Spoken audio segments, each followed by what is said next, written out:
Welcome in to NBA Draft Day. We have been live here on our Chat Sports channel, but we just kicked off our Heat Report stream. So welcome in, all my Miami Heat fans. Appreciate you guys for joining me. It's going to be more well-rounded, more broad coverage here, but don't worry. When we get closer to the Miami Heat pick, around pick 15, pick 16, I'll hop off our main coverage stream, and then we'll start a solo Heat Report stream, so stick around for that. But we're going to be just hanging out, talking about everything going around the NBA draft until we get to that point. 30 people already watching there. Appreciate y'all. Miami obviously has the 20th pick. We'll see if they keep that pick. A lot of rumors around potentially trading Andrew Wiggins tonight as well. Los Angeles Lakers and Miami seem to be engaged in talks there.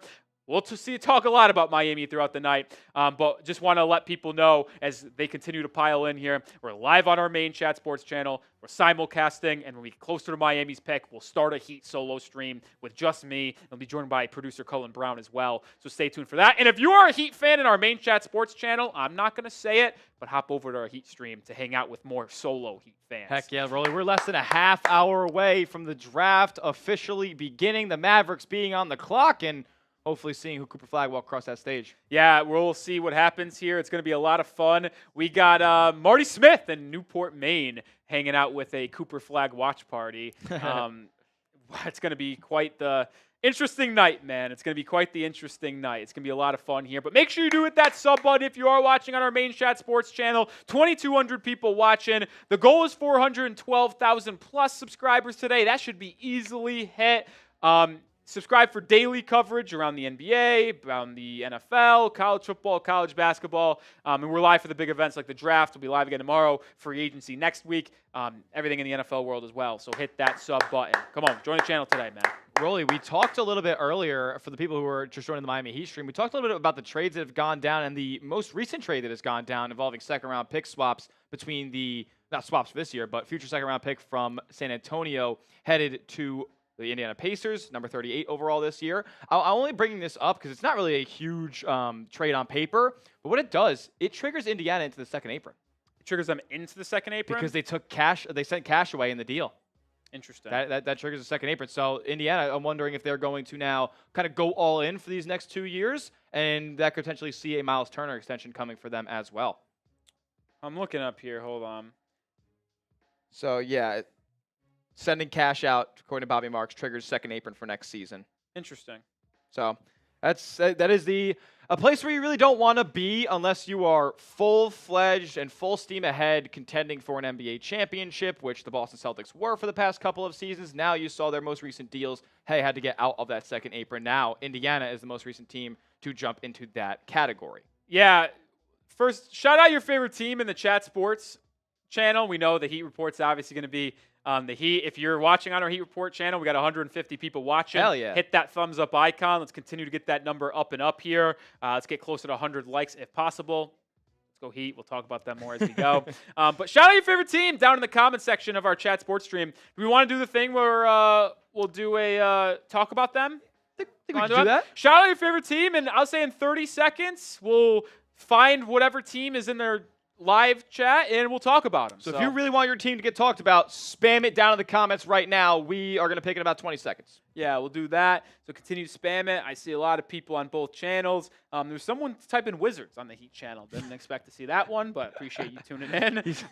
That means he's a subscriber because we're in sub-only mode over there. He's playing his odds right, Yeah, too. he's He playing wants his to compete odds. with the Heat fans over there. Got 2,400 people watching on our Chat Sports channel. Continue to type what your favorite team is. I'm going to look down in 5 seconds. 5, 4, 3, 2, 1. First team I see. Oh, from Go Knicks.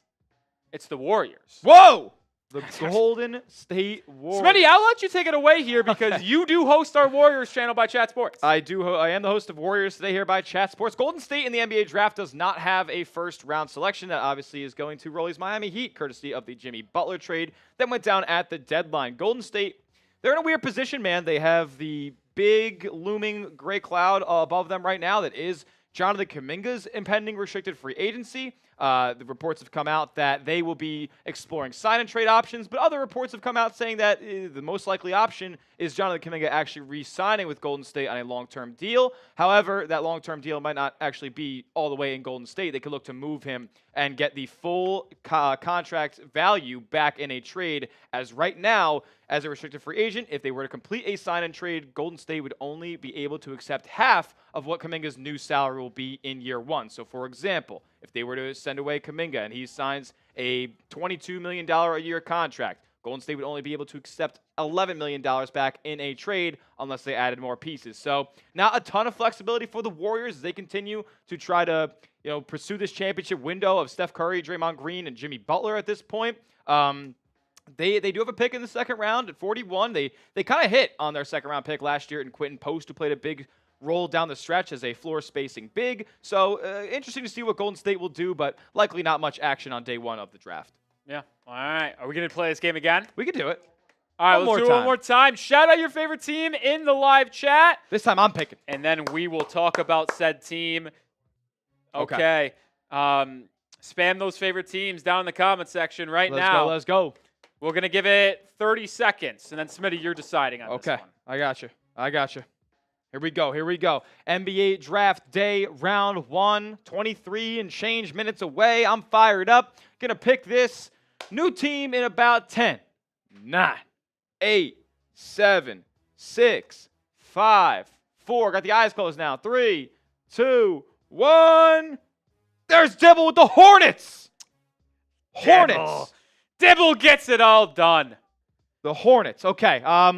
This is interesting because they're in a very unique situation where they're not a very good basketball team. No, but they've got good pieces in Brandon Miller and LaMelo Ball. See what happens with Mark Williams. I think they need to add to that front court. Maybe they trade Mark Williams again. I also think they need a complementary backcourt piece alongside LaMelo Ball and Brandon Miller. They have that 4th overall pick. I think Con Kneppel is someone rising up their boards. I think Trey Johnson would be a good pick for them as well. If I was the Hornets, I would be hoping and praying VJ Edgecombe reaches there. Don't think he does. So I would pivot then to Trey Johnson or Con Kneppel. I didn't like their pick last year into John Salon. I don't think anybody did. Hopefully I like it a little bit more here at that 4th overall pick. Dibble, appreciate you, my friend. I think if Charlotte goes with Trey or Kneppel, I don't really think they could go wrong. I think both of them fit. I do think Kneppel fits a little bit better because he's more of a kind of good complementary shooter to those two. Doesn't need the ball in his hands. Also can defend a little bit better than Trey. But I think the Hornets are in a good spot. Let's hope they don't shock me and go with a player like Tajon Salon again. So you mentioned something at the top of your monologue there that I went a little bit under the radar. Do you think that LaMelo Ball is a good foundational piece? I wouldn't say foundational, but I just think you go back to the 1 year he played 70-plus games. They won 43 games and was in the play-in. And I know that came back all the way in 2021. They were in the play-in? 4 years ago, yeah. I have no recollection of Charlotte ever being in the play-in. And then it's been pretty downhill from there for the Hornets. But when LaMelo's been able to play 70 games plus, he did have them to a winning record. He just hasn't been able to do it over the last 4 years. Actually has played less games over the last 4 years than Zion. So I do believe they can be good. We'll ultimately see, though. Yeah. $5 super chat from Gwendolyn. Shout out to Gwendolyn. That is a raffle ticket for you. Will Nikola Topic be on the move after making an NBA history for the first player to win an NBA title before playing an NBA game? I will say this. I think they had the luxury of potentially trading Topic because they have 2 draft picks in this draft. They have so many other bench players. It's what will Topic's role be next year? He won't be their elite point guard because they obviously have SGA. But we'll see. I like Topic a lot. Something I could see in this scenario is maybe the Thunder package Topic and what are they at, 12 or 13? 15 and 24. 15. So what about Topic and 15? You could potentially move up earlier and deeper into the lottery. If you're a team like the Jazz or the Hornets, we need a lot of ammo. Would you accept Topic 15 and 24 for the 4th or 5th pick? I don't know. I mean, at pick 4 or 5, you're kind of hoping that player can be foundational and a number 1 option on your team potentially, given the archetype. So I'm not so sure I would make that deal for them. All right, we did just cross 700 likes, which means I'm taking another Bean Boozled. Remember, every 100 likes today is a Bean Boozled. Why I do this, Smitty, if you want to tell people about our giveaway, super chat menu, whole thing in between, go ahead. Absolutely. So we're running a little bit of a giveaway on tonight's NBA draft stream. And the hats that you see popping across your screen right now, yeah, they don't say NBA draft on them, but they are the official draft hats that the prospects will be walking across the stage wearing tonight. Looks like Rolly got a bad Bean Boozled, so that's fun. But these draft hats, they're awesome, and you guys can get one at the end of today's show if you end up winning the raffle. It's a $5 super chat to get into the giveaway, but there are some extra ways to get even more entries. One, you could be the top, what is it called? The top fan. The top fan of tonight. Right now, that's United YHHH. So that he's in the lead right now. He would get 5 free entries at the end of tonight's stream when we end up drawing the raffle. Or if you don't, if you want to send in a $10 super chat, that's 3 entries. If you send in a $20 super chat, that's 6 entries. But it's just one $5 super chat in order to get into the giveaway to get an NBA draft hat of your choice. And look at this deal, Smitty. How about this? You didn't even mention this puppy. What the? Every super chat we get for the next 20 minutes, we're going to double the raffle entry. So $5 usually 1. What a surprise. 2. $10 usually 3. It'll be 6. $20 super chat, usually 6 entries, would be 12 right now. And if you're watching on our Heat stream as well, you can get in on a potential raffle to win an NBA draft hat of the Miami Heat. We have no super chats on the Heat channel. Oh. Wonder if that can change here. We'll showcase our super chat here in a second, super chat menu in a second. My goodness. And then we're at $50 on main. Can we get to $100 on our chat sports stream before the draft starts in 18 minutes? The goal today is bare minimum $200 to super chats. I think we can get there. We're quarter of the way there. The bosses did mandate it. Bosses mandated That's not great if we can't get there. So hopefully we can get to the 200 market on our chat sports. We did get our first super chat over at the Heat Report. Let's go. Of course. It's Wasim Khan. Shout out to you with the $2 super chat. This is our menu for today. Every 100 likes, so hit that thumbs up icon. Raffle ticket for $5. Remember, for the next 18 minutes, everything's doubled. So 2 for $5, 12 for $20, and a shot. $10 gets you 6 entries, and we talk about your team. And when we get to $100 in total, it's a beer bong, a shotgun. It's every $100, by the way. And somebody already took advantage of the deal. Gwendolyn Plays! What's going on? $20 super chat. That means not 1, not 2, not 3, not 4, not 5, not 6, not 7, 8, 9, 10, 12 entries into the raffle. I didn't know you had that type of juice in you. Woo! I'm fired up, man. We're less than 20 minutes away. Indeed we are. Gwendolyn Play, shout out to you. You get 12 tickets. It's also a shot here. Smitty, did you grab a shot glass? I see you none on your desk. I'm going to be mad at you if you say no to this. Sam Brown says that I did grab a shot glass, which he will go retrieve for me right now. Frickin' Smitty. That's all I know. Smitty's going to take a shot because I took the last one here in a second when he comes back with a shot glass. Let's do it. We did get a $2 super chat from Wasim Khan over on the Heat Report. We'll get that on screen here in a second. Appreciate you. But we are now $30 away from a beer bong on the channel. So hit that sub button. Make sure you super chat if you want to party with us. It's going to be a lot of fun. Here's the... Oh, no. That was ballsy. Do you realize he has the worst hands in the office? Cut! Shout out to you, Wasim. Wasim, you still out on the Bulls. Like I said, you said this in the end of the year. We will welcome you over at the Heat Report if you want to be a Heat fan, Wasim. We would love nothing less, actually, than to have you join us here at the Heat Report. We're making phone calls. 1-800-TEQUILA. Let's go.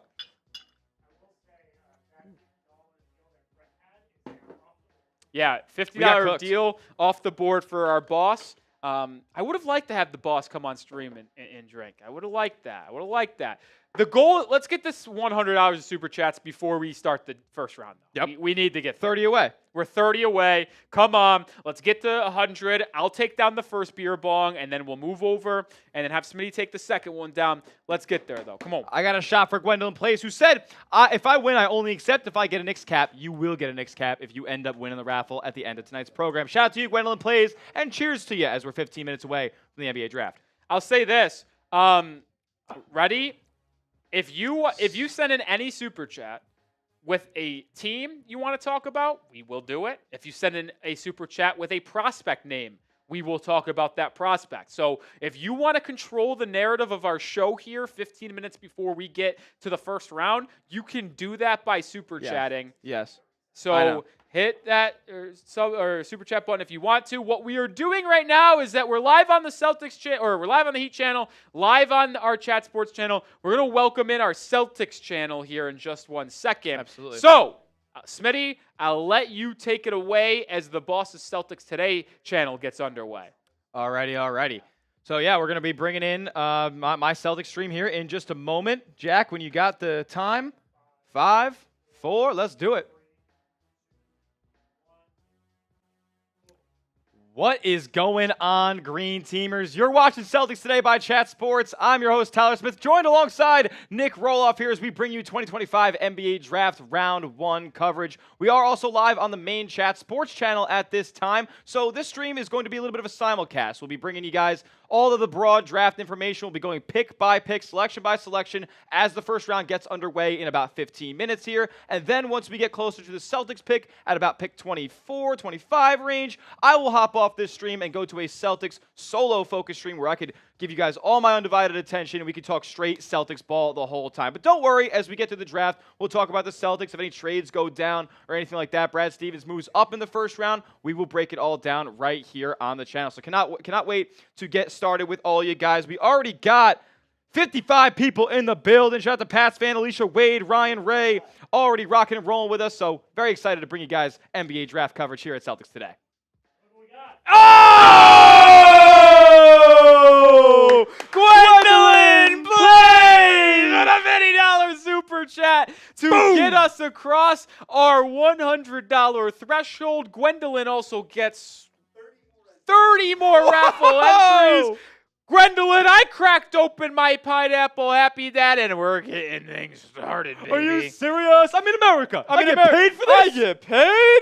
Are you kidding? That's a type of dandy. Yep. That's a type of dandy. You know what Gwendolyn plays is? PTP, Prime Time Player. Shout out to you, Gwendolyn. This beer bong is for you, Gwendolyn. Let's MVP go. of the stream so far. Let's go, man. We're in a flow state now, boys. We're in full Vital mode. We're in full draft junkie CBB sicko mode right now. I'm fired up. Let's get into it. Hey guys, play sicko mode. All right, let's move over to the next super chat we got. Shout out to you, Gwendolyn Plays. You're a legend. Let's go, man. You definitely have the most raffle tickets. There's no doubt about that. But our guy Rico Bosco, $10 super chat saying Atlanta Hawks go. So it is time to talk about the Atlanta Hawks. That's Appreciate true. you, Rico. So you now get 6 entries, and we'll talk about Atlanta. Last year had the #1 overall pick, took Zachary Rasheer. This year had picks 13 and 22.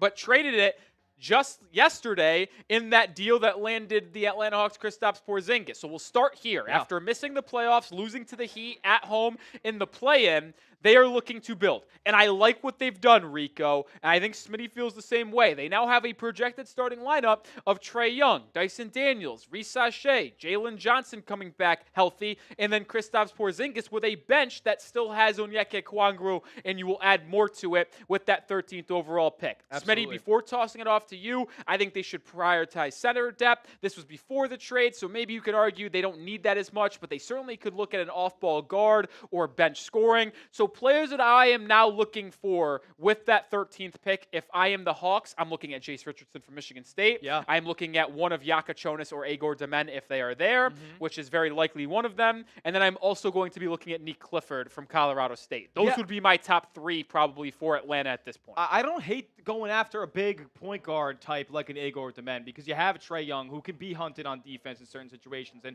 isn't the most effective on the court 100% of the time. Gifted offensive player, but on the other end, like sometimes he gets hunted. And a guy like Demen, 6'9", if you had him out there, you'd be one of the bigger teams on paper in the Eastern Conference. So I think the Hawks have done some really good work this offseason. Now they can now run a 5-out offense. You mentioned center depth. They will have Clint Capella as a free agent this offseason. So I don't anticipate him coming back to the to the A. So we'll see where all this goes. But now they can run a 5-out lineup with Porzingis there at the 5. Okongwu has become a stretch big as well. So there's a lot of versatility now within this Atlanta Hawks rotation. Yeah, I like what they're building there. Shout out to Edwin Taylor with the $1 super chat. Appreciate you. And then Brian Johnson with a $5 super chat. That's 2 raffle tickets for you because we are doubling every raffle ticket and every super chat until we get the first round started, which is in 10.5 minutes, only 10 minutes away from that deal right now being pushed away.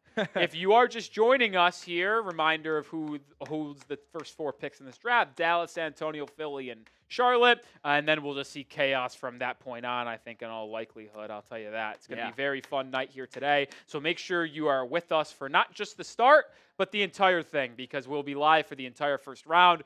We'll have different hosts popping in and out. Me and Smitty here starting. We'll probably feature Harrison Graham at some point, maybe a little Jeffrey Cooperstein as well. Ooh. It's going to be a lot of fun throughout the evening, so stay tuned for all of that as more people cycle in and join our live show. Make sure you hit that thumbs up icon as well. Every 100 likes, we're doing a Bean Boozled. We're at 773, so we have another one coming up in 27 likes. On the Heat Report, we have 200 people plus watching, only 54 likes. That's a joke. Yep. Let's get to 100 likes over there, folks. I know the Heat fans can do it. Celtics fans, how are they doing with the like button? Celtics fans, we got 120 people rocking and rolling with us, but only 22 likes. You guys need to get those numbers up, way up before this draft starts. So we have the biggest Celtics watch party on YouTube for the NBA draft. Look, I know they're not picking until 28. Listen, things are very fluid right now. Brad Stevens could jump all around that first round. And I want to make a quick note before we do go to the big board for Rolly. For those of you who are in our Celtics chat right now, the same deals apply to you guys as well. For the main Chat Sports raffle, if you send in a $5 super chat, we will give you a raffle entry, but until the draft, it's all doubled, so it will be 2 at this point. If you send in a $10 super chat, up until the draft, it will be 6 raffle entries, followed by 3 once it commences. And then if you send in a $20 super chat, it will be 12 raffle entries. So there you go. If you guys want to get a Celtics draft hat, send in a super chat, $sign next to the chat box. $5 gets to 2 raffle entries for only 8.5 more minutes until the draft commences. I'll also whisper, we're doing a super chat battle of our Heat and Celtics stream today. That's crazy. You just challenged me. Yeah, we are. So Heat versus Celtics in the super chat battle in our simulcast. We got another $5 super chat on Heat, so it's 7-0 Heat. Let's go Heat. Continue that up, baby. Continue that up. Celtics fans, we cannot lose to the Heat. We already lost to the Knicks, not only in the super chat battles, but also on the court. That did not make me very happy. We cannot lose to the Heat off of the court in the off-season mode that we're in right now. So if you guys want to stick it to Nic Rohloff in the Heat report, this one, Sam, by the way. Send a super chat in today. We're down 7-0 in the super chat battle now over at Celtics Today. Yeah, we got $5 on our main Chat Sports channel from JK Meme saying after trading Jalen Green, the Rockets are kind of needing a shooting guard. Do they trade for one before the season begins? They actually, in my opinion, JK, they don't need a shooting guard. You have Reed Shepherd, the 3rd overall pick last year, looking for a more prized role. Amen Thompson can play that kind of 2-guard defensive player. Could Cam Whitmore kind of role as well? Too. Whitmore, Tari Eason. Yep. They still have a lot of players that are primed to get a bump up in roles over there. So I don't think in a positionless league, you don't need a shooting guard. I think you could play Thompson at the 2. You could play Reed Shepherd at the 2, but I probably think they go with him off the bench to start off. So we'll see, man. Yeah, the Rockets, they're in a cool spot because they have a ton of these tweener type of players who can play the 2, the 3, the 4, even the 1 in some instances. So they're a very versatile team, and they're going to be one of the best teams in the NBA next season, no doubt. Yeah, we got a couple super chats on our Heat channel. Working on that real quick. Shout out to Mr. Gio and Shane Turreal. We'll get those on screen here in a second, and then we'll also get you all in the raffle as well for a draft hat. In the Celtics chat over here, we got Al Stayon saying thoughts on the Porzingis trade. I'll give you a quick thoughts on the Porzingis trade. Look, it was a straight salary dump, and you get under the second apron, man. Clearly, if that's the deal that Brad ended up taking, there wasn't that much value held high around the NBA for Kristaps Porzingis. You could say he sold low, but it's an expiring contract, and the Celtics get off a lot of financial relief by moving Porzingis. I do think that there's a small chance that he ends up coming back to sign a free agency next offseason. Really? Yeah. I actually think it's a legit possibility. Interesting.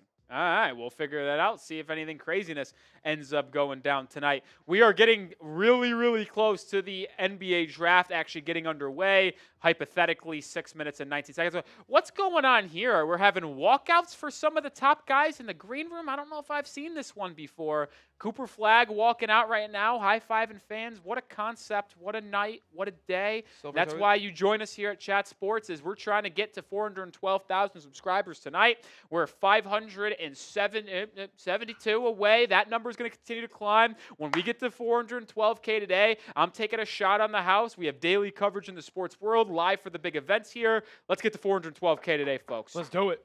That is the goal. That is the goal we got to get to.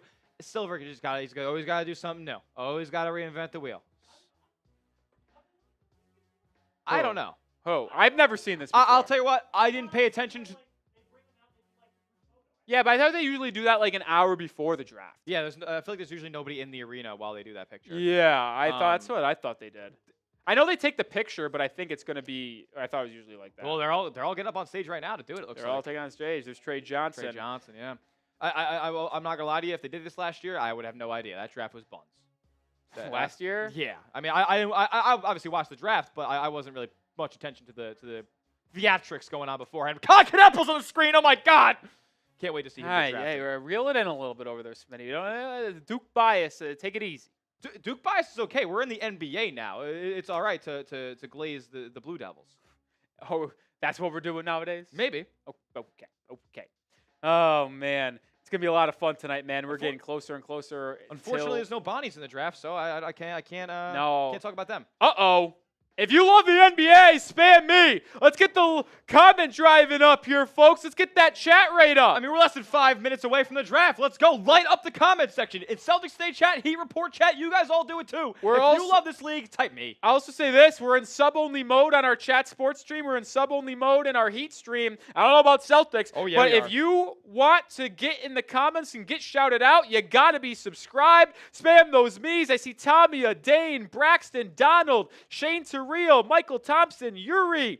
More people in the Heat Report. I see Key EU, Marbles, I'm a Slay, Braden, Sports, Legal, Armando, Dibble, Joseph, Mike, Julia, Joseph, Brian, Armando, Braden, Kate Angel, Vipix, Raymond, Derek, I'm a Slay, Rickard, Marbles, Blazers, Donald, Smitty. Anybody on Celtics? We got Jared, we got Paul, we got Ryan Reyes, Celtics Talk Podcast, Alicia Wade, PS2 Gaming Forever, Geo Mag, Husky Red Raccoon, Pats fan in the building, Geo, Charlisa Johnson, what's going on, SJ? How we doing? Perry 3X in the building as well. Good to see you guys rock and roll. I see Brian McKenna in the chat sports chat. If you don't get your ass to the Heat Report right now, McKenna, I'm going to be pissed. Grant Moreno, what's up, brother? Come on, Brian. You got to hang out with the Heat fans. Now I'm looking back at the main chat sports chat. I see Hyper. I see Coco Z. I see Chef Caesar. Timothy in the building. Yeah, he's him. Timmy Adams. Let's go. Ola Gente. Hello, people. How we doing? Good to see you. Santi in the building. Misty. Let's go. Zeke Rhodes. Private Ryan. We're going to save you, brother. Young Trey for real. Let's go. And another $20 super chat coming across my eyeballs right now. Onions with a capital O. A kiss off the glass. Major onions. Alert with a kiss. Let's go.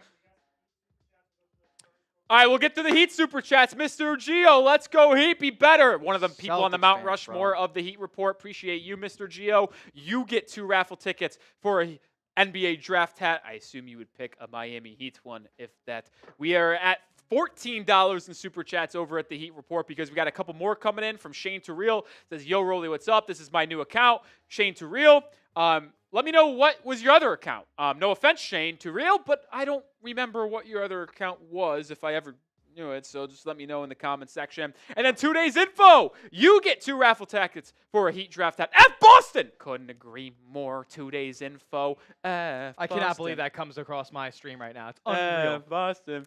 All right, Mr. Geo with another 5. We'll get to that here in a second. But on our main chat sports channel, JH2, will the Pistons make a trade tonight? Eileen, no. Sounds like they're just kind of develop, re-sign Malik Beasley, and let their young guys kind of marinate, if you will, this upcoming year. Quickly running through here as we're getting closer and closer to the draft. Ryan Davis, why don't the Knicks get a draft pick? Maybe they trade up. Marshall Green was telling me there was rumors they could trade up into the back half in the late part of round 1. Maybe they do it. Maybe they don't. $20 super chat from Chris Lauder-Ray. Oh, hey, guys, love the energy. Would love a chance at a Celtics draft hat. Keep up the good work. We'll appreciate you, Chris Lauder-Ray. You get 12 raffle tickets. I also have to take a shot for getting the next $20 super chat. There's the 1800. Yep. Joey with a 5.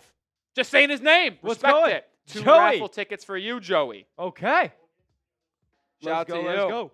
We'll get to the other super chats here in a little bit, but we are 1 minute away from the top of the hour, which means the draft is almost here. Smitty, lead us here as I take a shot for Chris Lauder-Ray. If you are ready for one of the most anticipated NBA drafts of the last decade, you go down below and show me. Type go in the chat. Let's go! Draft day! Get fired up! I'm fired up. Are you fired up? Type go! I'm fired up. Spam those goes! Come on, man. Even the Celtics fans, we don't pick for a long time. Get active in the chat. You're not dead ass, are you, Mr. Gio? What did Mr. Gio do? You're not dead ass, right? Are you being serious right now? Some Mr. Gio wouldn't. Mr. Gio, I feel like wouldn't lie to me. He ain't a liar. He's a truther. You're not so dead ass that just happened. Okay. Smitty, you're gonna hard reset because I Got gotta you. figure out if this is real or not. Okay.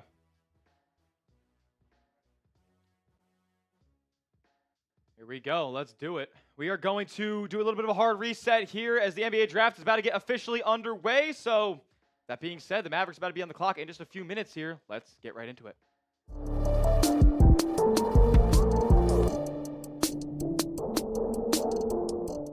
Welcome into the 2025 NBA Draft Round 1 coverage presented by us here at Chat Sports. Myself, Tyler Smith, alongside Nic Rohloff here, will be breaking down every single pick made in the first round, all 30 selections. If any trades go down, we'll break those down. We'll be doing prospects, scouting reports, analysis for all these picks. We'll talk about the fits on each team that they end up getting selected to, and it's all going to start in just a few minutes here as I see Cooper Flagg across my screen right now, the presumptive number 1 overall selection that will be headed to the Dallas Mavericks. We'll talk about Dylan Harper, presumptive number 2 overall pick, the San Antonio Spurs, and then the draft really gets chaotic at that 3rd overall selection with the Philadelphia 76ers. As you guys file in, shout out your favorite team for us. I'm fired up, Rolly. This is going to be an awesome NBA draft with hopefully a lot of chaos. Yeah, and Mr. Gio, I don't know why you would do me like that, but nothing has been confirmed to that report that you just said in there. But we'll monitor that situation as we continue to get through here in the NBA draft. Shout out your favorite team. Let's go. We got 5,100 people in the building on our Chat Sports stream. We got 200 plus on our Heat stream. Celtics have 213 on a watch. Let's go. Love it. Appreciate everybody joining us here. We will have live coverage and reactions to every single pick that happens tonight.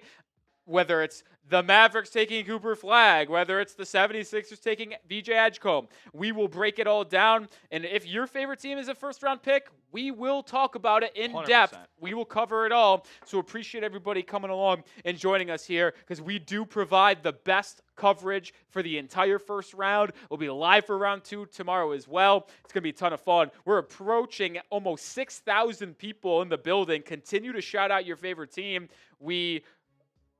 We're going to go for the lottery, Jack. Sure. Okay, we'll go through the first 14 picks here. Dallas obviously has number 1, San Antonio number 2, Philly number 3, Charlotte number 4, Utah 5, Washington 6, Pelicans 7, Brooklyn number 8. 1 of 5. And then as we get closer to the end of the lottery, Toronto, Phoenix, Portland, Chicago, and the lottery rounds out with Atlanta and San Antonio. The Hawks traded a first-round pick yesterday for Kristaps Porzingis. They still have a first-round pick here with that 13th overall spot. A lot of these teams are going to be vying for the top prospects in this draft. This is my personal big board here. I've got Cooper Flagg, Dylan Harper, VJ Edgecombe, and Trey Johnson as my top 4. I ultimately do think the draft goes in my top 3, 1, 2, and 3. I like the fits for all 3. Then the draft could ultimately start at 4 here. Trey Johnson is a good pick for the Hornets at 4, but do they go with him? I'm not sure they do. Definitely not set in stone. Con Kneppel is a player they could go with.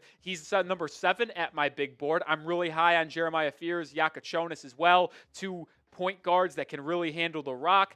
Those guys are likely lottery picks as well. Jeremiah Fears has been rumored to be that 5th overall pick by Utah. Rounding out my top 12, I got Agor Dement from BYU. I'm very high on him. I love Carter Bryant's two-way ability. And I know I'm a little bit lower on Ace Bailey than most, but I just don't love the mental makeup. I don't love what's in between the ears, and that really concerns me. There's no doubt about his ability to be physical and athletic.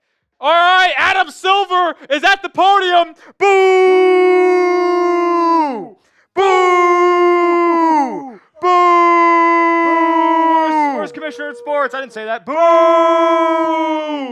Spam those boos. Let's go, man. Spam those boos. Here we go. The commission's out there. Get the boos rolling in the chat. Alicia Wade, I seen the Celtics Today chat, is already rocking and rolling with the boos. It's followed by Lloyd. Let's go. Gotta trash the commission on the draft day. It's a tradition unlike any other.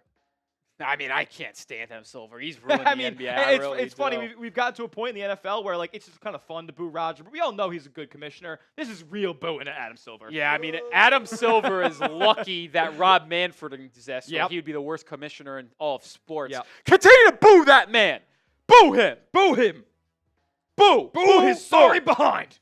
I know we got some super chats on both the Heat channel and the Chat Sports channel. We'll get to those throughout the night. We'll cycle through those. But as we continue to get closer and closer to the Dallas Mavericks actually being on the clock, we have over 6,000 people watching. If you haven't already, hit that sub button. I truly believe we can get to 412K now. I'll tell you what, sports fans, if we get to 412K right now before the Mavericks are on the clock, I'm doing a beer bong because I want to. Hit that sub button. Matter of fact, it's a beer bong race if we get to 412K before the Let's Mavs on the go! clock. We are live for the entire first round. We're live for the second round, live for free agency next week, live for the big sports events, daily coverage of the sports world. We're also in sub-only mode. So if you want to participate in our live chat, you got to be subscribed. Look at that number climb. Let's get there. Hit that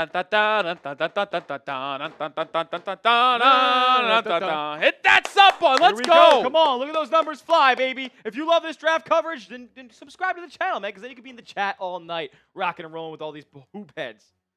Yeah, we're almost 300 away. We're climbing, baby. We had a fan section, a connection section. And by the way, the Dallas Mavericks are on the clock. 300 subs away from 412K. Let's get there. Let's get there. I know we'll provide analysis of every pick, even the first two, Yes. but there is no doubt about who the Mavericks are picking, and there really isn't any doubt for the Spurs, who they select with that second overall spot. Draft starts at 3, although most people, myself included, believe it's almost a shoe-in for VJ Edgecombe at this point. We'll see how that comes to fruition. 4 minutes to go until the Mavericks have to submit the pick. They've obviously been told by Adam Silver to milk every single second of this on the clock, which gives us a chance to get to 412K, and that beer bong race deal remains until it is officially announced that Cooper Flagg is a Maverick. So we got about 4 minutes until we close the deal. Can we get 260 subscribers? I think we can. Let's hit that sub button. Come on. Hit that sub button, man. We're right there. We're on the precipice. The precipice, great word. I love that word. It's one of those reins I throw in my bag, precipice, fruition. I love to just throw it out there. Yep. All right, we're going to check back on this in just 1 second. We'll cycle through some super chats quickly here. Keep subbing, though. Axie, $5, long time no see. My guy, Axie. Did you send this on the Heat Report or our Chat Sports stream? Jack. Chat, Axie. Get your ass over to the Heat stream right now, dude. Get to the Heat Report. Hang out with the 250 people live of the Heat fans over there. But appreciate you, Axie, for the $5 super chat. Nonetheless, you're always a supporter. I know more with the 3. Appreciate you. You're an absolute legend. Is this a new one? Gwendolyn plays with a 20. More raffle tickets for Gwendolyn. I want Nikola Topic trade possible, but I am unsure how it affect his ring count. Well, he's still going to have that ring. Banners fly forever. That's right. It's still cemented there. Appreciate you, Gwendolyn. That's a shot for Smitty. Oh, boy. Also, 6 raffle tickets for you, Gwendolyn. Ryan Davis with a 5. I want to see where Chaz Lanier of the Volunteers go. Ryan, I like Chaz Lanier. Have him, where do I have my big board? I think in the 40s. Let me double check. I can't remember everybody. I see around that 41 range a lot. 46 for Chaz Lanier. Okay. He will hear his name called in the second round. He will not hear it in the first round, but I do like Lanier as a potential shooter. Mr. Gio, a $5 super chat. Going to be a crazy draft indeed. Appreciate you, Mr. Gio. Shane Turriel says around 8 months ago I had to count TBC. Oh, I do remember you now, Shane Turriel. Appreciate you for the couple super chats. Juggalotus with a $20 super chat. Rolly, my man, let's go. Here to witness the biggest rig draft ever. Juggalotus, appreciate you hanging with us. $20 super chat. Shots. I'll take one as well. Hey, Titus Bell with a $5 super chat on the Heat Report. We'll cheers. Do you think the Heat trade Wiggins for a player and draft picks? It does sound like that's going to happen. We'll see if Pat Riley gets a deal done today. Maybe it's a Wiggins to the Lakers. Cheers. Appreciate all the super chats on all the channels, folks. Oh. And the pick is in for the Dallas Mavericks. I wonder who this is going to be. Trey Johnson, number 1 overall. Oh! No. The pick is as expected. Cooper Flagg is officially a Dallas Maverick. I think the second best prospect to come out of the draft in the last 5 years at minimum, only trailing Victor Wembanyama, a guy that can just do it all, Smitty. He's got excellent size. The only knock you can really have on Cooper Flagg is the shot form, but it works for him. Shot 38.5% from three this past year, and he had a couple bad moments in clutch situations late in games, but he can play any role. He's a chess piece on the defensive end of the floor. He won every single award you could possibly imagine this past season as a freshman at Duke. The numbers stood, the eye test. What a player. What an unbelievable, lucky situation that Dallas found themselves in to trade Luka Doncic and then land this man as well. Like an incredibly high floor for Cooper Flagg. Look, there's crazy expectations around him. People are drawing comparisons to Kawhi Leonard, to Jason Tatum, to a Franz Wagner. And there's maybe are unfair expectations to place upon a prospect. But he is as sure of a thing as there is in the past half decade outside of Victor Wembanyama. So projects as an elite defender off of the rip, super long player, and is only scratching the surface, in my opinion, of what he can do offensively as far as being a scorer, elite rebounder as well. Maybe he has to clean up some of his end-of-game scenario situations, but, man, this is a can't-miss prospect, and Dallas is very lucky to have him. Yeah, interested to see how he fits in that starting lineup. Do they start Gafford or Derek Lively? AD is obviously their 4, and you have to imagine Cooper Flagg is going to play that wing position. I think he projects better as a kind of a 4 in the NBA, but he'll have to play the 3 early on in his career. It's going to be one of the best defensive front courts in the NBA. Whatever center Dallas throws out there alongside Flagg and AD, they're going to have a clear defensive identity early on in this season without Kyrie Irving as he recovers from that injury. Did just sign a 3-year extension yesterday, though, after opting out of his player option. Was the draft rigged for Dallas, though? I want to know that.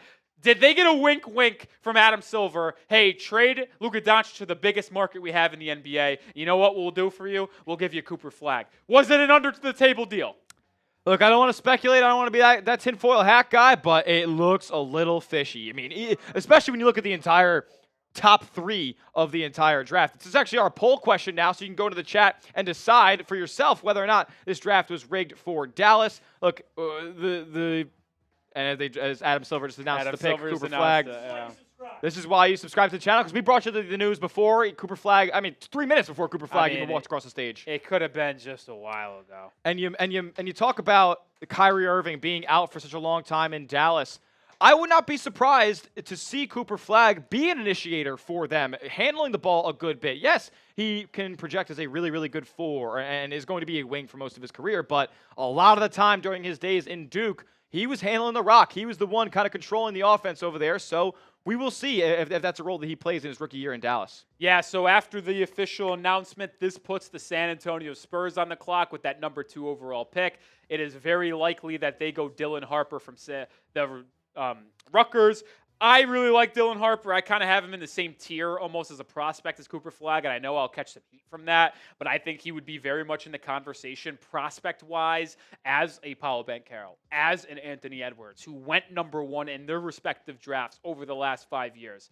San Antonio's going to be a fascinating team because if Dylan Harper works out the way that I envision it, Smitty, they have too much guards. And I know you can say that's not an actual issue. I think it is. And with De'Aaron Fox not under a long-term extension, an unrestricted free agent next offseason, if Harper hits, could they say, yeah, we traded a lot for Fox, but we'll actually trade you at the deadline to recoup some assets, build around Stephon Castle, Dylan Harper, Devin Vassell, and Victor Wembanyama, and kind of keep that young core rolling? From all the rumors, reports that have come out in the pre-draft process, it seems like the Spurs are confident that the Harper and Fox pairing will work in the backcourt. Look, there's only one basketball, and those guys dominate the heck out of it, so I'm not so sure that that's going to be a long-term play for them. The thing about Castle is, for me, he's so versatile. He can play that kind of Drew Holiday role that the Boston Celtics had him playing over these past couple of seasons. He can work in a lot of different ways. Played off of the ball in UConn as well. So he obviously can get his, but I think you can kind of plug and play him around the lineup wherever you want and still have the Dylan Harper and Fox at the 1 and 2. Yeah, it's going to be kind of a foregone conclusion they take him here. I know a lot of people said that that's not who they should go with. He doesn't fit the best there. To me, you just pick your best overall player and kind of let it go there, and without a question, he is the best player on the board. As we wait for that pick to potentially become official, look at the MVP of the night. Just continue to hammer away here. Gwendolyn plays a $20 super chat. Nikola Topic will be a loser if Thunder are unable to find a trade and draft another point guard tonight. I'll say this when it comes to Thunder. I would be stunned if they took a point guard. I feel like if they make the picks at 15 and 24, they'll go with a big man and a wing, if you will, or maybe a movement shooter, but not a true point guard like Nikola Topic. Yeah, I think that the depth behind Isaiah Hartenstein is not very deep at this point. Especially when Chet is going to be a guy, especially offensively, who's running around the perimeter a whole heck of a lot. They don't really have that real backup center on their roster right now. Jalen Williams is just busy, laughing at Chet or whatever he does at the end of the bench. And they don't really have a guy who can go out there and play meaningful minutes behind Hartenstein, who can get into foul trouble, has had injuries in his past as well. So I could absolutely see them going big man depth. Yeah, we'll see what happens there. Andrew with a $2 super chat. Is flag truly generational? I do. I think the word generational was thrown out a little too aggressively, and I'm probably a blame for that as well. I mean, that is just a word that gets thrown out there too much in the entire draft circle. But Cooper Flag is a franchise chaser. No doubt. If you are drafted to a team and immediately are projected to be an all-NBA guy, an MVP caliber type of player, and change the trajectory of a franchise, I consider that generational. So yes, I do. I don't think Banchero was seen as that. I don't think Anthony Edwards was seen as that. The only players that I can consistently or absolutely say was labeled as generational over the last 5 to 7, let's just go last decade. I know Anthony Davis was not in the last decade. He was viewed as generational, and I think that would be correct. Zion was viewed as generational. I would say that Cooper Flag was generational. Victor Wembanyama was generational. Andrew Wiggins? Was he viewed as generational? Kinda. If that's the case, then that is a mistake on draft people because he has been nothing but that, or anything but that, I should say. But I would say, yeah, there's been 4 generational prospects in the last 12-plus years in my eyes. I would say Davis, Zion, which obviously hasn't really worked out to this point, and then obviously Wembanyama and Cooper Flag. Yeah. So that's how I answer that. But with Cooper Flag off the board, I have Dylan Harper as my top prospect without a question. I think it's going to be quite official here in 1 second. Pick is allegedly in. So we'll see there. Yeah, in all likelihood, they were clapping up in the Spurs draft war room right there. So it feels like to me, oh my goodness, look at what number he's wearing. Is that 32? real? That's his high school number. Okay. What do you wear? Am I two at Duke. Wow, I guess my crazy visual, I couldn't figure that out. Yeah. That checks out, though, because 2 goes to Kyrie, so 32 back to the high school. I think that makes sense. Yeah, makes sense. I think that makes sense. Pick is in for San Antonio. We'll reveal that once we get the information here. I tell you what, I don't know if people were scared off a little bit here, but I don't see a lot of leaks coming out here early on. No, it seems like they're playing it by the book this year. And yeah, I guess there's no external reporters that aren't affiliated with ESPN or the draft production throwing out any leaks this year either. Yeah, I haven't seen anything yet. Gavoni announced the Cooper Flag one, but after it was basically said on air, we'll see there. We did get a couple super chats, I believe, Jack. We at least got one on Heat. We also crossed $200 super chats on our main chat sports channel, and every $100 in super chats over there is a beer bong. Smitty! Is that me? Yeah. Son of a gun. I do. Smitty's I'm a fraud. This guy's a joke. First timer, all right? I'm a rookie. He's a rookie. Sam's going to get him here's the pick from Silver. We don't know, so I assume it's going to be Dylan Harper. Let's find out. Dylan Harper. The pick is in. It's Dylan Harper. Let's go. Shout out to Anointed on the Heat Report with a $10 super chat. I think we could trade KD and trade Bam for Giannis, pick 3. Do we think he can still get Giannis? No, that's not going to happen. Nope. Sorry to really briefly go over that, Anointed, but that is not going to happen. Giannis is staying put in Milwaukee. Sorry for that. All right, pick is in for San Antonio. Number 2, they go Dylan Harper, the guard from Rutgers. 4. I think this is a good pick. I mean, we talked about it a little bit just a second ago here when it comes to Dylan Harper. Just a crafty ball handler. He's not the most athletic, but he knows how to get to his spots at the mid-range, at the rim. He shot 70% on close twos. That's elite. It's a great number for a guard of his caliber.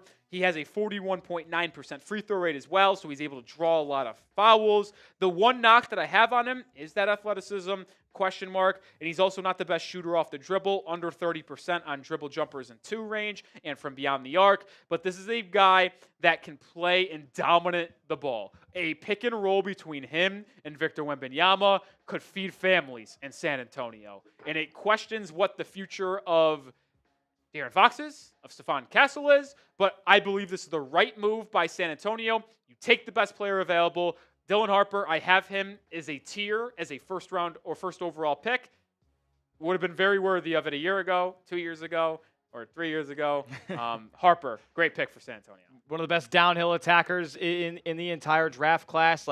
This guy is going to translate to the NBA immediately. The jump shot from the outside, especially off of the bounce, isn't all the way there right yet, but that is something that is going to develop as his game ages. And I think this is a can't miss prospect for San Antonio. You pair him up with Victor Wembanyama. I know Wemby's not the biggest pick and roll kind of merchant in a way, but they're going to play a great two-man game over there. And now San Antonio's got basically 2 franchise cornerstones locked up for the next decade plus. Yeah, I mean, San Antonio's building something special, and they still have the 14th pick in this draft, by the way, where they could really get another good player. I expect them to go instant contributor with that selection. Yeah, too. I don't hate that. They could go with a athletic wing that is already established. Maybe a Rasheer Fleming, Nic Clifford, Cedric Howard, certainly I kind of top like the of that Rasheer option. Fleming. I like the Fleming fit there. Yeah, Fleming wouldn't be a bad pick. I'm really high on Fleming there. I have him as a lottery pick on my board. All right, so the Sixers are officially on the clock. You could argue the draft starts here. I think they take VJ Edgecombe, but it's not confirmed by any stretch of the imagination.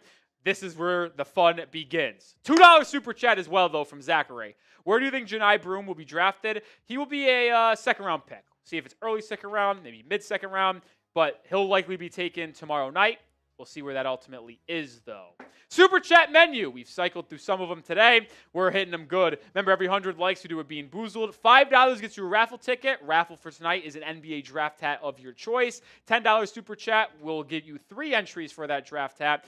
Also, we'll talk about your favorite team if you put it in your hat. And then also, $20 super chat gets you a shot. I'll take a shot. Smitty will take a shot. 6 entries. And then every $100 is a beer bong or a shotgun, which is why Smitty I'm up. Has a beer bong because we crossed $200 in super chat. So you didn't bring anything. No, not really. You're on the hot. I mean, this guy's unbelievable. I was empty-handed coming in here. This guy is unbelievable. You just can't take Smitty anywhere, man. It's just absolutely ridiculous. It's chaos every time. But cheers to Gwendolyn Plays. Cheers to everybody who has contributed to the show tonight. You guys are legends, and appreciate everybody tuning into our draft coverage. Cheers. And let's make a goal for ourselves here. I'll make a new one. If we get to 412K subscribers before the pick for the Sixers are announced, I'm going to do a beer bong. We're 140 or 62 subscribers away. Hit that sub button for daily content in the sports world, around the NBA, around the NFL. Hit that sub button right now. 2 minutes until the Sixers pick has to be in. Can we get to 412K subscribers? Smitty, have you got any super chats, by the way, on Celtics? I hadn't yet last time I checked, but my computer is taking the crap right now because I have lots of tabs open. What do you mean taking the crap? It's frozen. Oh, goodness gracious. I don't think I have. No super chats on Celtics. Heat. Yeah, what's the lead right now? 58-0. Dude. Which is, you can overcome that, but we're up 58-0 on the Heat report over the Celtics chat. I love that for us. Continue. Hit that sub button. Listen, we're trying to get to 412K subscribers. If you are subscribed in the chat, spam me. We're in sub-only mode. We're in the sub-only mode. Let's get there. Are you subbed? Let us know as I get my computer booted back up. If you are subscribed, spam those me's. Wasim Khan, Clara, Henry, Dibble, Nolu, NBA, Gaming, RX, Daryl, Timmy, Misty, Florida. Mr. DJ's in the building. Mr. DJ. DJ. Get over to the Heat channel, Mr. DJ. What are we doing? I mean, I don't hate you guys for tuning in over there, but if you're a Heat fan, you got to go to the Heat Report by Chat Sports. We're live over there too right now. Same thing with Celtics Today as well. If you're a Celtics fan hanging out with us on the main Chat Sports channel, we are live on Celtics Today by Chat Sports as well, so tune in over there if you're rocking with the C's. Shout out to Jake, Big Floppa, Michael, IDEK, Jake, Mike, Nolu, Steven, Kane Angel, Apachito, Yami, Armando, Daryl, Jeremiah, T-Dub, Come on, hit that sub button. We're 117 away. Can we get there before the pick is announced for Philly? If we do, I'm doing a beer bong. I don't think I'm offering that again, to be honest. I wonder, is there a chance that there is a trade here? I will say it's taking quite a while to get here. The pick is in for Philly. They are lasering in the camera on VJ Edgecombe right now. Do they know? It is the person I would take if I'm Philly. Let's see what they do. I think it's a good fit there. I do. The Sixers, after a down year, To say the least. looking to springboard themselves back up into competition for the Eastern Conference. Their reports have come out that the Sixers are looking to run back this trio and try to compete for a championship with Joel Embiid, Paul George, and Tyrese Maxey here. It would be a real boost to their lineup if they're able to get, somebody like a VJ Edgecombe, who is kind of like the athlete that they're really lacking in their lineup right now. Look, I don't know how many games all those guys are going to play, but they're going to need some youth injected into the roster sooner rather than later. And we officially start having Mr. Jake Fisher leaking picks. Will he be right this year? Yes or no? Are you going to say it or no? I'm not going to say it because after last year, he needs to have a better track record before I start trusting him. Disaster. He is a double confirmation. Double confirmation.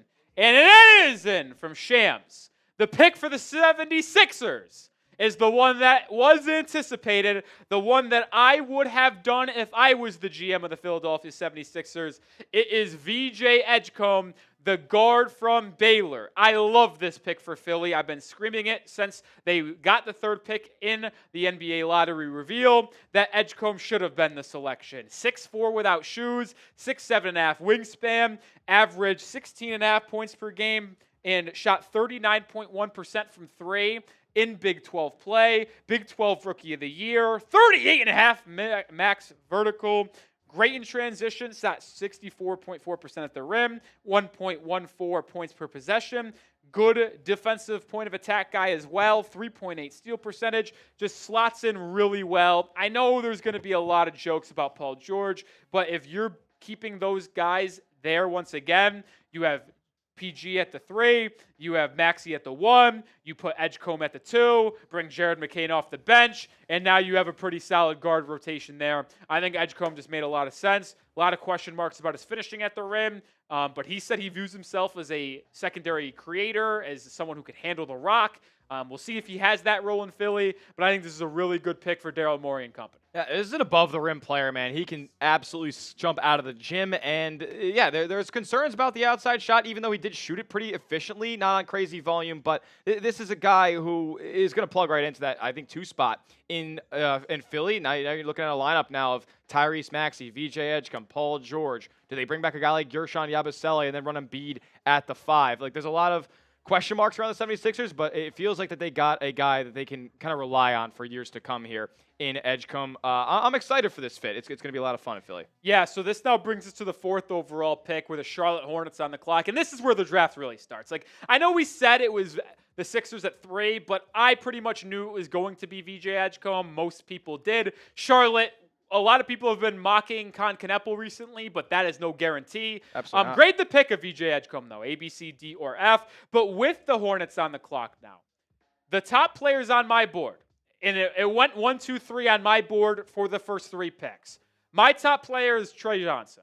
I do think you can argue that Con Kneppel, the 7th overall player on my board, now the 4th best player available, is the best fit for Charlotte. But I wouldn't hate if they went Trey. You could say it's a little repetitive with how he plays compared to Brandon Miller. But this is a fascinating decision by Charlotte. We have also heard that if Edgecombe was off the board, because that was the top guy for this Hornets front office, they could maybe look to try to trade down. Could a team maybe try to strike a trade to move up and take Ace Bailey? Teams like Washington, New Orleans, Brooklyn really like Bailey. Could they move up? We'll see. Yeah, this is the first real, okay, there could be chaos here. Like, there was speculation over Philly and potentially trading that pick, but they ended up sticking and picking there, and now real chaos could be on the horizon. Yeah, it's going to be fascinating to see what ultimately happens here. These are my best players available. I do anticipate them going with a guard/wing. I do not think they draft a center at this spot. It wouldn't be the worst pick in the world, especially if they continue to try to ship out Mark Williams. Like, if they went Malawach, I would be stunned, but I don't think it's a bad pick by any mean. We'll see what Charlotte does as they continue to try to build around LaMelo Ball and Brandon Miller, at least to this point. Appreciate the 300 people watching on our Heat Report stream. Appreciate the 4,700 people watching our Chat Sports stream. And the 180 people watching on Celtics And the 180 people watching on Celtics We did get our first super chat over there as well. There we go. We'll get that on screen eventually. Also, I'll just recommend hitting that thumbs up icon on whatever stream you're watching. We have 1,100 likes on our Chat Sports stream. We're trying to get to 2,000 likes today. Please hit that thumbs up icon as we're live here for free for the entire first round. We'll be live again tomorrow as well for the second round. Yep. On the Heat Chat, hit that thumbs up icon. Same thing for Celtics. Let's get those numbers up here to help us continue to push our stream out to more NBA fans of our specific team. Shout out to iCrayon for super chat over on Celtics today, and on Celtics today as well. We are only 5 likes away from 100. So we be crossing that 50% threshold. So shout out to you guys for hitting that thumbs up icon. Shout out to iCrayon for opening the floodgates of the super chats over there, as we are down in a super chat battle to the Heat Report. Currently 58-1. 58-1. 58-1. So we're 57 away. If somebody sends in a splash of a 50 over on Celtics today, I'll take down a beer shotgun right here on the stream. Look at that. Yep. I'm bringing out the big guns, no pun intended. And I want it clear for our Chat Sports people, that is just on Celtics. Yes. So if you send a 50 on our Chat Sports stream, that is not a beer. It would get us over 300, which would actually make me do a beer bong. Oh, okay. So I guess we could get there too if we got a 50 on Absolutely. A 50 on Celtics, a 50 on Chat Sports would equal a beer bong race. It takes a lot of thing going on. A couple super chats to get to on our Chat Sports stream though. Nolu says Malawatch to the Pelicans, please. That is certainly an option with that 7th overall pick. Alex DeLuna with a 2. How high will Con Kneppel go? I think this is as high as he can go. I don't think he was ever going 3 to Philly. I think there's a real chance where the Hornets ultimately take Kneppel here to complement LaMelo and Brandon Miller. So we'll see if that is the pick. 20 from Gwendolyn. Oh! Shout out to Gwendolyn. MVP without a question. Gwendolyn loves Nikola Topic. Loves Nikola Topic. And Gwendolyn, that's fine by me. I had Nikola Topic as my number 2 player on my big board in last year's draft. Couldn't believe he fell to 12 to OKC a year ago. Yeah. Says if he got traded and became full Aaron Rodgers Jets debut highlights. Well, he never actually stepped on the floor for OKC, so I don't know if I could get behind that comp, Gwendolyn, but I appreciate that. I think is this you shot time? I think it is. It is me shot time for that 20. Yes, because I think you just did one last. Yeah. Oh no, we cheersed it. Yeah. We cheersed it because I forgot why you did it, but I know I did it for a 20. Yes. Either way, $20 super chat from Gwendolyn. Appreciate you. Still waiting. Pick is in for Charlotte. Pick is in for Charlotte. Leaked by anybody that I've seen. Could mean trade. You never know. I don't think it's going to be trade. Cheers to Gwendolyn before we talk about the Hornets here. I mean, we just gave a deep dive on Charlotte. I like what they're building. I know Smitty's not that in on the Hornets long term. I will disagree. I'm also a Brandon Miller guy. You are. I look, I'm a Brandon Miller guy too. I think he's a great player. I just think the surrounding pieces and the overall culture in Charlotte just is not great. Yeah, and I get that point, but I think Brandon Miller's just got such good potential. I'll make the bold prediction right now. Brandon Miller, 3rd year All-Star.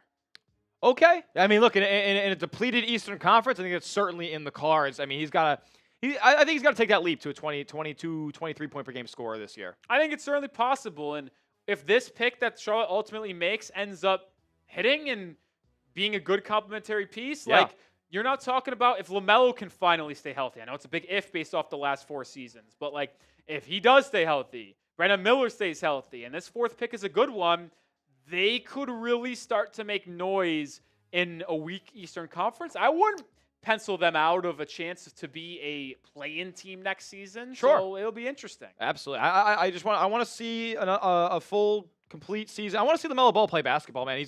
If anything, he is an entertaining player. So I want to see him play a full season again. Rolly alluded to it before. I actually didn't even know this. He's played less than in the last 4 years, played less games than Zion. Zion Williamson. That's it. That's a pretty. That's a stamp you really don't want on your resume. It's really pick is in for the Hornets. It is horrible as a pick is in for the Hornets. It's on Twitterverse. Oh boy. I'm gonna start looking at Twitterverse because I feel like I'm being gatekept right now.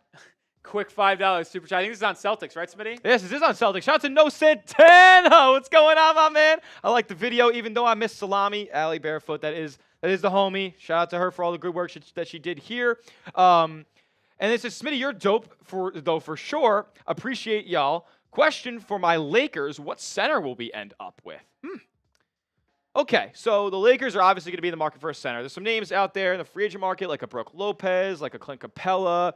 Yeah, I don't know. I don't know. We'll do that later. Return to this question. Yeah. The fourth pick is in. It's Con Kneppel, the guard / wing son of a from gun. Duke.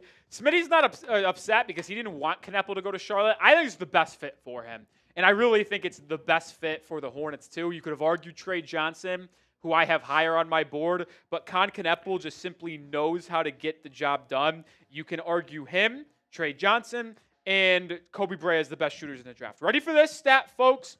If you look at these stats, usage rating above 20, offensive rating above 130, true shooting percentage above 60, and a three-point field goal percentage of over 40%, Mikal Bridges, Corey Kispert, Lauri Markkanen, Con Kneppel, that is going back the last 15 years at the college level. So that is rare air. That just shows the type of shooter and player he can be. The Hornets were dead last in effective field goal percentage last season. They desperately needed perimeter shooting around LaMelo Ball and Brandon Miller. They get it in Kneppel, slides right into that starting two-guard spot, is a better defender than I think people realize. Yeah. And with him being such a good shooter, will just be the perfect complementary piece. Love this. I think he is going to make and raise the floor of that Charlotte Hornets team. I absolutely think he raises the floor and honestly brings a little bit of stability to the franchise. Like, this is a guy who's going to play the right way. He's going to be out there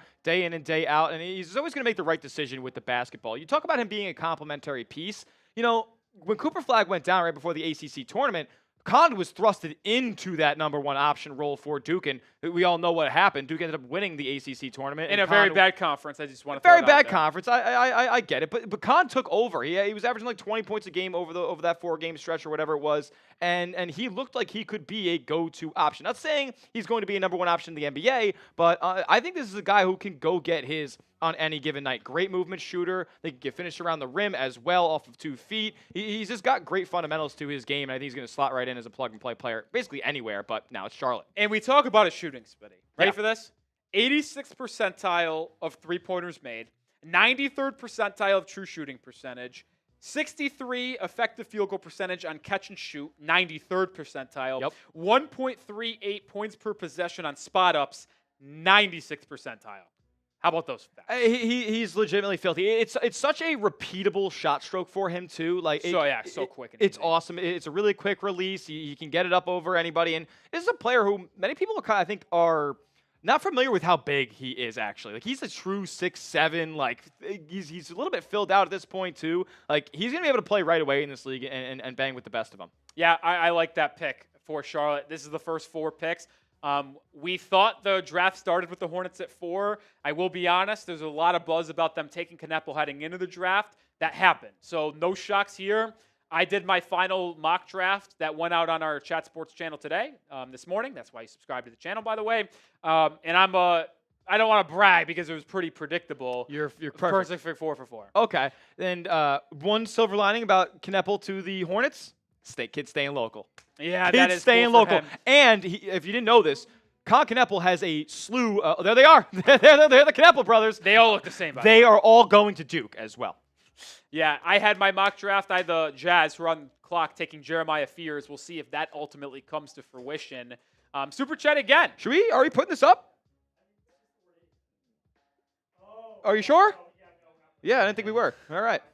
That super chat that came up is not good on. And that's why you bring Smitty along, because he's catching shit like that. Oh, but he's not smart enough to bring in a shot glass or a beer bong or any actual beers for him, even though we said we were doing this. All right, just to name a few. All right, we're all caught up on supers. Oh, we're not. Sorry. Bill with a 5. What up, Billy? Who do you think Miami? You know, I don't think this is on the Heat Report by Chat Sports, Bill, and that hurts me. Bill, go. I want on the record that I should have $10 more on my Heat Report. Anyway, Bill, go join the Heat Report by Chat Sports if you haven't already. We're live over there. Who do you think Miami will blow their pick on and then miss the playoffs in injury-riddled East? If they do that, it's probably because they took Walter Clayton Jr. or Liam McNeely. If they listened to me and took like a Rasheer Fleming, a Nique Clifford, a Cedric, a Nolan Traore, I bet we'd be in the playoffs next year. Okay, all right. We'll see what they end up doing. I think the Heat are going to take an experienced player over a project. That's what was reported, and that is why I think think it is very likely that they go with, The opposite. unfortunately, a Clayton, Fleming, Clifford, or Cedric Coward. Maybe even though he's a true freshman, Jace Richardson plays way beyond his years. Is a product. Being an option. Yep. So we'll see there. Absolutely, absolutely. We are also offering a couple of deals here on the show with the link that's in the comment section and description of today's stream as well. You can get hooked up with the 2025 draft hats. BJ Edgecombe just wore that one. Cooper Flagg wore this one, and Con Kneppel wore these Charlotte Hornets one. They also don't say NBA draft anywhere. So this is a 365-day-a-year hat. I think they're all really, really fresh with the script and all that good stuff. So you can get yours today at the link that you see at the bottom of your screen right now. Chatsports.com/2025 draft hats. That link will be in the comment section and description of today's stream as well. Go get yourself some fresh NBA draft hats that are kind of universal. Pick is in for the Jazz here at 5. Oh, man. My team needs, and I said this earlier when talking about Utah, you just got to figure out the pieces around Lauri Markkanen and Walker Kessler. If you keep those two as your front court duo, it's going to be very intriguing to see what they do here.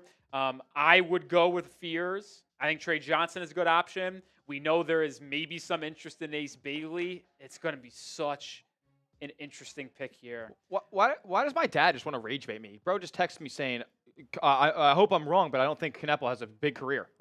What are we doing?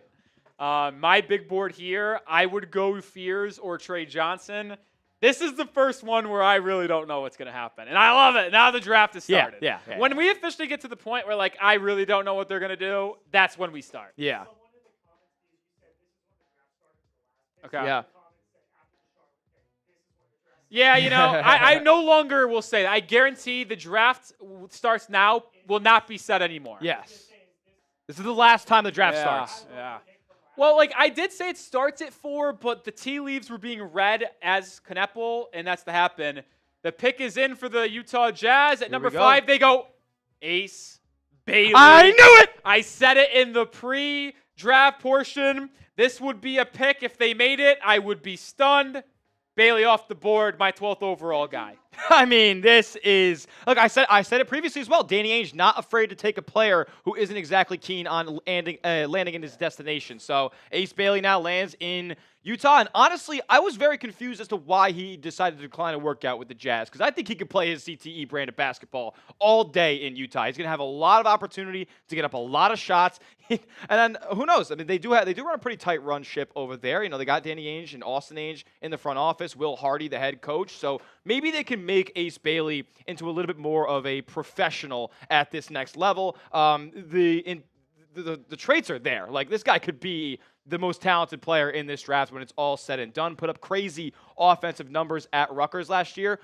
Is he a willing defender? At this point, no. Is he an efficient jump shooter? At this point, no. Is his shot IQ bad? Yes. So, like, there is a lot of things to work on with Ace Bailey, but as a raw prospect, he projects as good as any in this class. Yeah, we'll see how it ultimately goes. I just tweeted out, Utah's going to Utah. It's a bad pick. I don't think he's a good player. Like, they already have an Ace Bailey type of guy. I know it's crazy to say this. Keontae George. Plays the same exact way. Yeah. A lot of on-ball, bad shot selection. Never seen a shot they didn't like. And ready for this stat on Bailey, by the way. For someone who had such a high usage rate, 41.5% of his shots came in the mid-range. Yep. Only 24.9% of it came in the paint-restricted area, so he does not get to the rim. And he had a 24.3% free throw rate.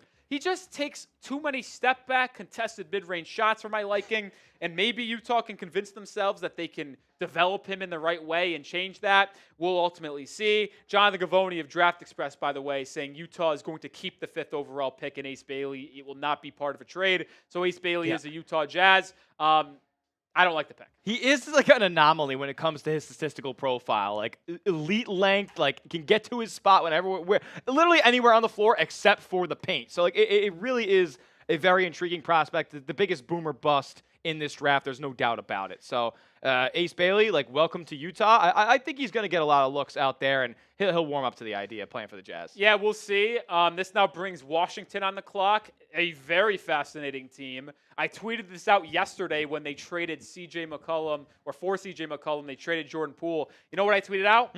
Jeremiah Fears. You are a wizard. You are a wizard. Let's see if that ultimately comes to fruition here. Fears, my number 2 player available. Trey Johnson, number 1. They got a weird thing going on in Washington right now. Not weird. I love it. I tell you what, if they take Jeremiah Fears, I will pick them to be, ready for this?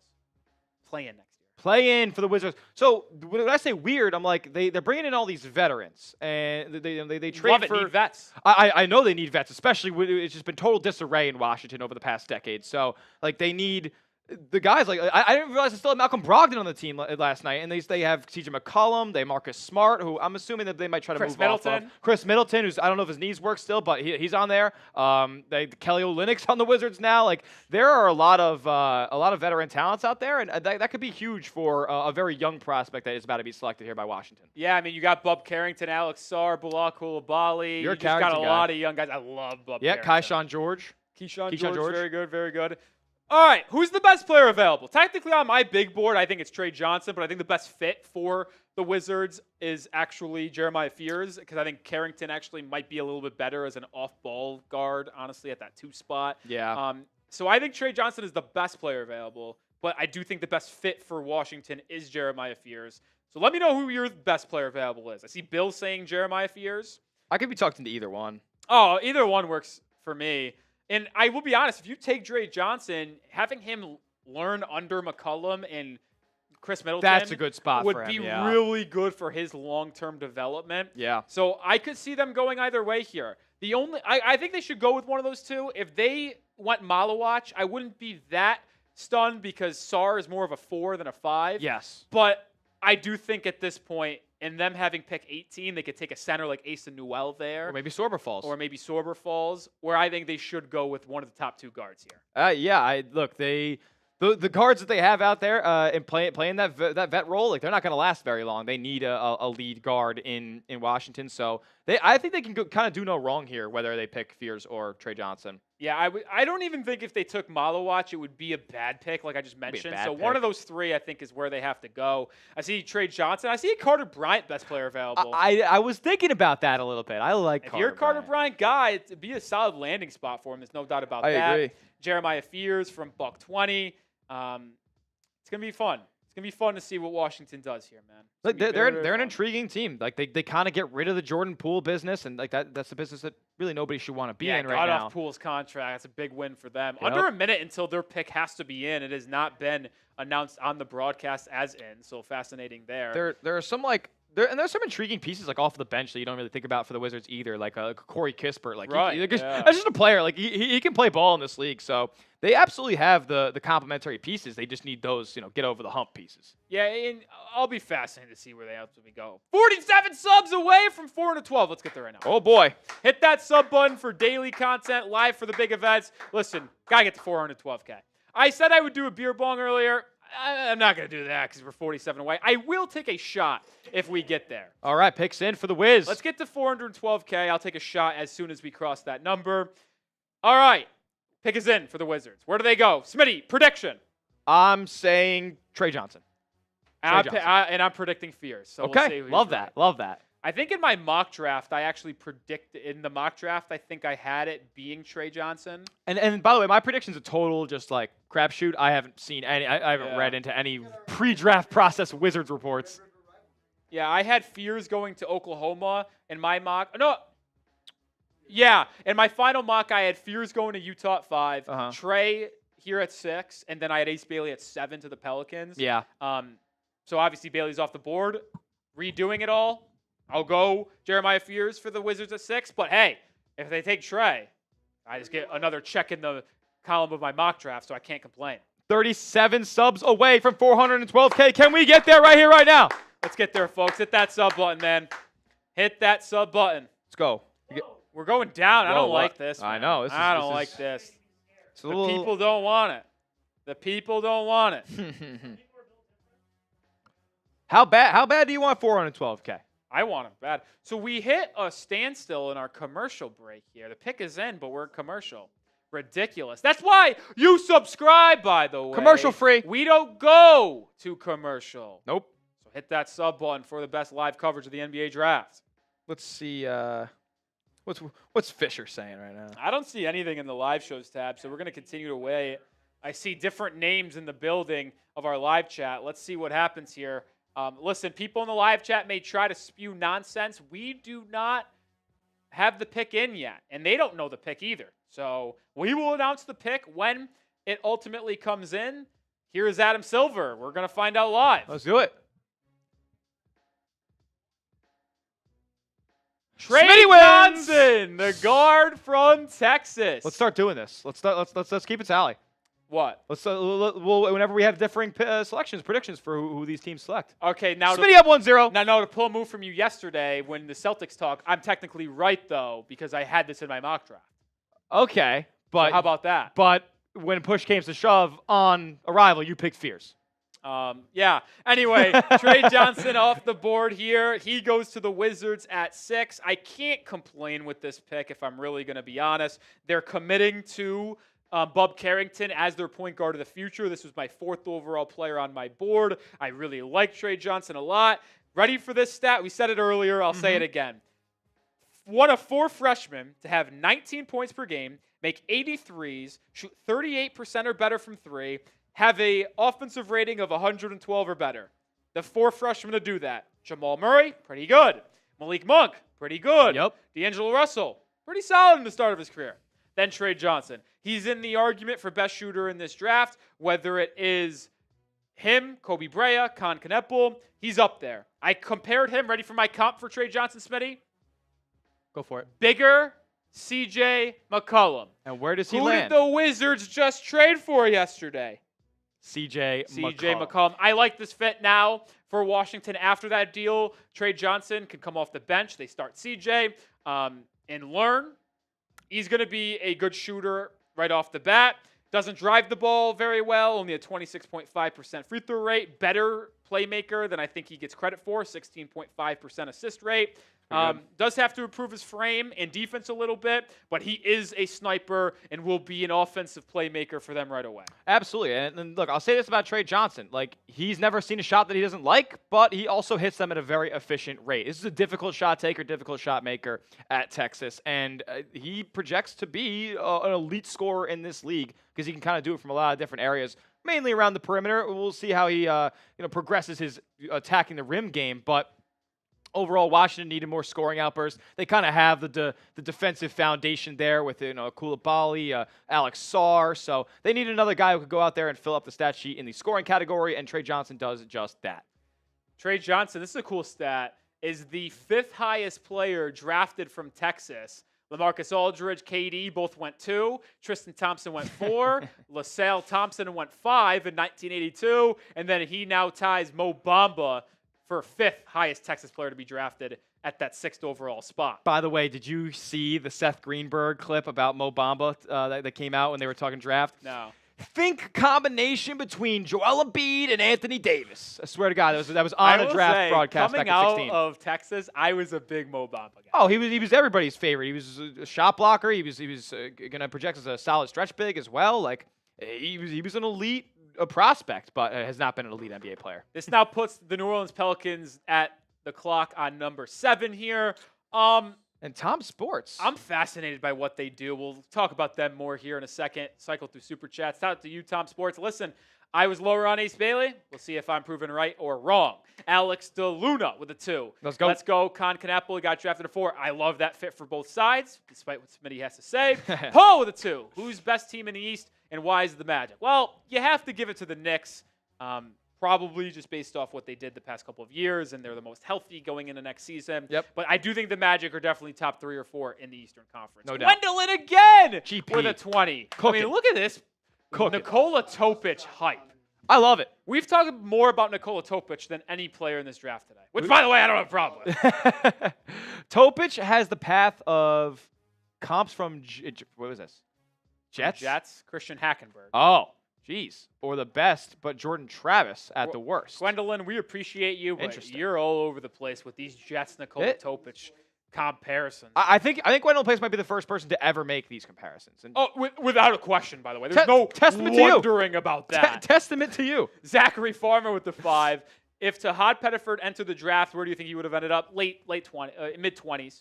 I think where Walter Clayton's going to get drafted, I think that's where Pettiford would have been drafted. I was a big fan of Pettiford. Great shot maker, tough shot taker as well. Big fan of Tahad Pettiford. I think he will be a lottery pick next season after a lead year of that Auburn Tigers team for Bruce Pearl. Harry with saying Lakers. Lakers don't have a pick in the first round. Don't ever pick in the first round. Yeah, we'll see. We are running a little bit of a competition raffle here on the show today. Gwendolyn Plays is making her claim as a real estate owner in this raffle. Every $5 super chat that you guys send in, you will get an entry into win the NBA draft hat of your choice. Whatever team you rock, we will get you the hat of your choice if you end up winning the raffle. If you send in a $10 super chat, that means 3 entries are coming your way. And if you send in a 20, like you've seen Gwendolyn do, that's 6 entries into the raffle. The winner gets an NBA draft hat, and we also have a new feature here in YouTube live streams called Top Fans, where we will give 5 free entries away to whoever ends up in first place right now. That is Marble Sky. Marble Sky. What'd you say? Who's in the chat? I don't think it's very super chat related. No, I think it's who's in the chat the most, who's commenting, and stuff like that. That's dope. That's dope. So if you guys want to win an NBA draft hat of your choice, because they are a little bit expensive over there on the shop, so you can get one for the low today if you send in a $5 super chat. All right, pick is in for the Pelicans at number 7. I do think they go Fears here. We'll see, but They don't really have a another point guard, option right? would be Malawatch. They've been rumored to want to add another center. They drafted Yves Missi last year. The pick is in, and it's being reported on Twitter, according to Michael Scotto. Ooh, Scotto, hoops hype. Scotto's been on it today so far. Scotto's had a good offseason. Good offseason for Scotto. And the pick, if it is confirmed, is not a surprising one. Not a surprising one. Do the Pelicans, I mean, they don't really have a guy in this position on the roster right now. They still have DeJounte Murray. Oh, yeah. Returning from an Achilles injury, will miss the start of this upcoming season because he got hurt on January 1st, I believe. Do you think he's more of a 1 or a 2? So he played the 1 in San Antonio. Yeah. It was awesome. Yeah. Then gets traded to Atlanta, plays the 2. He was not that great. Kind of not that good. Yeah. Then gets traded to the Pelicans, and before he got hurt was playing like the 2 and was not that great there either. So I think his role is the 1, but he won't be playing the 1 if he's playing next to Jeremiah Fears, who the Pelicans just picked. This is a great pick. Yep. My 5th overall player on my board. I think a lot of people would have said if Fears was available at 7, it would be a no-brainer by New Orleans, and I think that's the case here. I have him as a top 5 player in this draft. He had a 36.5 max vertical, 17 points per game as a true freshman, one of the youngest players in this draft. He reclassified. Ready for these stats? Go Smitty. for it. For a true freshman guard that played in a Power 5, usage rate above 30, true shooting percentage above 55, and a assist percentage above 28. No, it's a lot, but ready for this. Jeremiah Fears, Trae Young, Markelle Fultz, Isaiah Collier. Isaiah Collier had a good rookie season, too. That is good company to keep yourselves in. Not He bad. also led all D1 freshmen in points created per game, 31.7. He was a complete offensive engine for the Oklahoma Sooners last season. Oh, he carried them to a 9 seed. Carried them to the tournament, had a good SEC tournament, good game against UConn, wicked first stat, shot 52.8% at the rim, so not the best, but shot 85.1% at the free throw line, so he was able to get to the charity stripe a lot. He is really good as an isolation scorer, 69th percentile there.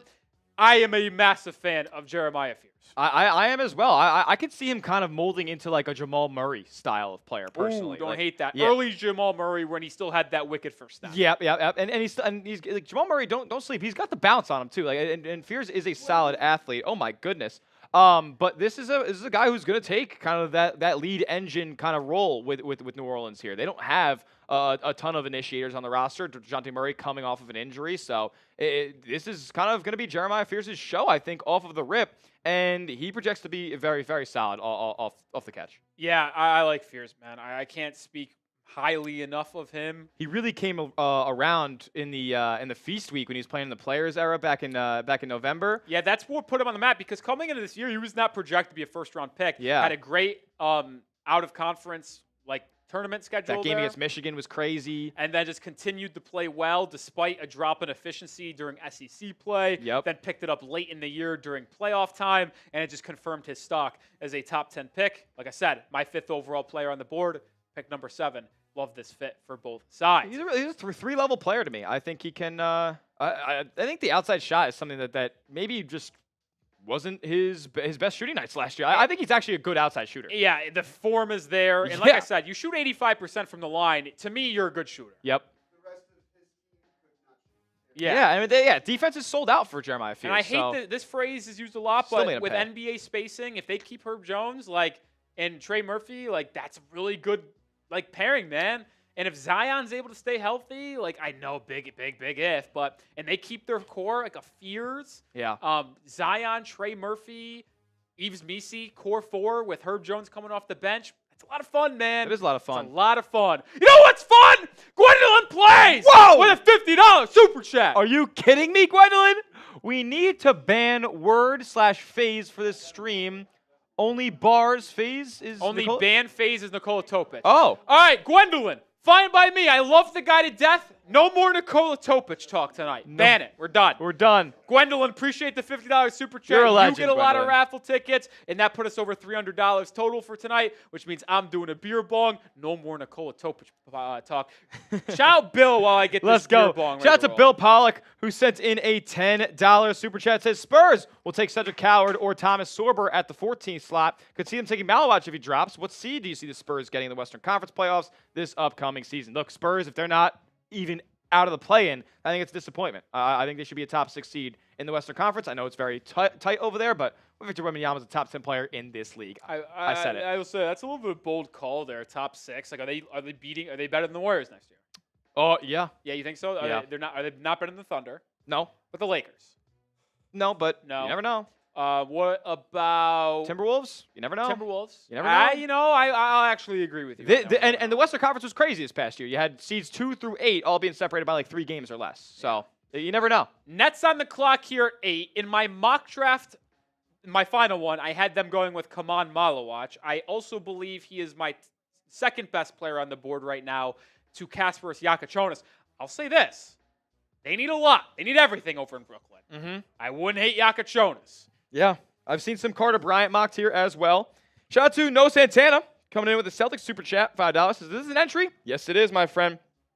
And for when I transition to Celtics only stream later on, we will still count all the $5 super chats. We'll be in communication with the people over here at the main stream. So your raffle entries will not go unnoticed whatsoever. So just know that, No Santana, you have 2 entries into the raffle. Same thing said for the Heat fans as well. Yep. Pick is in for Brooklyn. I'm holding firm. I think they go with Malawach. Okay. That's what my prediction is. It was in my mock draft, so there's no reason to stray away from it. I'll say this, Smitty. Despite having the orders not completely correct, my top 7 in my mock draft all went in my top 7 of. You see who just went? I didn't know. I know I did not. Uh-oh. I'll say this. My top 7 in my final mock draft all went in the top 7. This is a stunner. Smitty says it's a stunner. I've yet to see it. Should I blindfold myself? Yeah, blindfold. You're gonna. Yes, you specifically need a blindfold. You're not looking. All right, so Smitty says it's a stunner. It's a your guy. It's a my guy. Oh, I know who it is then. And then don't say it. No, I know. My prediction, if it's a my guy, it's Igor Demen. There's a lot of buzz. There was late buzz around Demen in Brooklyn at 8. I'm not gonna lie, there was. A lot of buzz. Yep, a lot of buzz. There's always buzz, man. This is a buzz event. I saw the one of the last. No 88.3. Ready for this? Can I turn around yet? Is that official? It's not. Yeah, that's okay. It's Igor. It's Igor Demen. It's Igor Demen. So ready for this? The odds shifted dramatically. Oh, did they? Right as the draft started, like 5 minutes before 7 o'clock, I saw a tweet come across my timeline that Igor Demen went from plus 1,400 to plus 500 to be the 8th pick. Wow. So wow. You see that, and it doesn't surprise me. And you know what? I love it. Yeah. I had Demen as my top 10 player in this draft. I did. Would I have preferred for them to go Yakachonis if they went guard? I do. I really, really do. But when he's 6'8" and a quarter without shoes, Freaky. a 6'10" wingspan, he was the best playmaker in college this past year. 5.5 assists, a 35% assist rate. He is a true point guard at that size. Unbelievable. And he tested well laterally, so he moves his feet, which means, excuse me, I almost choked there. Moves his feet well laterally where he can be a plus defender given his size. I had a lottery grade on him. He was my 9th overall player. My comp for him was Josh Giddey. I know it's a little bit lazy, but a taller guard that doesn't shoot the ball that well. And that will be the key for Demen. If he's able to shoot the ball from beyond the arc, then we will be in a good spot. 27.3% this past year. Not good. The form's there, though, But the man. form is pretty. He also played a little bit better down the stretch of the year, had some big games. I believe in Igor Demen shooting, and if you believe in Igor Demen shooting, then you believe in him being a legit player in the NBA. Oh, because he already has all the other tools that you would need in a distributor in this league. He's got elite vision, elite decision making. He's as big of a point guard as they're going to find in the NBA right now, and he doesn't even play like a big. So like it's crazy how he has so much body control and stuff like that at 6'9". Like he really truly does not look like a wing or a big out there. He fits the bill of a point guard. And look, this is a foundational piece for Brooklyn now. Now they can kind of complement Igor Demen with scorers around him. They have their setup man now for the years to come. And I'll say this, Smitty. With the Brooklyn Nets having 5 first-round picks, they had 8, 19, 22, 26, and 27. That makes me like the pick even more. You're allowed to take swings. Yep. Because with all of those other picks, you then maybe can go with a higher floor guy if you just want to build out your roster. But I love this pick for them because it is probably the biggest swing they could have taken outside of Noah Senge, who I believe is going to go number 9 here to Toronto, by the way. Ooh. But, man, I don't want to just continue to harp on this and say I love this pick, but when you're the Nets having so much ammunition, you go for high upside to really change your franchise and your direction. And Demen, if he hits, man, he can do that. Oh, I mean, if he hits and he improves the outside shooting, he could be a top 4 player in this class, something like that. Like, he has that type of upside. And, you know, for a Brooklyn Nets team that needs legitimate upside on the roster right now, because a lot of their young talent really doesn't project too highly at this point, Demen is as big of a swing as you could take, like Broly said. Yeah, a lot of fun, man. A lot of good stuff. We'll see how they continue to go with their rest of the first round. The Toronto Raptors are now on the clock. Yep. I think there's a lot of talk between them and Noah Senge. I'm kind of out on Senge. I dropped him down my big board. Ready for this? Yeah. I don't know if he gets taken. I'll bring it up when he does. Left the German League Championship Series to attend the draft. Couldn't be more out on a prospect. You want to win or not? He cares more about being across the stage shaking Adam Silver's hand than finishing the job for his professional league team ratio from Yeah, and you know, like what is that? What about that message I send to teammates? Like, are you always going to be there for me, or when the next opportunity rises, like, am I going to kind of bow agree out? with that? I also don't think that the Raptors could have thought Malawach was going to be here. Would be a great pick for them as they look to get a long-term center with Jakob Poeltl being on the out soon. Yep. Malawach is a Masai Ujiri guy. Oh, yeah. I mean, if you hand script a prospect, it's come on Malawach. But you can also say the same thing for a Senge. Yep. So I think it's one of those two here at 9 for Toronto. It's long been speculated that if Malawach fell to 9, he would be the pick with Toronto. So we'll see if that ends up being the selection. But man, this draft is it's gotten off to an interesting start. Like no trades or anything like that within the first round just yet. We'll Not see just what happens yet. though. Shout out your favorite team as we're waiting for the Toronto Raptors next selection here. They got 2 minutes left on the clock right now. Shout out your favorite team. We're going to pick a team in about 20 seconds here, and we'll talk about them for about a minute or so before we hear the Toronto selection. Yeah, Let's go. You want to pick a team in like 15 seconds? I could do that. But I'm not seeing them coming fast enough. Let's go. I'm not seeing many teams in there. Get your teams in the chat. I'm picking in the next like 10 or so seconds, so you better get them in there. Let's go. Alrighty, I'm going to pick in 5, 4. I see it flying down there now. 3, 2, 1. First one I see, Jazz. We'd already talked about the Jazz. I feel like should we go with the team that we haven't talked about yet? That's what we saw. Let's go Utah. We could recap their pick. They have another pick at 21 and see what they can do with that. So the Utah Jazz with the 5th pick, they went against Ace Bailey's wishes and took him. High upside. You could argue he's got maybe a top 3 ceiling in this draft, Smitty. Yeah. I have him as my 12th overall player. I don't love it. I would have rather went them or with Jeremiah Fears or Trey Johnson at this spot for them. But I don't hate Ace Bailey. They need to figure out their roster outside of Lauri Markkanen and Walker Kessler.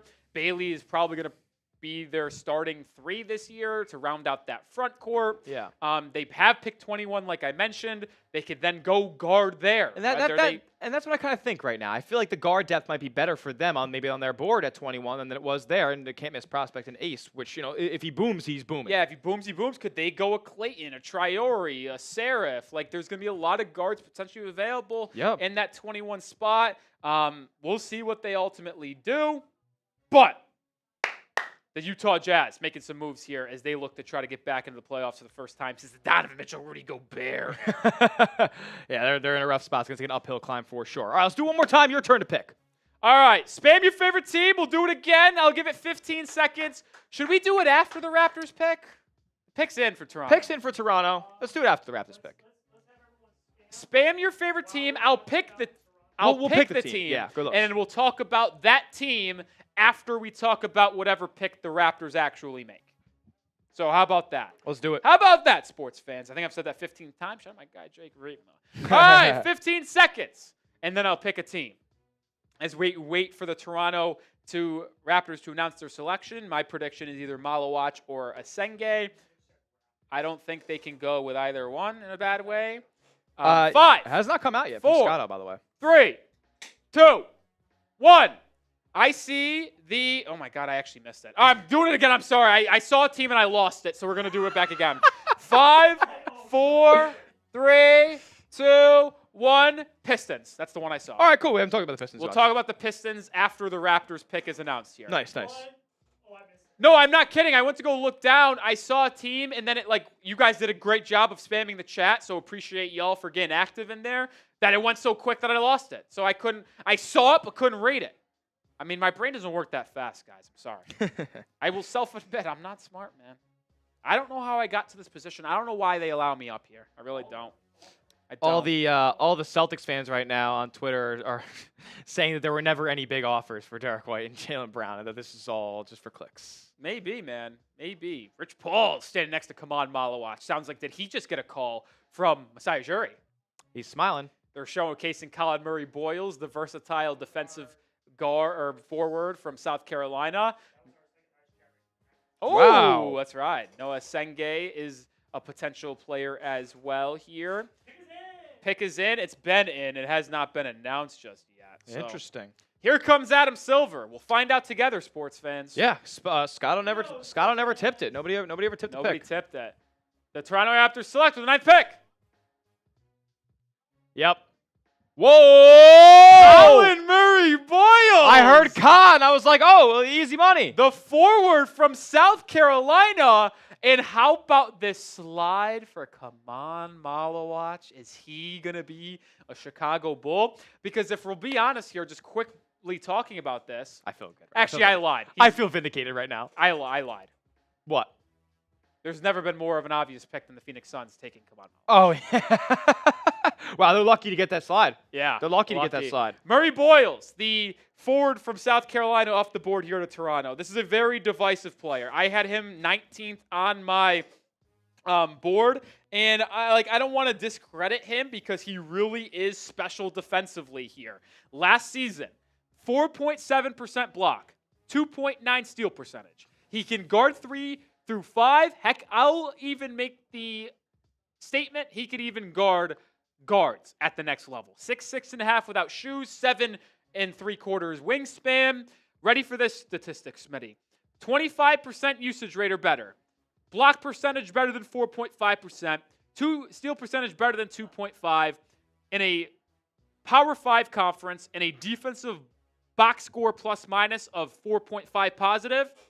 Cooper Flagg, Zion Williamson, Tari Eason, Ethan Happ, Colin Murray Boyles. Just an elite defensive prospect, so versatile.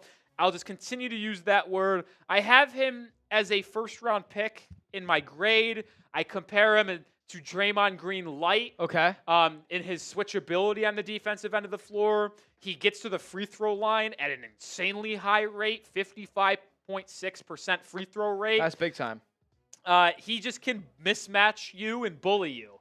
I think there are certain places where this would really go poorly for Colin Murray Boyles, certain places where it would work. I think this is a place where it would work.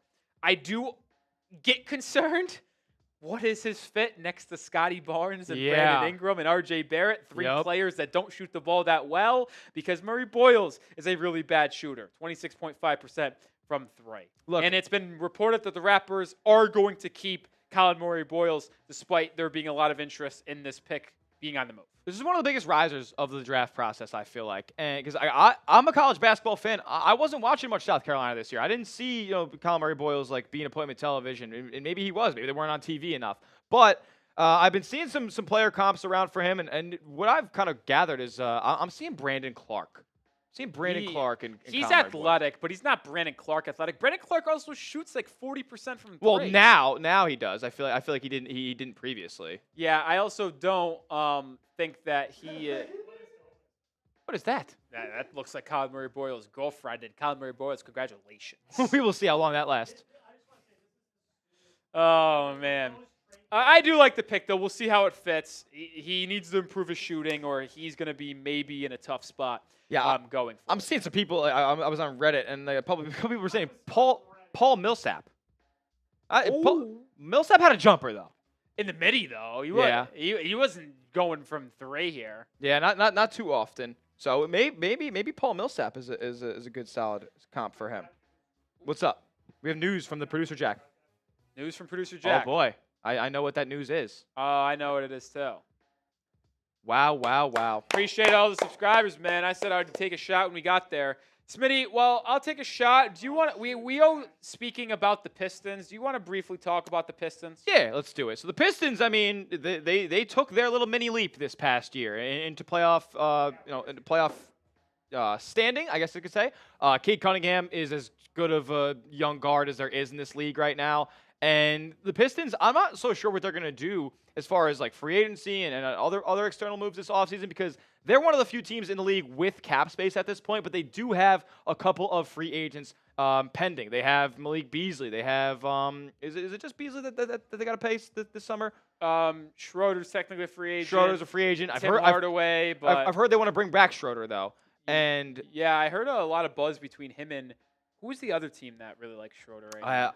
Sacramento Kings. Thank you, Sam. Okay. So yeah, so who knows what they do financially this offseason, but there is some flexibility there. And look, I wouldn't want to waste any time if I'm the Detroit Pistons in pairing more stardom next to Cade Cunningham. Tobias Harris just is not enough at this point. So I'm interested to see what they'll do, but there isn't a ton of like trade candidates right now. There's not a ton of like elite free agents they could go out there and get. So we'll see what ends up happening, but I think they're just going to continue to build this young core, and when that right name comes around, they'll take the big swing for him. They control all their draft capital as well. Yeah. Bill with a 5. Tell Yodes we need a Spurs channel. Make Tyler Jones host so we can stop glazing OKC. Well, Bill, that is an all-time comment by you, Bill. We appreciate you, and I promise you James is probably watching right now, so he knows what you want, and we'll see if he can make it happen. He knows what you want. Let's go. We do have a Super Chat menu up on screen. If you want to be like Bill, if you want to be like Gwendolyn, who's been sending a couple of Super Chats onto today's stream, you can do so by the $ next to the chat box. We got a couple of deals to make things a little bit fun and fresh for you guys. Every $5 Super Chat, every $5 Super Chat that you send in, you get entered to win a raffle that will win a NBA draft hat of the team that you select. If you send in a $10 Super Chat, we will talk about whatever team that you root for, and you will get 3 entries into the raffle. If you send in a $20 Super Chat, we'll take a shot, and we'll give you 6 entries into the raffle. And every time we pass $100 in Super Chats, we will do a beer bong or a shotgun. Right now, we are at 358, so 42 away from my next beer bong here on the stream.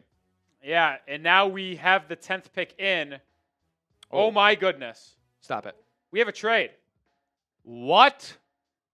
We have a massive trade. Massive trade. The Charlotte Hornets just traded Mark Williams to the Phoenix Suns, who are currently on the clock, and a 2029 first-round pick. Charlotte first-round pick. The Hornets are trading Mark Williams to the Suns for a 29 pick and the Suns' 2029 first-round pick. Wow. So, 2 firsts. Just saying this. 2 first-round picks. 29 and 2029. That is a very confusing trade. That was really fucking me up. The 29. So I'll just clarify one more time for everyone if you are confused. The the 29th overall pick in this year's draft Tonight. plus a 2029 first-round pick to the Hornets for Mark Williams. Now, this comes after the Phoenix Suns just selected Kaman Malawach with the 10th overall pick. So the Suns, who have been in the market to completely overhaul their center rotation, just traded for Mark Williams and drafted Kaman Malawach. I'm clapping it up for the Phoenix Suns. That's phenomenal work. That's phenomenal work. They're just really investing into this team. Like, I don't know what Phoenix's plan is, though. They have no future capital. That's the issue. They can't tank. So they have to try to put all their eggs in this basket right now and try to compete with Jalen Green, Devin Booker, and Bradley Beal. Like, it's not going to work, but they got to try. It's just an unbelievable thought process. Now, let's talk about Malawach real quick. My number one big, my 8th overall player. He played for the South Sudan national team in the 2023 FIBA Basketball World Cup and played pretty well. Yeah. Actually played against the United States. Projects as an elite rim protector, 6.8 block percentage. Ready for this? Opponents shot 45.3% against him around the rim. He is a great offensive rebounder, Smitty. Yes. 16.5% offensive rebound percentage. But not the best defensive rebounder, which is a little bit odd, but attacks the glass offensively really well. Just finishes everything around the rim. Shot 84% on his half-court rim attempts. Shot pretty well at the line, 76.6%. So maybe you are looking at that and being like, okay, maybe he has floor spacing upside. Now, the issue with him is that he is a little bit uncoordinated, which kind of leads to his lack of defensive rebounds. Yeah. That's the issue I have, though. Is that you have to he's have. also not a twitchy athlete. Takes a little bit for him to get off the floor. And like, you got to have elite hands if you're going to be this type of rim runner. Like, if you're going to be a lob threat, if you're going to be a guy who's relied upon to grab double-digit rebounds on a nightly basis, you have to have sure hands. And look, Kaman Malawach, he was a very raw prospect coming into Duke last year. Like, he came from over in NBA Africa, their training program over there, and he was really, really solid for Duke. But you saw when he really faced some physicality, and even players that were undersized compared to him, he was kind of moved around a little bit and almost played off the floor in that Houston game, just due to the physicality and the real want to grab rebounds from those guys, the Cougars. Yeah, this is the full trade details here. 29th overall pick and a 2029 first-round pick to the Hornets, who recap more draft capital in return for Mark Williams. It was pretty obvious Mark Williams was not going to stay with that team long-term, considering that, well, they tried to trade him at the deadline. And they got a better return. They got a better return than they originally got. Well, you don't like Dalton Connect? Dalton Connect's better than any player they're going to draft at 29. You don't. That's the thing. You don't know that. I know that. I don't think we do. What is Dalton Connect? I really like Dalton.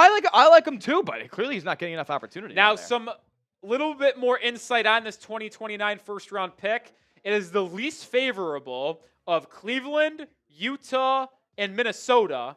Okay. Top 5 protected from the Timberwolves side of things. So it's the least favorable of Cleveland, Utah, and Minnesota. I anticipate that'll be... Minnesota won't be picking in the top 5 unless they somehow trade Anthony Edwards between now and then, which I doubt happens. But, yeah, you see it there. So it's probably going to be a pick in the 20s when you get to that point, because if it's the least favorable, probably would assume Minnesota or Cleveland is at least in the mid-20s, still in 2029. So, yeah, that's the trade. A very fascinating one. And they still took Kaman Malawach. And they added another Duke player to their roster as well. You got Grayson Allen, Mason Plumlee up there, Tyus Jones. So Tyus Jones is a free agent. We'll see if he returns. That's right. But very interesting there. That was, by the way, the lone Suns tradable first. So the Suns now cannot trade another first-round pick. Wow. That's absurd. And a lot of them are going out in swaps too, right? Yeah, a lot of swaps. Bobby Marks tweeted that out. So we'll see. We'll see. Who won the trade? Hornets or Suns? I got to be honest, I don't get investing back into the draft or investing into this team. I think it's fair value for Mark Williams. I'll lean Charlotte if I had to pick a side. You get 2 first-round picks. Because everybody knew you were going to get rid of Mark Williams anyway. Yep. So Charlotte gets 2 first-round picks out of a guy that, I guess at the deadline they got 2 first-round picks, but now they can actually control who they end up selecting in the future. So now the Blazers are on the clock at 11. The two best fits, in my opinion, for them would be Carter Bryant or Noah Senge. I mocked Carter Bryant to the Blazers at 11, I believe. Go give me a wing defender up in Portland. Yeah, they're just going to lean into that defensive mold no matter what pick they do here. Yeah, because they plan on keeping Drew Holiday. Denny's a solid defender. And honestly, if you look at the Portland's defensive metrics over the second half of the season last year, they were one of the better teams in the league at defense. So they're going to kind of lead into that identity. They just got rid of one of their, kind of players that didn't fit that mold, and Anthony Simons. So they're going to seem to run with the, the Scoot and Shaedon Sharp backcourt, it looks like, along with obviously Drew Holiday, the veteran, and we'll see who they end up taking here. I would assume it's going to be something like a wing. It is a wing. It is not who you would think. Okay, wait, I want to figure Wait it a out minute, now. trade. Oh! Trade! Yeah. How about this, sports fans?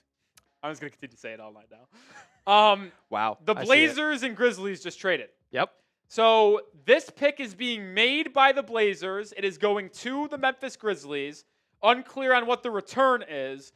But the Memphis Grizzlies are trading to the 11th spot and taking Cedric Coward, the wing from Washington State. That's crazy. Someone, if you were watching on our Heat channel, I would have jumped at the fish hook, if you will, if he was on the board for Miami at 20. That is not the case. Cedric Coward off the board at 11. That's crazy to me. I don't have him as highly touted as a guy like Carter Bryant, but clearly the Grizzlies do. And this is a player who's a late riser. Only played a few games in Washington State last year after coming over from Eastern Washington. And look, man, he has the NBA mold. I mean, he is 6'5", super long player, and he projects as a solid two-way in this league, I think. Yeah, I love Coward a lot here. I think this is a good fit for them. I would have thought they maybe would have just been able to sit there at 16 and take him, but I believe they thought maybe San Antonio would want him at 14 and wanted to jump him. Coward only played 6 games this year at Washington State, but he's 6'5" and a quarter without shoes, 7'2" and a quarter wingspan, so just a ridiculous measurement. 38.5 max vertical, great 3-quarter sprint too, great athlete. In the 6 games he played, he had a 5.3% block rate. The thing that I love about him is his ability to get to his spots on the offensive end. 99th percentile in post-up situations. Oh.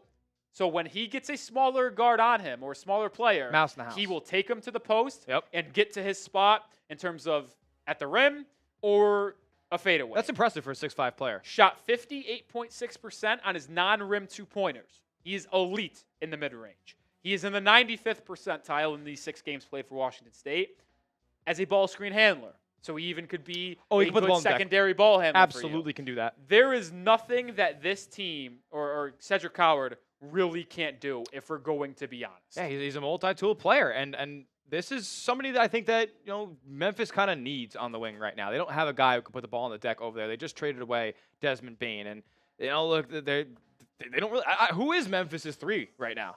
Jalen Wells. He's coming off a major injury. Yeah, he suffered injury late there, so I don't know if Coward's going to start for him. He's an older player. He's 21.7 years of age on tonight's draft. But even though he's an older player, I mean, there's still no guarantee that he is going to be able to contribute right away because his career path was very crazy. Like, he started at, like, the JUCO level, then transferred to Eastern Washington, then was going to transfer to Duke, but then stayed in the draft here and ultimately gets picked at 11 by the Memphis Grizzlies, who sent the 16th overall pick, a future first-round pick, and 2 second-round picks to get this selection. So they clearly coveted them, and they go up and get their guy. Yeah, wow. So, what are they, the future first and 2 seconds? That is a lot. That is a lot. So I mean, they have a lot of draft picks at their disposal after trading away Desmond Bane. So that's true. I can't hate it. If that's their guy, that's their guy. Yeah, it's a smart move for a team that has a lot of ammo right now. And if this is a deal, I mean, if you're trading 4 picks away and 2 in the first round, 1 is a swap essentially, but it tells me that they have a high roll kind of drawn out for him right now. Yeah, and I love his fit. It's a 2028 first-round pick via Orlando. No surprise there. You had to assume that it was going to be from the Orlando Magic. This now puts the Chicago Bulls on the clock at 12. Patrick Seatman, here we go. Patrick Seatman. He I think if you told him Carter Bryant was available at 12, I think he would have said, sign me up. Yeah. I think he also wants Derek Queen. Mm-hmm. And I think he could be a little bit interested in Noah Senge as well. I also would believe that Yakachonis would be the best player available. I was going to bring it up. And I think the Bulls are a team that they can't – I don't think it would be wrong for them to go best player available. There's a lot of buzz about them maybe trading Kobe White, Lonzo Ball. They have a lot of guards in Chicago. But if they plan on moving one of them, then I would not fault them for going with a player like Kasper Yakachonis. Yeah, look. Who knows what they're going to do with Josh Giddey this summer as well. I mean, given that they traded away Caruso to get him, I'm assuming that they're going to pay him. But you can – that's another player who – and Giddey's not exactly a shot creator either. So I wouldn't mind a Yakachonis pick here from Chicago. I'll say this, Smitty. There has been some interesting selections to this point. There's been a couple trades now with Mark Williams being dealt. That's now trade up by Memphis to get Cedric Howard. Yeah. But we have yet to see a player, in my opinion, get taken, and I'm just like, whoa. That is crazy that he went that high. Yeah, Colin Murray-Boyles, I don't think it was crazy they went that high. I just think to the fit in Toronto was I mocked him to, even though he's 19 on my board, I mocked Colin Murray-Boyles to the Suns at 10. Okay. So it's like I kind of felt like he was going to go that high, even though I do not think that would have been what I would do personally. Yeah. The player that I anticipate being the stunning one that's to come to break that mold is Yohan Béranger from France. Oh, it's going to be right here, too. I don't know if it's here, but I do feel like it's coming up in the next 4 picks, and that's going to be a stunner to me. But even though it's not a stunner because I mocked him at 15 to the Thunder, even though I wouldn't take him. So we'll see. The Bulls are on the clock. Absolutely, we can do that. As for the picks that have gone down so far, obviously – Cooper Flagg, number 1 overall to Dallas. Dylan Harper, number 2 to San Antonio. VJ Edgecombe, number 3 to the Sixers. And Con Knueppel, number 4 overall to the Hornets. Really no surprises there after we heard the late buzz about Knueppel. Ace Bailey, a little bit of a stunner to the Utah Jazz at 5 after previously declining a workout with them. Danny Ainge wasn't scared, and he got his guy. Trey Johnson goes to the Wizards at 6. They needed another scoring guard there. They got too many vets that are going to be out of there pretty soon, so they needed a young elite scorer in Trey Johnson. They got one. Jeremiah Fear is going to look like he's going to run the show in New Orleans. He was picked 7th overall, in which DeJounte Murray coming off a major injury as well. Fears looks like he could slot right in as their starting point guard of the future. Igor Demen was a little bit of a stunner, I think, at 8th overall. But the more that we talked about it, the more that we loved the fit in Brooklyn. Now that they have 4 more first-round picks the rest of the night, you can kind of get the complementary pieces and take big swings now that you have the connector and the point guard of the future in the Barclays Center. Now, at number 9 overall, Colin Murray-Boyles of South Carolina, kind of tweener big, goes to Toronto here, and it'll be interesting to see how he fits in there next to Scotty Barnes. He's developed a little bit of a jumper, but Masai Ujiri liked him at 9. Kamal Malawach goes to the Suns at 10, and we just talked about the trade that they made, sending Mark Williams to Phoenix as well. As with the Suns not really holding much control over their draft capital over the next few years, it looks like they're going to go all in and make a playoff push. Cedric Coward at 11 with a trade with the Portland Trailblazers. Just went down a future first-round pick. They swapped 11 and 16, and then 2 seconds also go to Portland in the deal. So here we go. Oh, my goodness. I can't tell if people have seen this. I've been smiling for the last 30 seconds after I found out what the pick was. I didn't even look at I wasn't even looking at the left side of the screen. That's crazy. The Bulls pick is in. Steeps is tight. It is Noah Senge. Wow. The wing from Ratio from originally from France. I'll say this, Smitty, and I think I'm going to be opposite. I don't think I'm going to hear Seeps happy about this pick. No, he's not. Don't think it's a bad idea. The reason why I say this. You tell me, because I'm not that most tapped in on a Senge. This is a swing big pick by Chicago. And this is what I also believe the Miami Heat should do, by the way, for my Heat Report viewers. They should absolutely be a team that should try to swing for the fences to go from mediocrity to somewhere. Does Senge ultimately have ultimate bust potential? Absolutely does. But his ceiling is very, very high. He is really, really good defensively. Lateral quickness, which allows him to switch on people the perimeter. He can detain guards. He averaged 2.1 steals per game per 36 for Ratio from He's a great connecting passer. And you're now talking about a front court in Chicago that consists of Senge and Matas Buzelis, 2 very lengthy players that can be disruptive defensively and can work well. I really like Senge's passing. I mentioned that as a good connecting passer. As someone who sets screens, a lot of times Ben Seraph, his teammate, or other guards on that team would hit him on the short roll, and he would make a decision whether to swing it to a guy on the perimeter or finish at the rim. Needs to improve his three-point shooting for sure, but I like what Asege could bring to the table. He got a late lottery, mid-first grade from me. He goes late lottery here at number 12. And you had him comped to Nicholas Batum. That's when he gets that three-point upside that I believe is there, because you watch him shoot the ball. He shot 73% from the line. I think it's there. And if it comes and it develops that shot, I think that's a Nic Batum type of guy. Look, I'll tell you what, if you get Nic Batum at 12, guy who's been in the league 15 years, I think you're doing pretty solid for yourself. And this is a project of a player in a way. High upside pick, man. It's a high upside pick. And look, I don't think the Bulls need to be picking guys who are necessarily instant contributors, guys who are going to help them make a playoff push next year. The Bulls, I know they're never going to be focused on it with their own ownership, but they should be focused on being one of the worst teams in the NBA and developing long-term prospects like a Noah Senge, like a Montes Buzelis, who still has room to grow in his NBA career. So in my book, like as far as the theory and the thought process behind the pick, I like this fit a lot in Chicago. And here we go. We're starting to get nuts a little bit in the NBA draft. Oh, we just had another trade. The New Orleans Pelicans move up from pick 23 to the 13th overall spot. Atlanta drops down 10 spots to that 23rd overall spot, and then will also get a 2026 first-round pick out of this as well. I love this move for Atlanta after trading 22 to get Kristaps Porzingis. They now move back, reconsolidate some assets, get more, and little bit of a breather here as New Orleans is looking for their second lottery pick. They took Jeremiah Fears at pick number 7. The pick is in for the New Orleans Pelicans. I am a massive fan. Here comes Carter Bryant. Oh, you don't know who it is? I don't.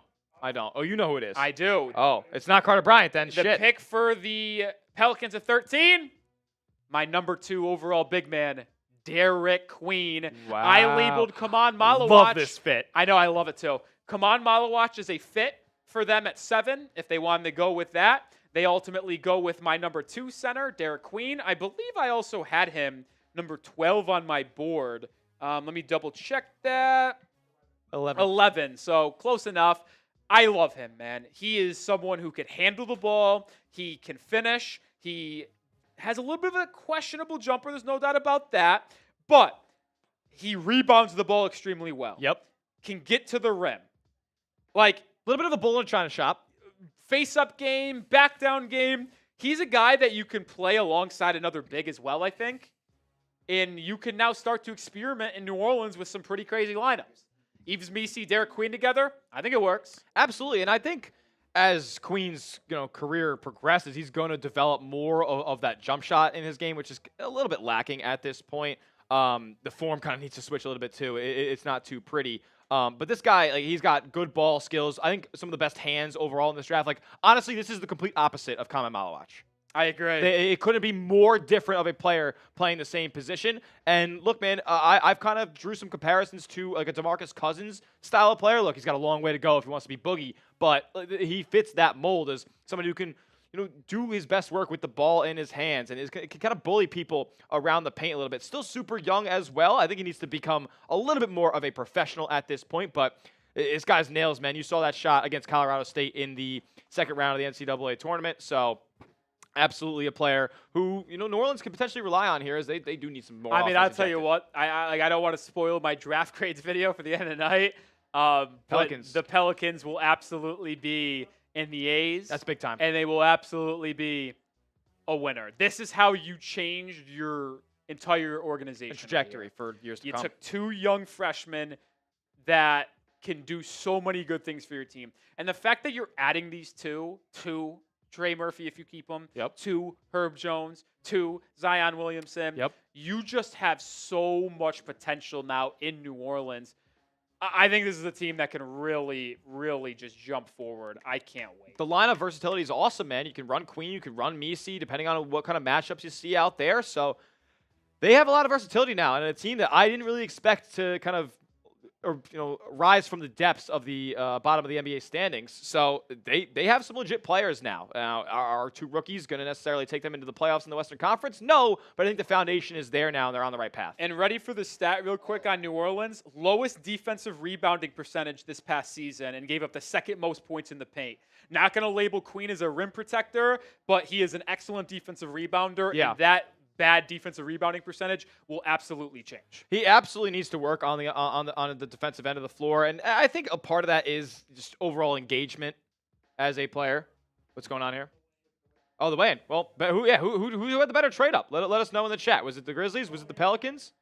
I mean, Grizzlies go up to take Cedric Coward there at 11, and the Pelicans move up to 13, 10 slots to select Derek Queen. Who had the better trade up given what they ended up receiving back in the trade? What's that? Oh, it is also the new live poll as well. Who had the better trade up, New Orleans or the Grizzlies? You let us know at the top of the chat. I think I lean Pelicans because even though I like Coward a lot, I had Queen higher on my board, and he's just an even better fit, I think, for New Orleans than it is Coward and Memphis, if I'm going to be quite frank. Yeah, I mean, he's going to slot right in, and he's going to be that backup center. I expect. Like Izmisi didn't play a ton of minutes for long stretches this year, so they're gonna kind of like platoon those guys in and out depending on what they see on the floor. We're going to have the last pick of the lottery coming up here with San Antonio 14. They should be giddy at the fact Carter Bryant's still on the board for them. What a steal that could be. I just tweeted this out, so for my Heat fans, 500 people watching, we're going to be very soon moving over to a Heat Report only stream, so stay tuned for that. I just tweeted this out. If the Heat were smart, they should trade up to go get Kasparas Giacochonis from Illinois. And I firmly believe that. We need a point guard of the future next to Herro. Giacochonis, my 6th overall player. I've loved him for so long. They won't do it because they're an inept franchise and stuck in their ways and don't want to give up future assets. They should absolutely find a way to trade up and try to take Kasparas Giacochonis. Yeah, time will tell. We do have the pick in right now from the Hawks. We didn't already go. Yeah, we didn't already go with that. The Spurs here. Yeah. I'll Spurs say here. this. Apparently, ESPN announced the pick as Colin Cowherd. Oh my God. Colin Cowherd instead of Cedric Cowherd. NBC. I mean, I don't want to be disrespectful, but that's why you subscribe here and join us for our live coverage of the NBA draft, because we do so much research. And I promise you, when it comes to Cedric Cowherd, I'm not going to call him Colin Cowherd. What a ridiculous thing. NBC, buy up the rest of the rights, dude. Like, get the I don't want to off. be mean, but Get the like NBA off this ESPN's channel. coverage of the NBA is just an absolute joke. It's embarrassing with how much resources they put into it, too. It's just so bad. All right, the Spurs are on the clock here at 14. Will the Warriors trade draft night tonight? They Mike Dunleavy said likely not. Mike Dunleavy said for no. the Warriors. No, he said he can move around in round 2 potentially, but not round 1. Continue to hit that sub button if you haven't already, as we're trying to get closer to 413K, plus 412K today. Appreciate all of y'all. We have daily content in the sports world. Hit that sub button right now if you want more around the NBA, NFL, college football, and more live chats as well. Let's go. Little updated trade as well here, just to that Mark Williams deal to help with salary. Vasily Micic. Oh, Micic. Yo, he can play. Heading back to Charlotte. Yeah, he can play. Back to Charlotte? In that deal, yes.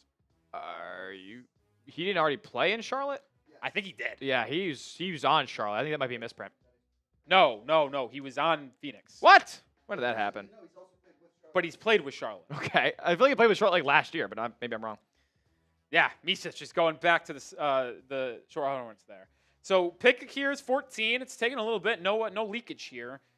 I know there's been a lot of buzz about taking a center here to be a backup to Wembanyama or maybe even play alongside Wemby. Yeah. If they did that, my number one guy without a question would be Thomas Sorber. There's been a lot of connections between him or the Spurs and Yohan Berenger, a Frenchman at center who I am not the biggest fan of, but there's been connection there.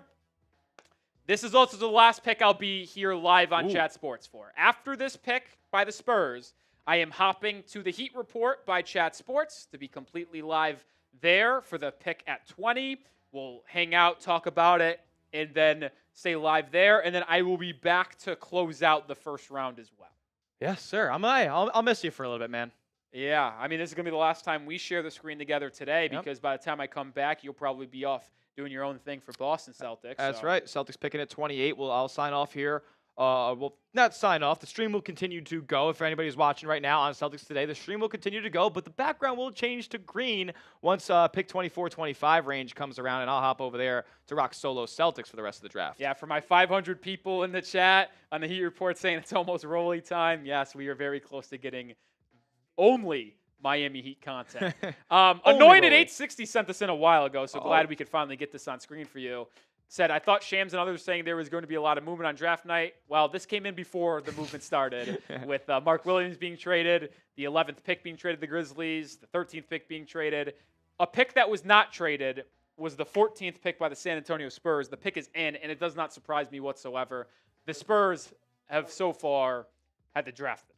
Yeah. I mean, I loved what the Pelicans have done, but there's no question that the Heat... Excuse me, I got my brain twisted here. Spurs. The Spurs are having the draft tonight. We'll announce that here in a second. Wasim Khan, $2 super chat. Not happy about the Noah Senge pick. Look, Bulls ownership is one of the worst in the NBA. So Fair. Is what it is.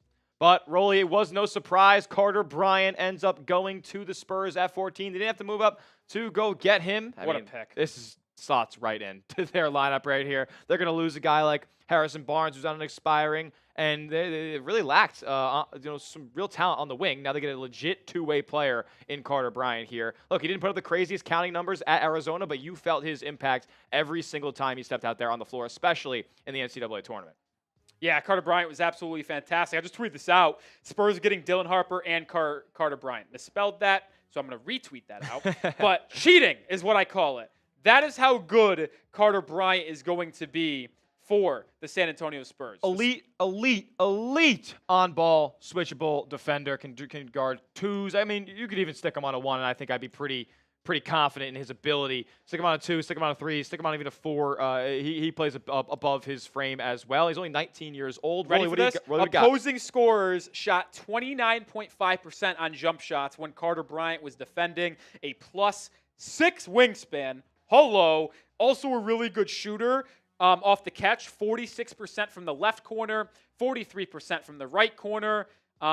Finished well around the rim at 72% as well. Massive fan of Carter Bryant. He is going to fit just in with the San Antonio Spurs. It's awesome, too. He doesn't have to have a huge scoring load, not a lot of responsibility put on him in year one. Can be that complementary piece and really focus on his defensive instincts.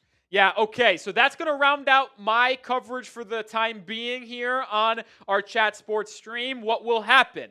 For the 550 people watching on the Heat Report, I am going to hop off of this stream, go to the Heat stream. We're going to start just in a solo stream of the Heat Report by Chat Sports, where we will talk everything Miami Heat. I will be there in just 1 second, so you're going to just see Smitty here for a brief moment. I will be there to talk everything Miami Heat in just 1 second, so stay true. We'll be right there, and once I get the go-ahead here, I'm going to hop off. Rolly, it was awesome having you. Go have fun on the Heat Report, my man. It was a pleasure. Let's talk some Heat ball, folks. Let's do it. Alrighty, shout out your favorite team for me. It's your boy, Smitty, rolling solo right now for the time being, as we're next up with the traded pick, actually. That will be with the Portland Trailblazers. A lot of picks in the 10s getting moved around right now. This is OKC coming up next. Oh, we're actually going to 15 now. 15. 16 is the one that's traded. But here we go. OKC on the clock at 15. Shout out your favorite team for me down in the comments section in the chat right now. We'll talk about your teams as we're waiting for that pick to get in, as they're still going over Carter Bryant right now on the ESPN programming. But let's go. We do have a super chat that came in as well a little bit earlier. Shout out to my guy, Bill Pollock. What's going on, my man? It says, raffle at the end to gift me the Spurs hat, duck race. So I think it's going to be a wheel spin for the raffle that we end up doing at the end of today's stream. But, Bill, another entry for you, my man. And trust me, if you end up winning, we will get you that Spurs hat. No doubt about it. Look, the Thunder here, man, they're in an interesting position. What's going on, Reed? Good to see you, my man. We all set up for when we transition later? Love that. Oh, an E. Okay. E for everyone. Alrighty. Well, OKC, man, like they're in just this is like cherry on top for them. They just won an NBA championship. I'm not even sure Sam Presti's done extensive draft research. No, I'm just kidding. He absolutely has. But look, whoever gets selected here, don't expect to see yourself being a featured player in the Oklahoma City Thunder rotation next season. They already have enough guys at the end of their bench who deserve to be getting big-time minutes. They can't even find time for Isaiah Joe to get out there. So don't expect this 15th overall pick to be an instant contributor for the Thunder. Who knows, though? If they go an older prospect and they think they can fit in right away, maybe that's what they end up doing. But potentially expect a type of project player like potentially Nikola Topic was last season, coming off an injury, just has super high upside, and was projected to be potentially a top 5 pick. You know what I think happens here, though, folks? Thunder just go best player available, and I see Kasper Siakachonis run across the screen in a Thunder hat. That would be a Sam Presti move, no doubt about it here. Let's go. We will be plugging this giveaway like I've been talking about with Bill's Super Chat. We are giving away an NBA draft cap of your choice to whoever wins the raffle at the end of today's show. If you send in a $5 Super Chat, that's 1 entry. If you send in a $10 Super Chat, we bump it up to 3 entries. If you send in a 20, it will be 6 entries to get an NBA draft hat of your choice. And whoever ends up winning, make sure you guys stick around to the end of today's stream so we can kind of coordinate, your info and what team, what cap you actually want out there. So send in a Super Chat, $, next to the chat box to contribute. And if you want to get in for free, you can't send a Super Chat, well, then you got to be really active in the chat because YouTube has this new feature called Top Fans. And if you're the most active running around in our chat during this stream today, then you will get 5 free entries. You got to be number 1, though. And right now, that's Marble Sky still cooking with a big lead. Yes, 375 XP. It's a new feature here. I'm still trying to get the kinks all sorted out and all that stuff, too. So Marble Sky with 375 XP, followed by Legal Latino Heat at 300 XP. What's the formula? Nobody knows. I think you just got to be active in the chat and get active because Marble Sky has been doing that all night long. So if you want 5 free entries, be like Marble Sky and get active in that chat right now. Look, I'm going to look to see if this Oklahoma City pick has been tipped. I'm not going to say it if it has, but I don't expect the Thunder to necessarily be in a spot where they need a guy to instantly contribute right now, but there is a player on the board that it feels to me too good to pass up in Kasper Siakachonis, and he's also a player who does need a couple of kinks sorted out in his game. Alrighty, we're going to now toss it to the Heat Report stream. Rolly will be on your screen momentarily in about 5, 4, 3, 2, 1. All right, here we go, folks. We are now fully live here on the Heat Report chat. It's go time, baby. Let's go. We got about 500 people watching. Shout out to everybody in the building here as we are just getting closer and closer to the Heat's pick. There have been no trades to this point. It is almost go time for the Miami Heat. You guys missed me or what, folks? As we got a spike in the audience here. I know we did a lot of discussing over the course of the first 14 picks on our main chat sports channel. I do lead our NBA coverage there. I had to fight the bosses just to allow me to come over here and just do Heat for pick number 20. So I'm glad everyone's hanging out with us here. Over 600 people now. We're shortly close to being on the clock here. We've got 15th with OKC. No announcement just yet. And then we'll have Miami picking at 20. Cullen Brown is with us. It's going to be a lot of fun. We'll stay live for a while here, and then I'll have to go back at the end. I've said this, and I want to continue to say this. You hit that sub if you haven't already, as we welcome Cullen Brown in. Cullen, there is a prospect on the board for the Miami Heat that if they were a smart organization, they should trade up and go get.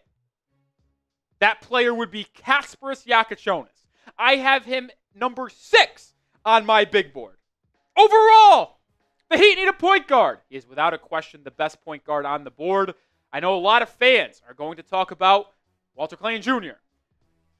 Cullen, 58% of our live poll pick Walter Clayton Jr. as the person the Heat should pick. Would not surprise me. I actually, was watching some Miami Heat Rolly content, which you should subscribe if you hadn't already.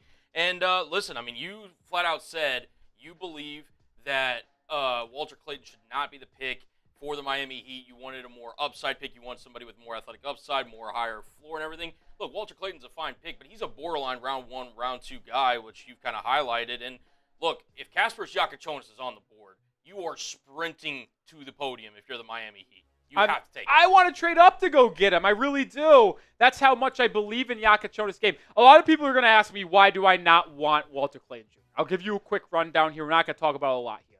He is a little bit undersized, and I think this is a misconception here. When I say undersized, I am not talking about height. With shoes, he's 6'3". That's standard point guard length. The reason why I think he's undersized is he has a 6'4" wingspan. Not that good of a wingspan.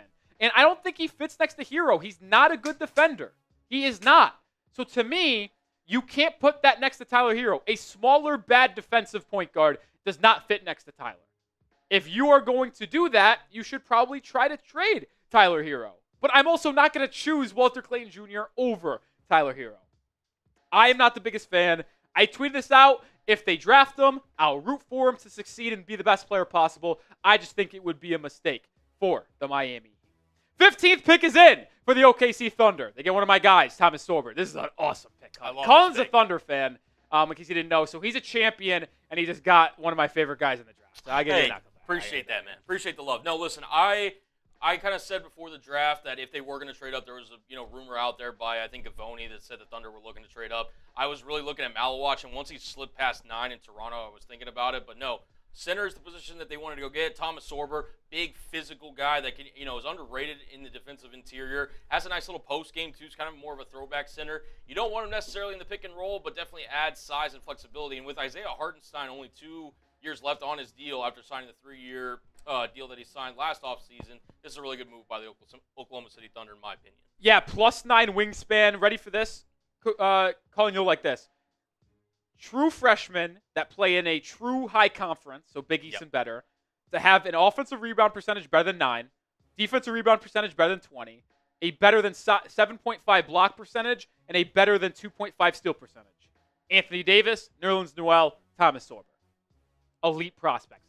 Really like that pick for the OKC Thunder. We're getting even closer to the Heat's pick. We got 16, 17, 18, 19. 4 picks until the Miami Heat. Yeah, I mean, you see there right there on the graphic, right below Broly, Miami. It's there. It's one of the teams. I would like to get the like number up a little bit. We got 530 people watching, only 212 likes. Hit that thumbs up icon. I know there's a lot of buzz about the Heat trading the 20th pick today. At this point, nothing has come to fruition. There's been talk about a trade with Andrew Wiggins and the Lakers. Obviously, that trade potential between them and the Kings for like a Malik Monk, a Devin Carter, a DeMar DeRozan type. I still say trading this 20th overall pick for a player like DeMar DeRozan would be a massive mistake. We'll ultimately see. We'll see. We will see. Listen, man, the fact that Kasper Siakachonis, man, I mean, you're looking at the teams, right? You see the teams on screen. You've got the Portland Trail Blazers. You've got the Minnesota Who's on the Timberwolves. clock? Portland, right? Portland, yes. So you've got Portland, you've got Minnesota, you've got Washington, you've got Brooklyn. Who is the biggest threat if, again, you want Siakachonis to fall, in your opinion? Washington. Yeah. And Minnesota. Actually, never mind. I'll scratch that. It's Minnesota. Okay. They need a point guard next to Anthony Edwards. I think they wanted a center first, and I think they would have taken Thomas Sorber if there. But with Siakachonis there, I think they probably go that way. The pick is in for the Blazers at 16. I've yet to see the selection. This is, let's see if I'm not getting anything. I haven't seen anything. It'll be an interesting one, though. Listen, I'm going to start trying to dodge bullets for Siakachonis. I'll say this, Colin. You will see a crash out beyond crash outs. If Siakachonis is on the board at 20 and Miami passes, there's a chance I haven't ate anything all day. I have a half-eaten turkey burger here. I might throw the turkey burger at Cullen if we pass on Kasper Siakachonis. Please don't do that. Pat Riley, please wake up. As we wait for the 16th pick to be put in, we did have a super chat menu for what was going on over on the main chat sports channel. I appreciate all the donations to this point. We have $80. Can we get to 20 though? I mean, all right. Can we get to 100? Can we get to triple digits? This is our Heat report only live show super chat menu. $5. Let's go Heat chant. $20 shots. $50. I'll do a beer bong. Over 600 people watching. Ooh. We're close to getting the pick in. Cullen, give me an O. Hanson Yang. Yo, swear to God, bro. With the 16th pick. You swear to God. Swear to God. Hanson Yang. We got the first unbelievable pick of the draft. Hanson Yang. Unbelievable. Wow. Okay. I got to tweet something about Hanson Yang, according to Jeff Goodman, he tweets it out. Hanson Yang? Oh my God, it is. At 16, what is going on? Joe Cronin's going to Joe Cronin. The worst GM in sports. Unbelievable. Wow. I'm tweeting out Hanson Yang at 16. What is going on? Joe Cronin sucks. What a terrible pick. What a terrible pick. Hanson Yang. A lot of people in the chat asking, who is Hanson Yang? This is why I do my work, folks, because I know who this is. You know what? Bad time for me to leave the main chat sports stream because, fun fact, those two over there, Smitty and Harrison, have absolutely no clue who Hanson Yang is. Let me tell you who he is. 7'1" without shoes. Absolutely behemoth of a man. He actually averaged 12.6 points per game, 10.4 rebounds during the U19 World Cup basketball tournament for the Chinese U19 team. He shot 74% at the rim. He led the Chinese Basketball Association in blocks with 2.7 per game, and he had 2.2 blocks per game this past season. He has really never tried to learn how to shoot a three, so that's a major issue for him. But he is not being drafted to be a rim or a floor spacing big man. I do wonder about the fit with Hanson Yang. Why do I wonder? Well, they have Donovan Clingan, who they drafted last season. They have DeAndre Ayton. This is a massive human being who absolutely dominated at the NBA draft combine scrimmages. This is an unbelievable pick by Portland. Unbelievable. You know what's a good thing, though? When these crazy picks happen, that only benefits Miami, who now just has to dodge 3 more bullets to the guy they like. By the way, it was reported the Minnesota Timberwolves have held interest in Walter Clayton Jr., someone Heat fans clearly want. So we'll see. I'm getting excited. We're almost at the pick. We're almost there, man. Yeah, Trailblazers. What are we doing? I had Hanson Yang. Let me double check just to make sure. My 38th overall player. 38. And he goes number 16 to the Portland Trailblazers. Yeah, that's it. They're going to do what they're going to do, man. They're developing an interesting culture over there in Portland. Yeah, you mentioned it with a couple of big men that they already have over there. Now you get a guy in Hanson Yang who, he's got some potential, I guess, to be a rotational big in the league. But man, that's apparently Drew Holiday wasn't happy about getting traded to Portland either. I mean, this is an interesting fit there in Portland. I mean, I maybe they moved DeAndre Ayton. Sure, I don't think that's crazy. We'll see, though. We got over 700 people watching here at the Heat Report. If you have not already, sub to the channel. We're just past 23K subscribers. We're trying to get to 24K ASAP. Do it for Haywood Highsmith, the person who wears 24 for the Miami Heat. Let's get there, baby. Hit that sub button. But we got another $5 super chat to Anointed. Shout out to Anointed. We are getting dangerously close to $100 super chats on the night as well. Yeah. We'll get that on screen here in a second. We will. But man, oh man, what a shocking pick by the Portland Trailblazers going with Hanson Yang at a full disbelief. This is a Let's Go Heat chant too. Let's go Heat! That doesn't make sense. Should I clap? You can do that if you want to. Let's It's your go. show. You do what you want. Let's go Heat! Let's go Heat! Let's go Heat! Let's go Heat! Spam those fireball emojis down in the comment section. Down below, he says more money towards trying to get my hat, but welcome back home, Rolly Heat Nation, and shout out to my boy Cullen. Appreciate the love, man. Appreciate the love. Dude. Dane Haywood, I'm going to say this because you got me earlier by saying Wiggins was traded to the Lakers. You say one more fake trade in the chat, we're going to have a conversation, Dane, and I don't want to have that. By the way, Noel did ask a question. He said, if we send in $20, will you be taking in shots? That is what the Super Chat menu says, which I, again, will show. I think Rolly was kind of introducing it before that Hanson Yang pick. But yeah, $5 is a Let's Go Heat chant, which he just showed you. $20, we're taking shots. And at $50, we're doing beer bong. Rolly, again, he's not the biggest beer boot drinker, but when it comes to beer bongs, he likes to talk his ish. I'd like to try to beat him today. If y'all want to see us maybe do a little race, we can do that for $50. I'm down to drink if you are, Rolly. Yeah, I'm down to do it. Let's do it. But shout out to you guys down in the chat. And again, make sure you keep hitting that sub button. Shout out to Rolly, by the way, growing this channel from the ground up. Hit 23,000 subscribers recently. He puts in work constantly, not only for our Heat channel, but also here at our main NBA kind of discourse draft coverage as you obviously see here at Chat Sports. Show the man some love. It's a free way to support. Hit that sub button. And if you are subscribed, share the show to a friend. Rolly's going to put content out daily, all things Miami Heat. Show them some love. Hit that I sub mean, we've button. already picked up, I think, 20 subscribers in the last, since we've hopped on live. Where were we at? 40, right? Or were we at 50? I asked. I'm at a loss here. I'm still trying to get over Hanson Yang being the pick for the Blazers at 16. This puts the Timberwolves on the clock at 17. And this is where it gets really, really interested here. I'll be honest. They took over, in my opinion, the Phoenix Suns of having the weirdest kind of draft pick so far in this draft. I mean, what is Phoenix doing? Going back-to-back, not only trading for Mark Williams, but then No, I like it. Really? I do. Doubling up on the They bigs? needed a double. They needed two people. They needed two bigs. They didn't have a big on that team. To get Mark Williams, and then I don't agree with sending 2 first-rounders for him, if I'll be honest. But to get him and then go with Malawach, who can then develop behind him, I really like that. But again, and I know you have, rooting interest in Kasper Jakachonis, but Phoenix hasn't had a true point guard since Chris Paul, really. Yeah. And he could have been somebody that they really jump-started. Again, if they want to commit to Jalen Green, if not, whatever. But Jakachonis could have been a guy that would have thrived in Phoenix, but ultimately that's not the direction they want to go. But yeah. This pick is going to be very telling to me, and I don't know what to expect here with the Timberwolves. They need a point guard. Could they go to Jakachonis for a point guard? They could. They could. They could also go big man. They could also win now piece like a Rasheer, Fleming, and Nic Clifford. They have been linked to Walter Clayton Jr. Oh, they're not. The Minnesota Jon Behringer with the 17th overall pick. Jon Behringer is going to the Minnesota Timberwolves. So the official way to say it is Jon Behringer. Behringer, excuse me. It's all right.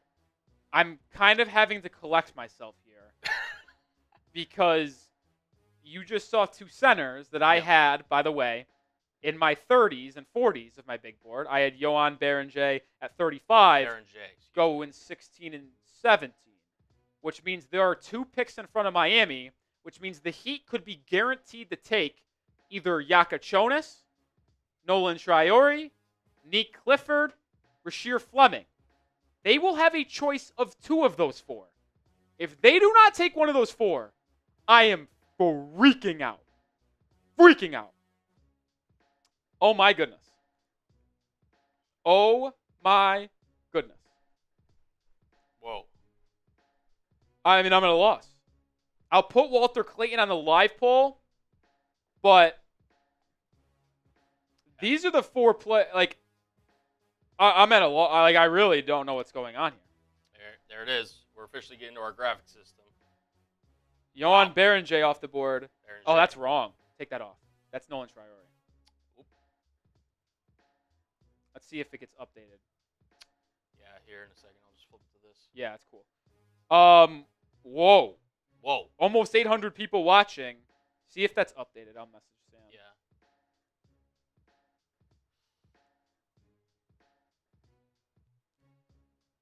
Yeah.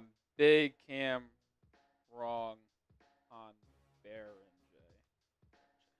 That's Traore. He fucked up his own Frenchman. Wow. Sam Brown. Not a true Frenchman. Okay, so I will say this. For the Heat fans that have wanted Walter Clayton Jr., if given the opportunity to take Kasper Jakachonis, everyone at least agrees they should do that. At least 57%. The fact that 31% of the people in the live chat would rather have Walter Clayton Jr. than Kasper Jakachonis, I got to be honest, guys, it concerns me for you. It does. I think this is the biggest bullet we got to dodge in Washington. Yep. Because Washington took Trey Johnson. Yeah, they have a bunch of guards, and they could go big man here, like an Asa Newell or something like that. Is this correct right here? Just want to make sure. That is correct. Okay. There we go.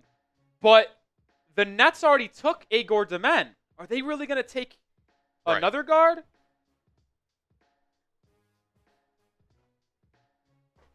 If the Heat get Jakachonis falling in their lap and they pass, I'm freaking out. Cullen, I like for the 730 people watching, I'm not going to lie.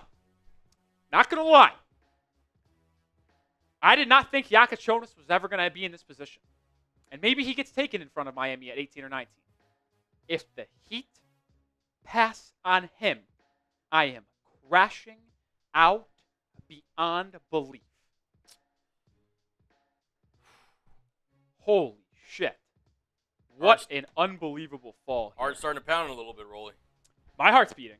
This is the pick. This is the one we got to survive. The one we got to survive. Because I don't see Brooklyn taking him into men. If they did, congrats on them. But if the Wizards pass on Jonas, this has got to be it. Keep updating your phones, kids. Oh, my goodness. Hit that sub button if you haven't already. Here we go. I am at a loss. You know what? I have been someone who have got on Heat fans for prospect hugging, if you will. Yeah. I will prospect hug the shit out of Kasper Jonas. I will prospect hug the shit out of him. I would not trade him for many people. It's just Heat hats for the for the cut. Yeah. Yes. Cool. All right. Just want to make sure we're all locked and loaded. Almost 800 people watching. If you have not already, hit that sub button as we try to get to 24K. The Heat are on the clock in 2 picks. 18-19 Miami. I can't believe they're going to get a choice. Yep. Between those 4 players I mentioned. I wanted Cedric Howard too. My number 1 guy was Nolan Traore because I thought Kasper Jonas was going to be off the board. Yep. The fact I'll get to potentially choose 2 of Jonas, Traore, Nique, Clifford, Rasheer, Fleming. Bro. You want to do, by the way, a reveal? Like I'll tell you the pick is in and then you kind of turn around and do a reaction, or how do you want to do it, by the way? What do you all think? That's what we did last year. You can do that again. You want to do it again? Yeah, I'll close my eyes and open them. Yeah. I'll let you know. So what we'll do is when the Heat are on the clock at 20 and the pick gets put in, I'm going to go like this. And then when Cullen has the graphic on screen, go to it. I'll full screen, yeah. Full screen, like big L3. Yep. And then I'll react that way. Right. Yep. Unless the Heat trade the pick. Maybe. We'll see. Yeah. This is the one we have to survive, man. If you want Jonas like me, this is the pick you have to survive. Cruitt says, is Jonas the best point guard in the class? Not the entire class. I had Dylan Harper and Jeremiah Fears above him, but on my big board, my scouting, I have Jonas as the 3rd best point guard. Not the 3rd best guard, because I have Trey Johnson higher, but point guard, yes, he is my 3rd guy. He's so smooth, man. Able to get to a spot. He obviously can shoot off the bounce. I mean, he's got range. He can get to the hole. He does a lot of things really well offensively. I'm nervous. I don't even want to pull up like one of his graphics because I'm not trying to jinx. No, yeah, do not. We're not doing that. We're not bringing up a Jonas graphic. Not doing it. Rolly's been traded. I do know why he may be falling. He's a little bit limited athletically. Had a high turnover issue, but that's not concerning me. Like a young point guard, a true freshman point guard at a Power 5 conference turns the ball over. Whoopee. Walter Clayton to the Wizards. Walter Clayton to the Wizards. Yes! Yes! Yes! I have been survived! I don't have to do it! I don't care that you guys don't like it! That I don't like it! I don't have to have Walter Clayton Jr. in the Heat uni! Walter Clayton Jr. heads to the Washington Wizards with number 18 overall. The Brooklyn Nets are on the clock. Ari Gold in Entourage. Get the fuck out! No Walter Clayton Jr. in Miami. Wow. Let's go! Wow. That could not have been a better pick for you, by the way. That could not have been a better pick for Nic Rohloff. Oh my God. We'll wait until producer Sam gets it in. Walter Clayton is heading to Washington with the number 18 overall pick. I know I just made a lot of you guys upset. I literally couldn't give you 2 shits. I could not care less.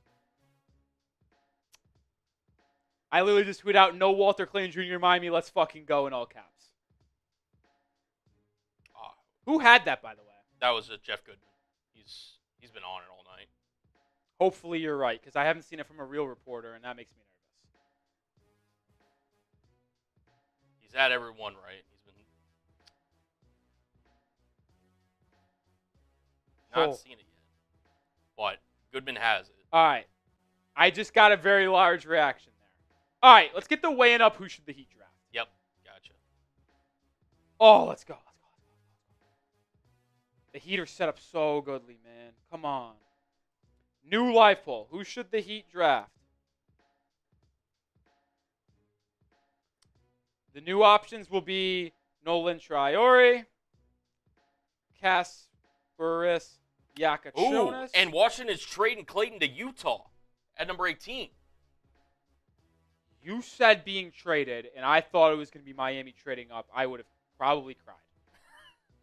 We'll go Rasheer, Fleming, and then we'll have it be the fourth option, Nique. All right. So, who should the Heat draft? The Wizards just traded Walter Clayton Jr. to the Utah Jazz at 18. Fine by me. I'll be honest. If Yakachonis doesn't go 19, which I do not think he will, because they already took Agor Demen, he needs to be the pick. Waiting for Sam to update these graphics. He needs to be the pick. All right, there it is. Walter Clayton to the Utah Jazz via the Washington Wizards.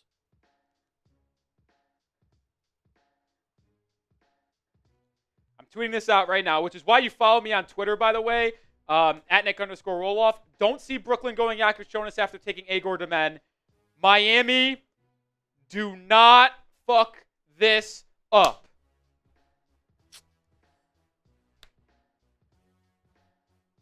People are getting mad at me for saying, on Twitter, in the comments, I don't care. I don't care. I don't know what I did to deserve no Walter Clayton Jr. in Miami after of all the buzz over the last day.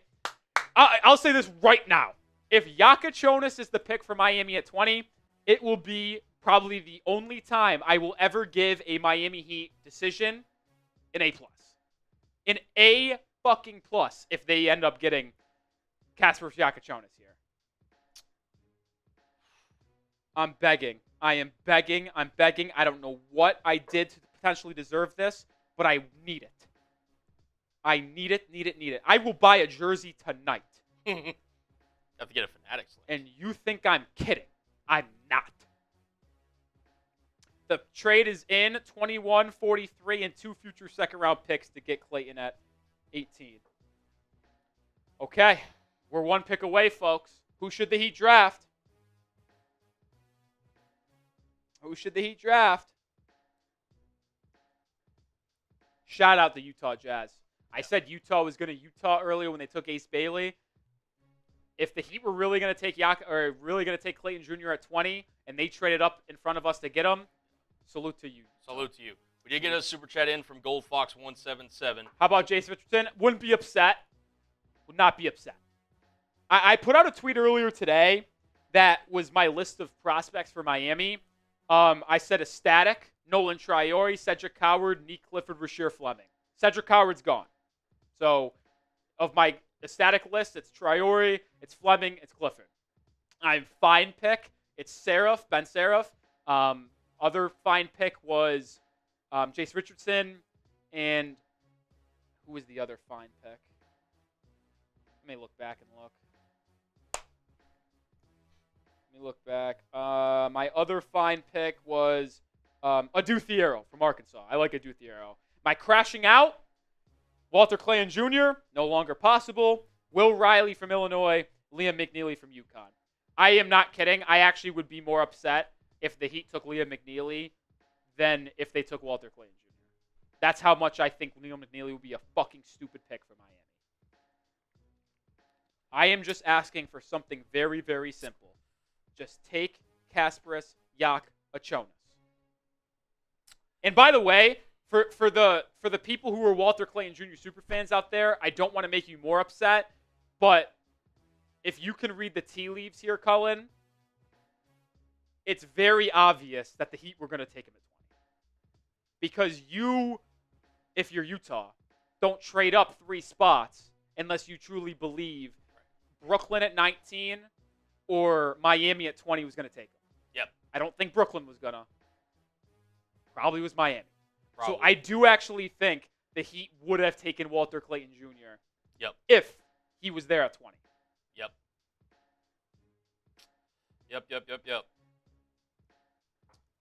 See what happens here. We're one pick away. The Nets are on the clock, and then the Heat are up. We have 1,000 people watching. Hit that sub button. Let's get the live sub counter up. Let's see how many subs we can get. My friend just texted me who knew I was not a Clayton guy. Said, how happy are you right now? I literally jumped up and down in excitement when I heard him go off the board in front of Miami. In excitement. Very exciting. Hit that sub button. Let's get to 23,100. Over 1,000 people watching. I know all y'all ain't subscribed. Daily Miami Heat coverage. Live streams for the big events like this one. Free agency will be live tomorrow for day 2 of the draft as well. Sub to the channel. I'm Nic Rohloff, diehard Heat fan. You can tell by my passion, I hope at least, that I just want this team to be back in the winner's circle as champions once again. I don't think there is a lot of ways Miami can get there sooner rather than later. I do firmly believe that Jonas is a player that developing in the Heat system could absolutely end up being an unbelievable player for the Heat. Could be, man. Take Jonas. We'll see what the Nets do. Maybe they take him and Demen. Yeah. Simply Archive says, please don't pick Jack. Why? Or Yak, whatever you want to call it. We can throw up your best available on your big board here. Yeah. I mean, Ring Herro. Any of these 4 players, I'm happy. Like, would I be upset if the Heat passed up on Jonas if available? I would. But if they took one of these 3, I wouldn't care that much either. I really wouldn't. I really wouldn't. To be honest, for you specifically, I need one of these 4 in a Heat uniform. Bad. One of them. Bad. Clayton going where he did is like perfect for you. So perfect for you. I'm happy for you. Fired up. Let's go. Happy for you. No word yet. I want Jonas more than anything. I would be ecstatic with Fleming or Clifford and Nolan Traore. Now, I will say this. I've been a Traore guy. I think it would be dumb taking him over Kasper Jonas. I think that would objectively be a bad decision. Yep. But I wouldn't be upset about it because I really like Nolan Traore. It's fair. If you're just tuning in, yep, Walter Clayton goes via the Washington Wizards to the Utah Jazz after a trade that just happened. Wow. It's chills. Chills. Wow, this pick for Brooklyn's felt like, I feel like we've known Walter Clayton for a while, and we can't. Yeah. What's going on in Brooklyn? I don't know. What's going on over there with the Nets? This is their second pick of 5 in the first round. They have 4 picks in the next 10. 19, 22, 26, and 27. Yep. How ridiculous is that? Just keep refreshing the old Twitter here. Just trying to see if we see anything. Pick is in for Brooklyn. Brooklyn pick is in, which means the Heat are on the clock. Ooh, baby. The Heat are on the clock. The Heat are on the clock. Again, we'll update the Brooklyn pick whenever we get word of it. I'm not seeing anything. I don't know about you. No, I've not seen anything yet. You just can't. You can't pass up on it. Nolan Traore to the Brooklyn Nets. Traore to the Nets. That hurts. Nolan Traore off the board. That hurts.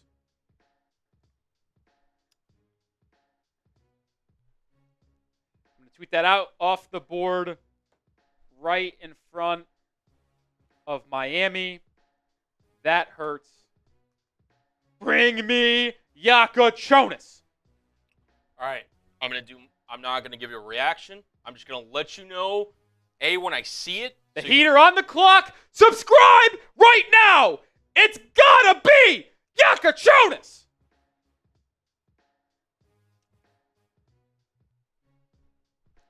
I will stand on business. Would I be happy with Nique Clifford? Yes. Would I be happy with Rasheer Fleming? Yes. This is a chance to get bailed the fuck out. Take Kasparas Jakubonis. You do not pass. I would be happy with Clifford. I'd be happy with Fleming. But I will criticize Miami no matter what by passing on Jakubonis if they do. I will love it. I will do the truffle shuffle and run through the streets of Dallas tonight if Jakubonis is the pick. Come on. Pat Riley, make the right decision for one time in your life. Take Jakubonis, please. Who should the Heat pick? All right, don't spam it in the chat now. It needs to be Yak. If it's not Yak, I'm losing it. I really am going to freaking lose it if it's not Yak, Cullen. It's got to be my guy. Got to be. It's got to be Jakubonis. If it's not, I'm freaking rioting. I put the computer down, phones down. Come on. Bring me the Serbian king from Illinois, Kasparas Jakubonis. Yeah. Actually, I don't think it's Serbian. I think it's Slovenian. I'm actually going to look that up. I'm just going to double check. This would be such a good pick. Lithuanian. I can't speak. Lithuanian. I'm so excited by the idea of getting Jakubonis. Come on. It's got to be it. He's my best player available. The best player available. Heat are on the clock. Yep. This would be a mistake going anyone other than Jakubonis. And I'll say this. If they took Ben Seraph over Jakubonis, who I know they've done research on, Ben Seraph that is, I will freak out. Because Seraph's got some of the same concerns that Jakubonis does. But Jakubonis does the good things much better than Ben Seraph. Yep. Bring me Jakubonis. Come on, man. I'm not looking at the live chat no more, man. No, I would, yeah. Tom Downey's saying Rolly crash out. The pick's not in, right? It's not leaked. It is not. So not Downey doesn't know shit. Downey, you're scaring me. Can't do that to me, Tom. I can't see it. Come on. 4 minutes to go. Heat are on the clock. Make the right decision here, fellas. This should be a no doubt about it Jakubonis pick. I said this on my video this morning on the final draft targets. I do not think they would be there, but if they are, you sprint to the podium and announce it. My two players was Igor Demen and Kasparas Jakubonis. Demen went 8. Jakubonis is still there. You sprint to the podium. If the Heat kept the 11th pick and didn't move up in the lottery, I probably would have clamored for him to go Jakubonis at 11, Cullen. The fact that he get him at 20. Come on. Make the right pick. If they get to, come on, we need more subscribers. If we get to 23,100 subscribers, we're taking Yak. I believe. I'm just like nonstop spamming refresh on Twitter. Come on, baby. I don't ask for much in life. I don't ask for much. But Kasparas Jakubonis would be one of them. This would be such a good pick, man. Yep. This would be such a good pick. Other players I'll entertain and be happy about, Rasheer, Fleming, Nique, Clifford. It should be one of those three. Clifford, Fleming, Jakubonis. The only three I'm choosing from. If they went Clifford or Fleming, I'm not going to be upset. I'm not. I'll be a little down on them passing on Yak, but I will be happy that they went with Fleming or Clifford because those two are really, really damn good. And both could help the Miami Heat in a massive, massive way. But I think you just got to take Yak at this point, man. There's no way you can't. There's no way you can't pass him at this point. 2 minutes and 14 seconds on the clock for Miami. If you're watching the broadcast, seems like your pick is not in just as yet on Twitter. I am not looking down at the live chat. I am not looking down at my computer. We got 1,150 people watching. Continue to hit that sub button, like, and comment. And then when the pick comes in, we'll react live. We will party, hopefully. And then we will do a full breakdown of whatever player Miami ultimately selects. All right, pick is in. The pick is in. Oh, God. Do you know who it is, Cullen? Mm-hmm. Oh, my God. I'm nervous. Colin, I'm nervous. I'm closing my eyes for a live reaction to the Heat's pick at number 20. It's got to be Kasparas Jakubonis, in my opinion. I'll accept Nic Clifford and Rasheer Fleming. Anyone else, and I'll be slightly disappointed. I'd be fine with Jace Richardson, fine with Ben Serra, fine with the Thiero, but I think passing on Clifford, Fleming, or Jakubonis, specifically Jakubonis, would be a massive mistake. Cullen, let me know when we're ready to rock. I will. I'm nervous. My heart is beating so fast, bro. This is insane. Just give me the player that I want for once in my life. The last time I felt this strongly about a player Miami should have taken at their respective draft slot, you're going to think I'm shitting you, 13 in 2019 with Tyler Herro. When Herro was on the board at 13, I said, that's my guy, one of my favorite players in the class. Loved watching with Kentucky. Heat need to take him. They did. Can they do the same thing with Jakubonis right here at 20? Colin, let me know. We'll do. We're not ready yet? Not ready yet. Oh, God. So you know the pick. I know the pick. Sam does not have it in yet. Sam does not have it in yet. Oh, my Sam God. does not have it in yet. I just went through my whole spiel. I was ready to react. I'm nervous, man. I'll let you know. I'm nervous. I will let you know. I'm nervous. Who had it? Jeff Goodman? Of course. If Goodman had it, one of the bets a collegiate player.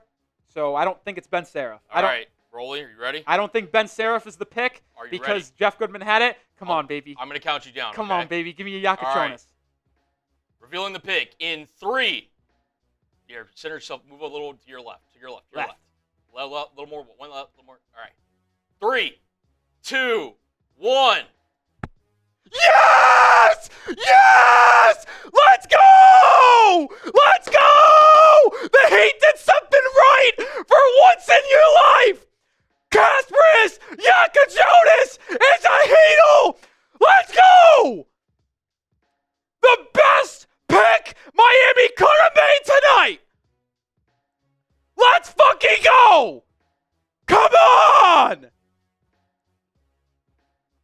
Johnny Gavoni just said the Heat are keeping the pick, not trading it. Let's go, man! Woo! Let's go!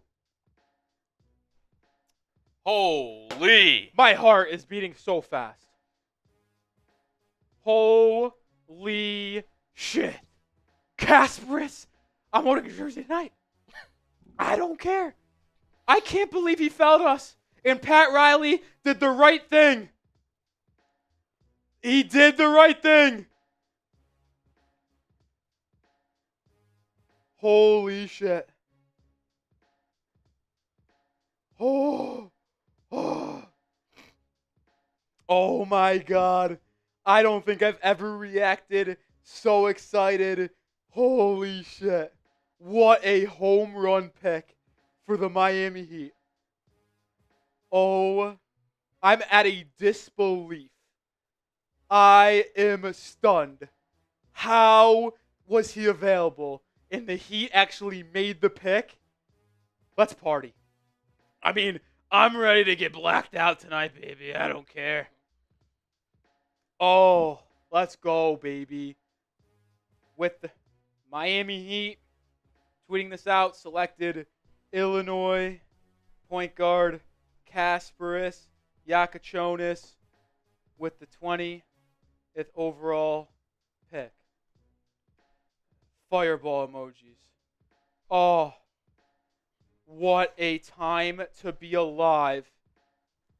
What a time. Okay. I mean, this guy is unbelievable. I love Jakubonis. I'm a sucker for tall guards. I am. He's 6'4 3/4 without shoes. So with shoes, he's a 6'6 point guard. Fuck yeah. Got a 6'7 3/4 wingspan. Averaged 15 points a game. A little knock on his vertical, but 35 inches ain't gonna scare me away. Shot 31.8% from 3, but he will thrive in NBA spacing. Why do I say that? 84.5% from the free throw line. So he's clearly a good shooter. He's a good shooter. He just needs to get more spacing. 4.7 assists per game, 5.7 rebounds game. Gets boards. Boards man gets paid. 26% assist rate, 94th percentile in pick and roll handling possessions. Shot 35.8% on step back threes. You know how rare it is to have a true freshman shoot 35.8% on step-back threes? He's a better shooter off the dribble than off the catch. I trust Miami's developmental system to get that better. He's a physical player. He will attack you at the rim, and he's a great rebounder, not afraid to go up and get a guy. By the way, really good finisher, crafty around the rim. Shot 64% in the restricted area. I had a top 10 grade on him. Top 10, Colin. I graded him as a top 10 player. He was my 6th overall player in the draft. He got him at 20. I comped him to a better playmaking Spencer Dinwiddie. And I know some people might look down on that, but you forget how good Spencer Dinwiddie was in the early and prime of his career. Wow. Had a little bit of an issue turning the ball over, no doubt about that. Very average athlete. But holy shit, what a pick from the Miami Heat. I have never been this happy with this organization in a long time. Oh my goodness. You want to talk about it, break it down? Or you need a minute? We can absolutely do that.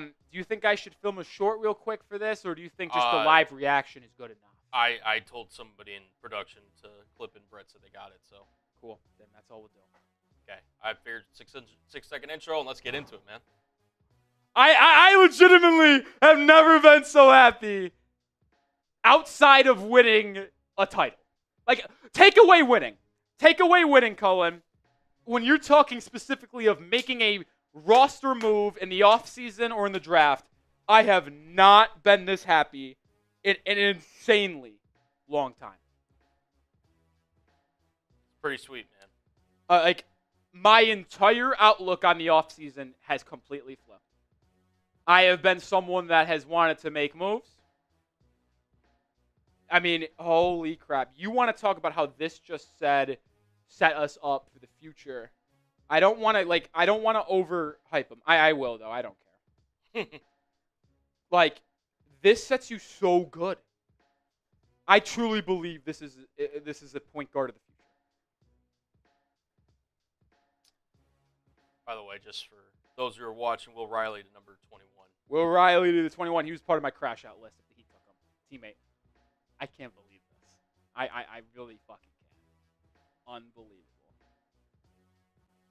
We got 1,000 people watching. Let's break down Cass versus Yakachonis going to the Miami Heat. What an unbelievable occurrence. Colin, talk about Cass.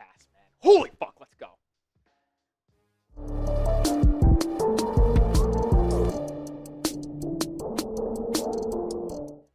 They did it, man. They absolutely did it. The Heat got to steal the draft. They took Kasparas Yakachonis, the point guard from Illinois, with a 20th overall pick. I have been extremely critical of Pat Riley.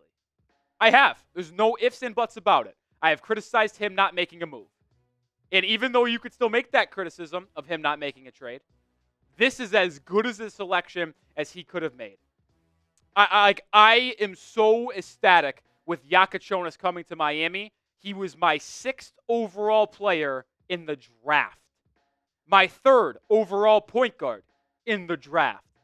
This is a player I had a top 10 grade on. A clear-cut lottery pick, in my opinion. I would have to talk with other people. I do not know why he slid this far, but he was consistently mocked, at least in 95% of mock drafts, in the lottery. He fell to 20, and Pat Riley made the right decision to take the 6'6" point guard with shoes on that can legitimately change the trajectory of Miami. And I do not think I am hyperbolic by saying that, because that is how I feel about Yakachonis as a prospect. And if the Heat stayed in the lottery this year, didn't make the playoffs, and stayed at pick number 11, he probably would have been number 1 on my list to take him there. And the Heat got him at 20. We'll talk more about Yakachonis here as a prospect here in a second, but grade the Heat's pick. A, B, C, D, or F. I promise you, I do not say this lightly when this is a legitimate A+. I gave Kalel Ware last year, I believe, a B+. I gave Jaime Jaquez Jr. a year before B-. This is an A+ for me. I mean, this is the player that I wanted the most on the board. And if you watched our video that I put out, final draft targets, I had my top 10 big board for the Heat. But I also put out 2 prospects that saying I don't think they will be there, but if they somehow were there, you sprint to the podium and take them. Those 2 prospects, Igor Demen from BYU, who went 8th to the Nets. The other one is Kasparas Jakučionis. Let's break him down. This is a player from Lithuania, 19 years of age, exactly 19.0, by the way. You see the height, 6'4" and 3/4. That's without shoes. He is 6'6" in shoes, 6'7" and 3/4 wingspan. He is a physical guard. Look at that weight on him. I love it. We'll battle on the glass. We'll take you to the rack. God, I love Jakučionis. He's an excellent pick and roll playmaker. Ready for this? Graded out in the 94th percentile in pick and roll ball handling possessions this past year. Had a 26% assist percentage. He was the full engine of that Illinois offense. And some people might get on him for his lack of athleticism. Still had a 35-inch vertical. So I think the athletic ability vertically is better than what people think. He, I think, is a good shooter. He shot 31.8% from 3 this past year, but he shot 84.5% the line. What does that tell you? He's got good mechanics. That consistency will come from beyond the arc, especially when he shot 35.8% on his step-back threes. Now, he does turn the ball over a lot. There's no doubt about that. 23% turnover percentage. Only a 1.27 assist-to-turnover ratio. Not the best there, but that will come with development. That will come with coaching and come with not being the focus of the defensive attack at the college level. You see my ranking. Number 6 overall, number 5 guard. If you just look purely at point guards, Jakučionis is my 3rd. The only point guards that I had higher than Jakučionis, Dylan Harper, Jeremiah Fears. Only 2. That is how much I believe in Kasparas Jakučionis. I mentioned it earlier. I had a top 10 grade on Jak. And a lot of people are going to ask for maybe a player comp in the chat. That's fine. Better playmaking Spencer Dinwiddie. I do not want that to be taken lightly on Dinwiddie because when he was at his prime, at his young age, moving around this first year in Dallas and those big years in Brooklyn, he was fantastic. I think Jakučionis will become the point guard of the future for the Miami Heat. I mean, this changes the entire outlook, in my opinion, of the Heat offseason. I really do believe that. Like, you just don't have a player of his age, his productivity, his handling ability to just fall in your lap at 20. Like, he averaged 5.7 boards and 4.7 assists. He is a good rebounder as well. He is physical on both ends of the floor. Is there questions about his ability defensively? Yeah, sure. I understand that. But he is a player that will unlock another level of offense. And if we're going to be quite frank with how Miami has been about the last couple of years, over the last 5 years, they've been bottom 10 in the NBA offensively every year. They've been top 15 in the NBA defensively every single year. So I believe Jakučionis will not only raise the ceiling of our offense, but the floor of our defense won't fall off that much. And we have talked about so much, like, guys, like, I don't think people will understand this. Finding a true point guard that can help facilitate for Bam Adebayo and Kel'el Ware in the pick and roll. You heard what I said earlier. He's an elite playmaker. 26% assist rate. 94th percentile in pick and roll ball handling. You don't think that he's going to be able to create for Bam Adebayo and Kel'el Ware in the pick and roll? It's going to unlock another ability of Ware as a lob threat. And the Heat will be able to put much more pressure on the rim for opposing defenses. This also will allow Tyler Herro to slide to his more natural role as a secondary ball handler and as an off-ball guard that can come off screens and hit shots. I mean, this pick could not make me even more happy. I'm trying to figure out what could have happened tonight to where I would be happier than this, and I don't think I could find one. I really don't. Because even if that other player I mentioned, Igor Demen, fell to Miami at 20, I had Jakučionis higher on my board. We're talking about the 6th overall player in the class, in my opinion, coming to Miami 20. I don't know why he fell. I mean, the things that I am concerned about is the turnover percentage, very average athleticism, not a bad athlete, but average. Those are my 2 biggest knocks because I believe in the shooting, I believe in the playmaking, and the coaching. Unbelievable. I'm fired up. Yakachonis walked the stage in Brooklyn wearing a Miami Heat draft hat. If you want to get your draft hat for the Miami Heat, which I think plays just outside of today in the draft, get yours today at chatsports.com/Heat2025. Draft hats, a bucket hat, black curb rim, white flat rim. I'll tell you one thing. When those Yakachonis jerseys go on sale, I'll make sure that we have a link for those because you know what I'll be buying? A Kasparis Yakachonis Heat jersey. That's how much I'm excited about this pick. All right, so I gave you my full breakdown on Yak. Let's see what Kevin O'Connor had to say, the Yahoo Sports, and then we'll round out today's show here. Yakachonis is a slick shot creator with a creative passing gene and a fearless scoring ability, carving up defenses with crafty finishes, step-back jumpers, and jaw-dropping passes.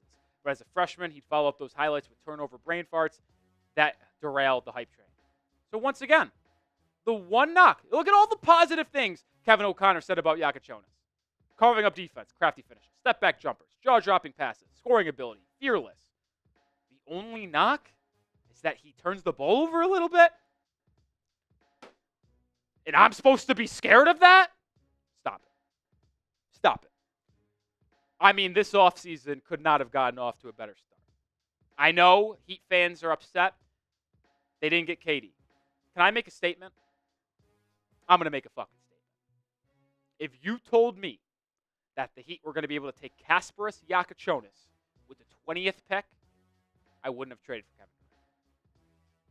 Because what have we said this entire time? The Heat need to pick a direction. They either need to go all in and trade for a guy like KD, or they need to commit to a youth build. There is no better start if you commit to a youth build than taking Kasparis Yakachonis to be the backcourt partner for Tyler Herro. You keep Bam and Ware, and then you can still make some other moves this offseason, moving off Andrew Wiggins, moving off of Terry Rozier, Duncan Robinson, to maybe get even younger, get assets that help you create more cap space next year, and draft capital in the future. I feel like the Heat, it might have fell into their lap with Yakachonis sliding the 20, but this is a perfect start to a rebuilding and a reset to this Heat build. I think we're fully going in on the youth. Maybe they still trade for DeRozan. I hope not. I hope not. I hope not. Start with the youth. Let Yakachonis make his mistakes. Let him develop. Next to Tyler. Next to Bam. Next to Ware. Let's go as four, get chemistry. You know what I love as well? It's already been reported that Palo Larson, that Khalil Ware, that Kashad Johnson will all be at Heat Summer League. You know who else will be there? Yakachonis. So you're telling me I get to see Yakachonis work with Kashad, with Palo, with Khalil? God. Give me the Heat Summer League now. Champions of last year, that will win again. Are you kidding? I couldn't be drinking more Kool-Aids, dude. More Kool-Aid. Couldn't do it. I don't know what got into me today. What a night, though. What a fucking night. I am fired the hell up. Are we doing this next weigh-in in the cut? Okay. Who should the Heat draft next? Don't have a second-round pick, but they could trade up and get one. Or make a trade overnight where they train away Wiggins or train away Rozier or Duncan and get a second-round pick. Or they could just wait for UDFA. Either way, any prospect that you want the Heat to get in the second round or in UDFA, put them in the comment section. But that'll do it for today's show. If you haven't already, hit that sub button. And boy, oh boy, am I excited about this upcoming year for Heat basketball. I was very low. Thought it was not going to be a fun year. Yakachonis saved me. Thank you, Kasparis. Let's effing go. Kasparis Yakachonis, Miami Heat.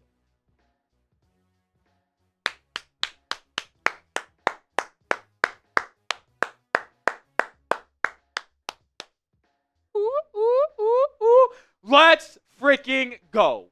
Are you kidding me, Cullen? Are you kidding me? Not too bad, Rolly. Are you effing kidding me, Cullen? Oh, man. I try to play that off as cool and calm when I saw the name come in. By the way, my bad on that last weigh-in. That's fine. Wait, hold on. What's going on here? Shams just tweeted out a report about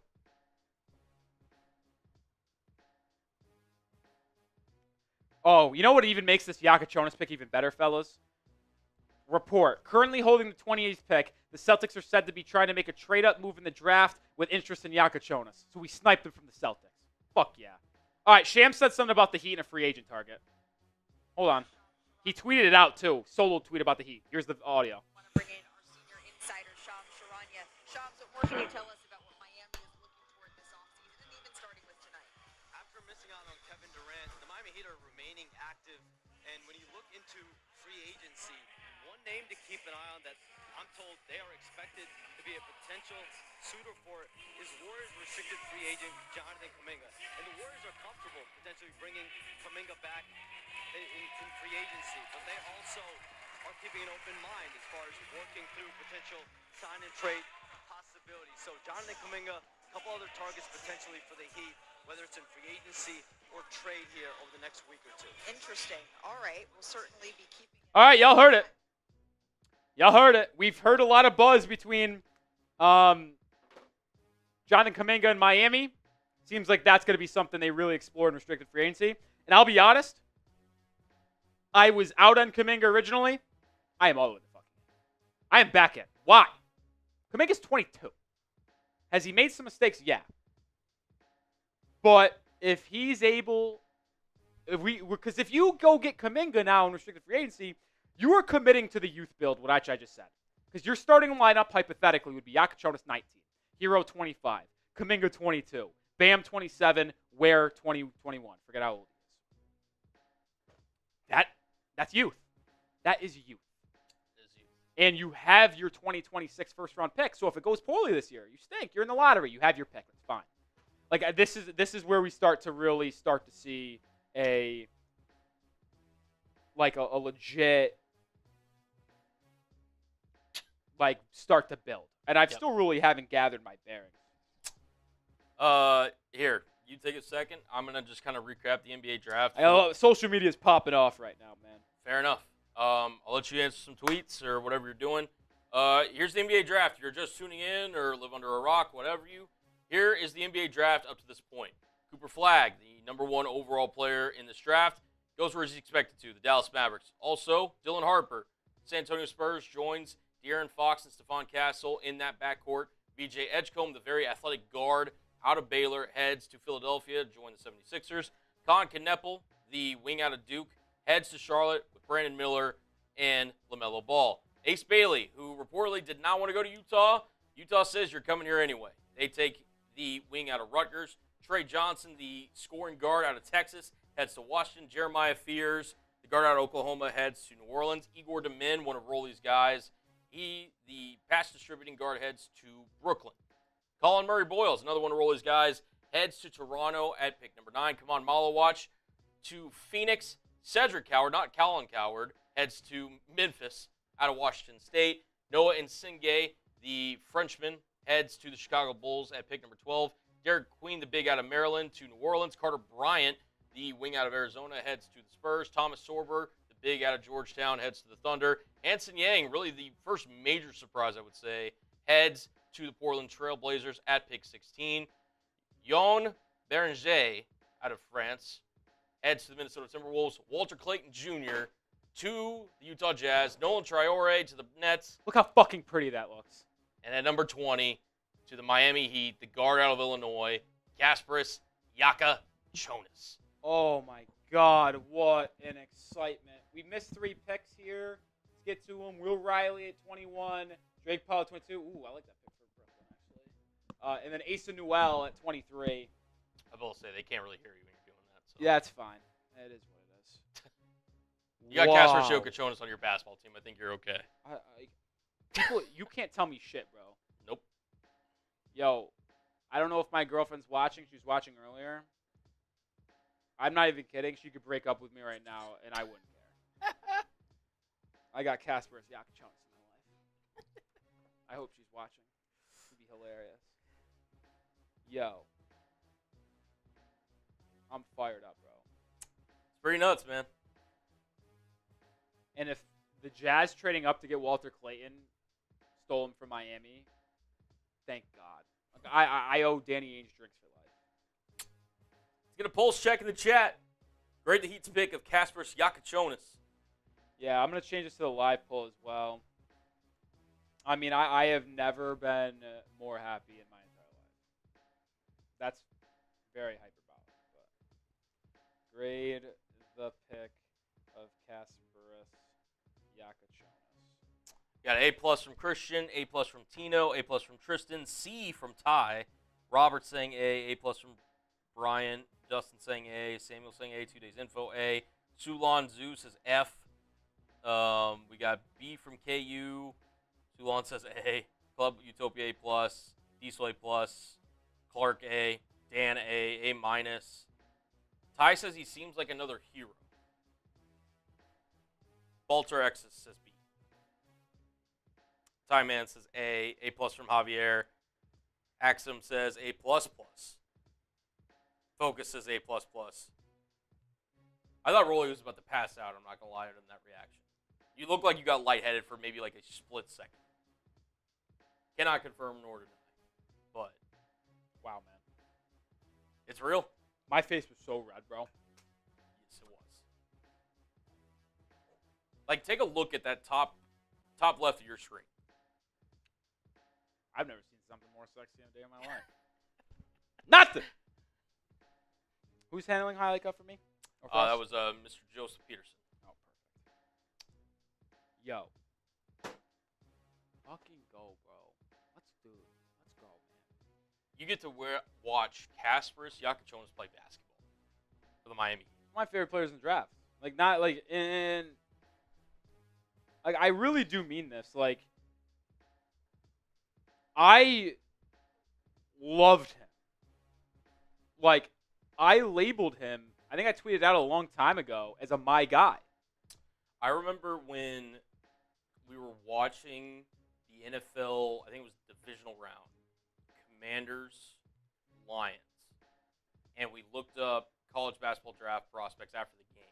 Oh my God, yes. And you pulled up Kasparas Yakachonis, and you're like, Colin, do you know who this is? And I'd heard the name, but I wasn't really familiar. And you, back then, so this was back in what, January? Yeah. I mean, you were all over the kid. I'm not going to lie. There's a clip from Will Manso of the Heat pick being announced and everybody clapping, sitting down in the war room, and Pat Riley stood up and started pointing at people. So he loves the pick. I mean, I can't believe Yakachonis got... Yeah. Jesus.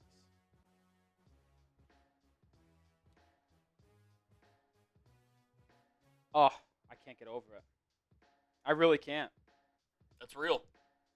That is a real... It's real and it's beautiful. Like, real the image. Heat are committing to a young build, and I could not be more excited about this, man. I really couldn't. Oh, and the Thunder take Nique Clifford. Nice. Yo. For real? Yep. That's, like, the biggest cheat code of all time, bro. Now, like, I'm actually being so dead ass. Y'all getting Nique Clifford is insane. Now, like, the Thunder getting Thomas Sober and Nique Clifford is actually cheating. Like, I'm not going to be that mad because they're in the West, whatever. Like, Yeah. it's going to be... I don't have to worry about competing against them until it's the finals. But, like, nah, y'all actually getting him? Oh, the Kings are trading for the number 20 and taking Nique Clifford. So the Kings now That's get a good Nique Clifford. pick for Sacramento. There you go. Shout out to Shams. The Thunder were looking to trade, so... Y'all should have took him for real, though. Hey. Yeah. We'll see, you know, if the details from that comes through. Man, oh, man. I tried to hide that so well. I saw that come in. I was like, there's no shot. I'm not going to lie, I kind of knew. No, I didn't know. Like, I really didn't know. Yeah. So this is what happened. This is when I say I kind of knew, but I didn't really know. So I was blindfolded. Yep. And I had it like this. Yep. But I could see your face, kind of. Yep. And Oh. right as you're saying 3, 2, 1, go, like as you got to 1, I saw a little smile. Yeah. So in that brief half a second of me lifting up my hand to see the pick, I saw you smile, and I did in that half a second think it's him, and then it was. It was. But you did a good job when you saw the tweet of Yep. being a complete bluff, because I didn't know until literally you said 1 go, and Yeah. like in that little 1 second when I kind of had the feeling. Yeah. Oh, I was when you had your face covered, I was making faces at the camera. So Yeah. yeah. That's good I mean, Brett screenshot one of them. So Brett's got the. Oh yeah, that's in production. Oh really? Oh yeah. Man, I'm excited for the rest of the offseason. I really think we're building something, man. Dude, that's such a big get. I really do. And I've been like I go from the most like pessimistic, I feel like Heat fan on Twitter like recently to one of the most optimistic. I'm actually saving this. That photo is incredible. That's what I'm saying, man.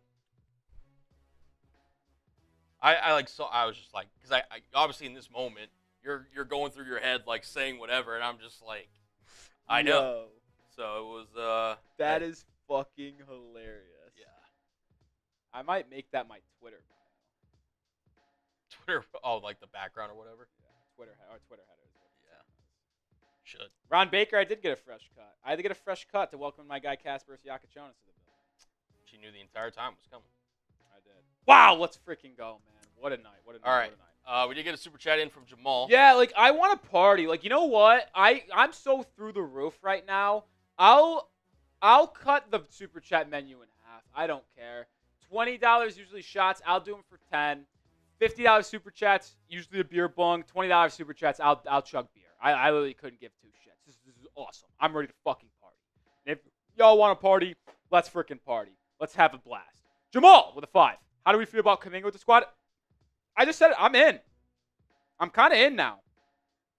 I was out on Kuminga initially, but the reason why I'm in is because I think the Heat are now going to kind of change their line of thinking a little bit.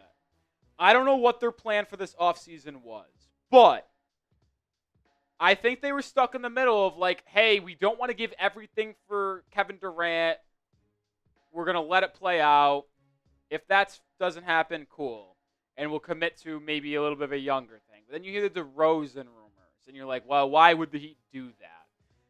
And now that they got Siakachonis, I think they're just going to kind of look at this and be like, wow, we got a player that many people believed was a no question about it, lottery pick, which I understand. Like, that, I had him as a top 10 guy. He's my 6th overall player in the draft.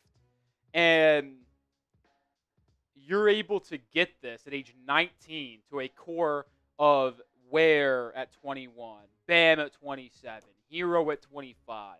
And now you're starting to build something younger here. And now the Heat have options. They can keep Andrew Wiggins. They can trade him for future assets and expiring salary.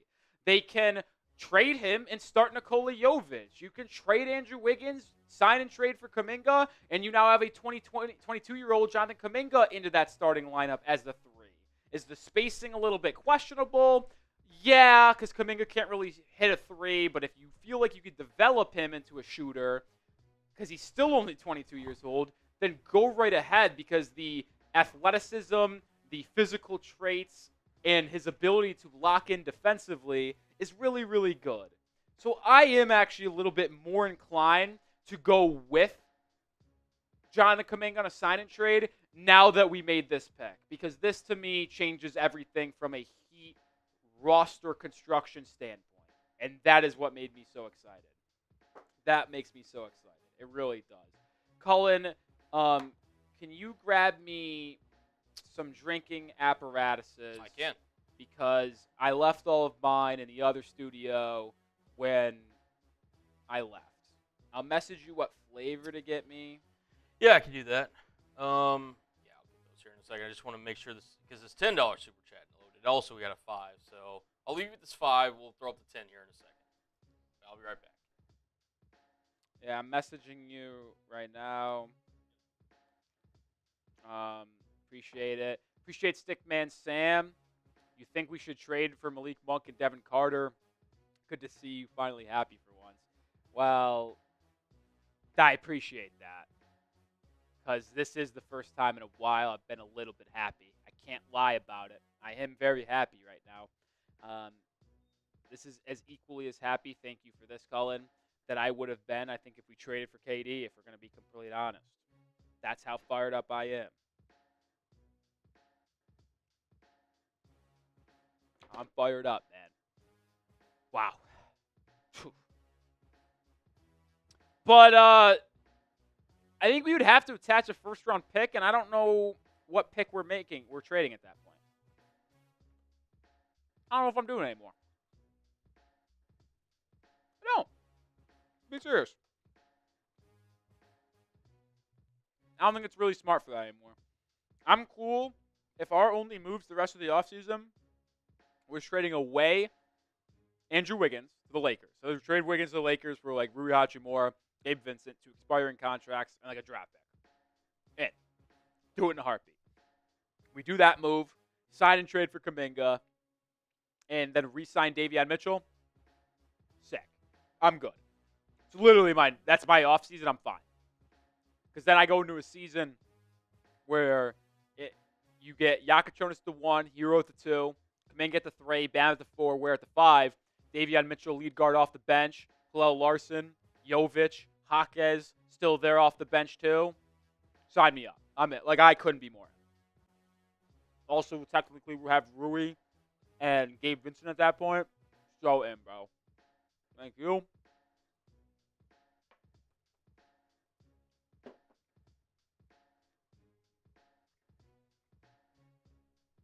So in. I'm so fucking happy.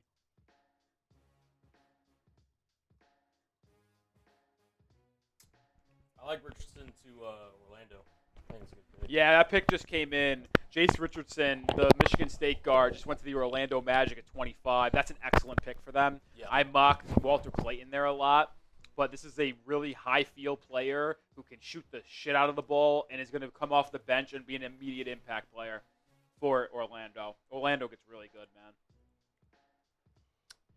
Shout out. All right, we did get. Oh, what the heck? All right, Sticker Man. Did we read this one already? Stickman Sam, yeah. Yeah. All right. Christian with a 10. Here's a shot on me. Cheers, Nick. I like Casper Yakachonis as a pick. Cannot believe that he fell to 20. Couldn't agree with you. Like you, I'm more optimistic about this team this offseason. Let's go Heat. Christian, exactly right, my friend. And we crossed over $100 in super chats. You guys are legends for that. Shot vodka on the way. My tequila's over there, so it's not great that I've been mixing vodka and tequila now. What? No tequila. Not the bottles, first time I've done it. This party's going, man. It was where did we peak at? We peaked at 1,100 and change, and Yeah. you couldn't tell me shit. I said this, I hope my girlfriend's not watching. She could break up with me tonight, and I wouldn't give two fucks because Casper Yakachonis is a member of the Miami Heat. Loved it. Wow, what a pick. For the Heat, A+. And that's all that matters. Yes. No, I'm kidding. We'll sign off pretty shortly after the first round concludes because Brett just said we could just stay live through the first thing. Yeah. And then y'all are going to do recap live. Yeah, no. You guys can loop cut that if you want. And then we could come back and film grades live after we get that squared away. Or if you want to film that out of live, fine by me. Cool with me then. Let's just do that. And then I'll send... What? Yeah, I think it's there. I'll go through and do that once I sign off here. And then I think I'll send it. Do you want me to send you the thumbnail I made for draft recap? Okay, I'll do that here in a second. Some behind the scenes stuff here, guys. Appreciate it. Yeah, appreciate the patience there. Yeah, pretty crazy stuff. Shout out to lead producer Sam. That man, oh man. I'm tweeting out the video. Oops. 1 second. Yep. Oh, let's continue. Like I said, $20 beer bongs going forward if we want to get into that. Yeah, here. Updated super chat menu. God, what a fucking time. Ready for this one, too? And I have no issue with this either. Casper Yakachonis said he didn't work out for the Heat. No issue with me. Because the Heat didn't expect him to be there. And why should he be there? That's how good he is. He is a Heedle. Wow, we only have 1, 2, 3, 4, 5 picks left in the first round. Nah, that's expected. I thought the draft would end around 10:30 our time. That's what's going to happen. Pretty crazy. Man. I mean, a potential future backcourt. Again, I don't know what the Heat's plan is with Herro. But Jonas and Palel Larson. I mean, you've got length. You've got Larson who can defend. Jonas with the playmaking. Both can shoot. Jonas better off the dribble. There's a lot of potential there. There's a lot of potential there. I was so confused. I tweeted out Casper Jonas the Heedle. Couldn't be happier, period. Full breakdown with the video. Mm-hmm. Tom Downey responds, if it doesn't go away in 4 hours, consult a doctor. I was confused on what he meant at first. Then I realized. There you go, Rolly.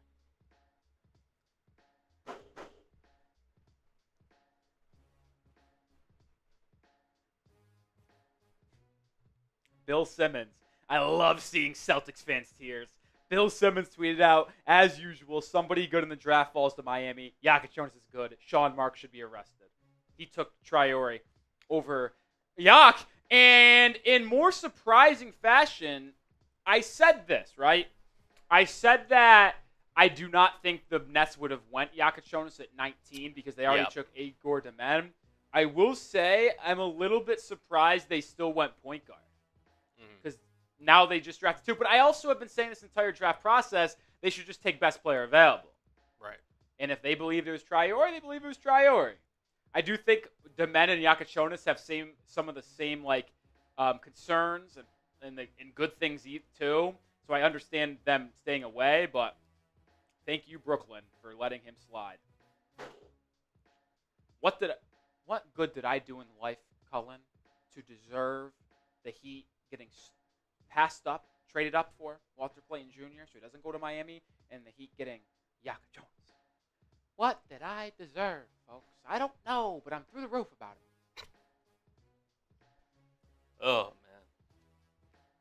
man. Teal, I think it is. The Heat, in conversations with the Lakers, have said they want a first-round pick in return for Andrew Wiggins. If the Lakers don't want to give up a first, then they can just take Connect.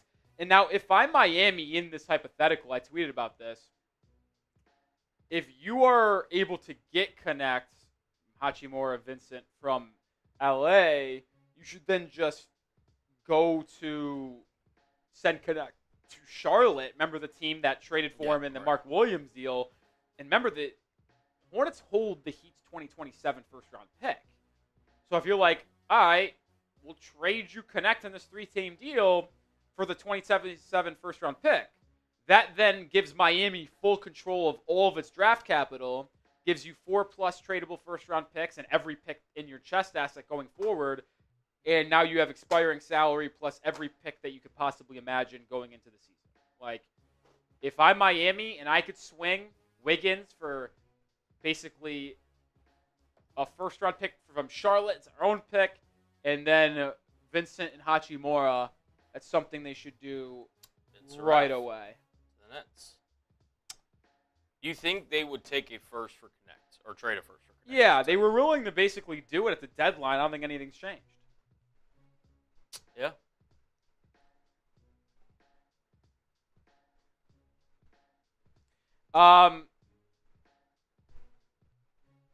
Wow. Yep.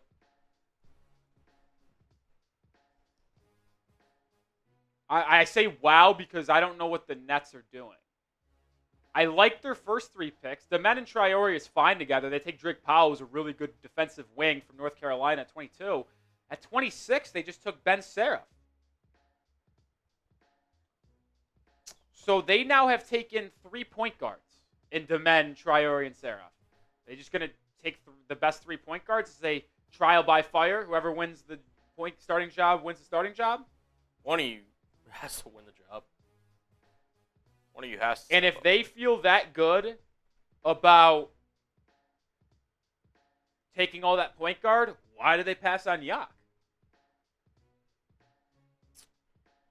Yeah, this could be a Johnny Flynn situation. You never know.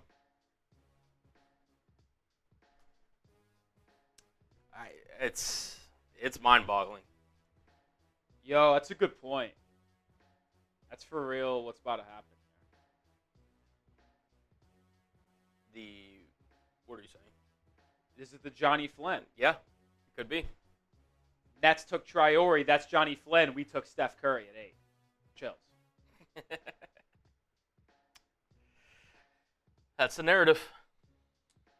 Full body chills, bro. Still got 470 people watching. Appreciate it, y'all. We're gonna close out the first round here in a second. Listen, I got other content to film, but listen, guys, if you want to stay live and party, it's our super chat menu. It's been an incredible night here at the Heat Report, and overall, got 15,000 total people viewing. We got like barely 10,000 last year, so increase there. Doubled our super chat number. I think almost 1.7 our like number. Man, Danny Wolf's still available, Alan. There are a lot of good players on the board. Can we actually, real quick, before we show the super chat, show my top players available? Yeah. Because Rasheer Fleming's still there, and that one confuses me a little bit. It really does. Adu Thiero's still there, who I really like. Danny Wolf's still there. Noah Penda's there, even though I don't think he's a good fit for Miami at this point. McNeely, who was linked to Miami. Don't really want him, though, to be fair. Proctor, I like him a lot. Hugo Gonzalez. Cam Jones, my guy Rudy Stretch 4 Bam on Twitter. These 4 got the big men. I think a couple of them are going to fly off the board here. I think the Nets will probably pick a center here. Maybe. We'll see what they ultimately do. Oh, yeah, there it is. Danny Wolf off the board to the Nets at 27. There you go. There it is. 28, the Celtics need a big man, so I could see them going with Ryan Kalkbrenner. That's something I really like for them. And then who we got, 29? Charlotte now. They traded Mark Williams. They need a center. I think they could go Maxime Reynal from Stanford. I really like that for them. And then at 30 at the Clippers, do they go with Noah Penda like I've mocked, or do they go with a Rasheer Fleming? I'll say this right now for the 400 people watching. No joke. If Rasheer Fleming doesn't go in the first round, the Heat should be working the phones the entire night to somehow get the first pick of the second round from the Minnesota Timberwolves and take Rasheer Fleming. That would be incredible. Appreciate the $5 super chat, Black Men Are Kings. Rolly, Yakachonis reminds me of a bigger version of Hero. I don't think they play similar at all. Like, I really don't. Hero coming out of college was a shooter, a scorer. Yakachonis can score, but he does his best work when running the pick and roll, when handling the rock, man, and facilitating for others. Like, I'll make the statement right now that, like, yeah, Hero was good as a playmaker this year. Within 1 year of playing NBA basketball, Yakachonis is going to be a better playmaker than Tyler. I also think Hero's more of an athlete and can use his athleticism more than Yakachonis can. Not to say that. Similar athleticism. I Yak is 6'4" and 3/4 without shoes, 6'7" 3/4 wingspan. I mean, I love Yak. I just can't get enough of him. What a day. I feel like I've sent myself into a tailspin. Tyler Harris is 6'5". Yeah, Yak is 6'6" with shoes. Like, shoes give you about a inch and a quarter, I would say, at least just 1 inch when sharing shoes. So when he's on the court, he's 6'6", basically. Which, I mean, how could you not like that? Size that point guard spot. Some people are out on the pick. Listen, to each is their own. I would have been upset about Walter Clayton Jr. I know a lot of people would have been excited. I think without a question, he is a better player and a better prospect than Clayton Jr. Like, it's not even close. And if you think it is close, I'm sorry. It's just the Florida bias talking to you. It is. No one said that Yakachonis is an athletic player. I labeled him as that's like one of his biggest knocks. His 2 biggest knocks is average athlete and a lot of turnovers. So is Clayton potentially also the Ricky Rubio? You got Rubio, and then you got Flynn, and then that too. Traore's Johnny Flynn, right? And Clayton. Oh my God, it did go 2 in a row. That's what I'm saying. So Rubio, Flynn, Curry. Yo, I like low-key need to find a screenshot of the 3 picks of the Flynn, this Curry. Yeah. If you can try to do that right now, I'm looking. oh my god, that's just like that screenshot with the screenshot of Traore, Clayton, Yak, bro. Oh my god, just. Let's see. Need like I like y'all just what? First of all, for the people in the chat saying Yakachonis is the taller Palau Larson, they play absolutely nothing alike. Like literally couldn't be opposite players. So that's not even close. Like that's a terrible comp. Sorry to tell you that. And then Jermaine, that's just a bit ridiculous at this point. is it cool if I just text this to you? Yeah, if you have the pictures, Well, I got this one. that's fine. There's this one. Is this the? That's the Curry, Yeah, it's fine by me. and then you just need the.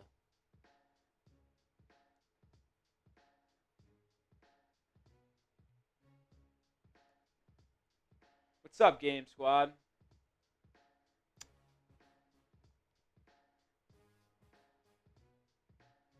Man, I'm fired up. What a night to be a Heat fan. I'm telling you, we just saw an entire change. Yeah. The big board probably won't be. Someone will take a picture at the end, I would guess. You don't have one out there? I'm looking, but I'm not seeing anything.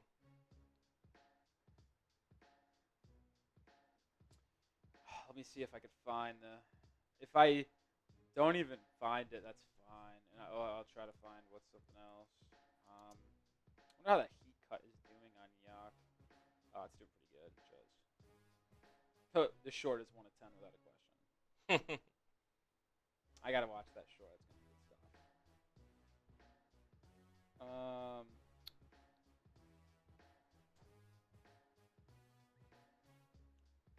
NBA draft board.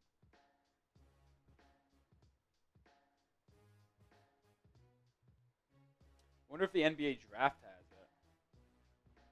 Maybe. No. Yeah, that's what I'm saying. I think it'll be like after the draft we'll post it. Oh, I thought I was gonna maybe get a screenshot of it. Dang it.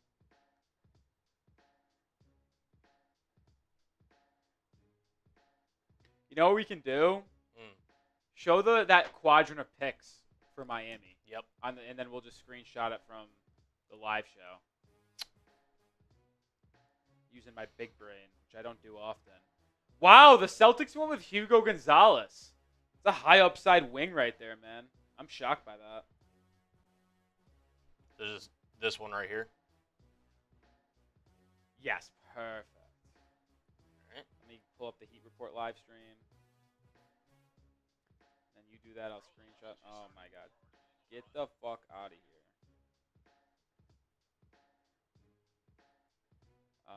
Yeah, push it. Alright, I'm going to screenshot this here in a second. When it pops up on my phone. Wow, look at this delay. There it is. Bang. Chills. Let me crop this hoe.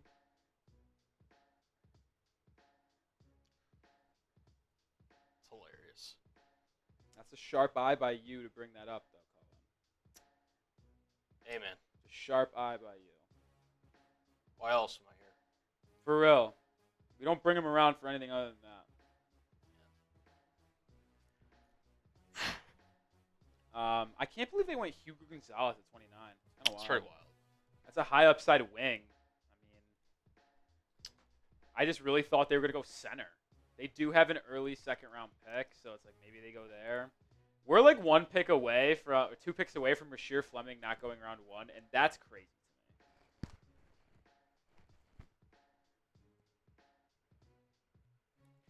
I was gonna say 14th overall, yeah. I was gonna say same beat. I'm gonna say history tends to repeat itself with Yeah. ...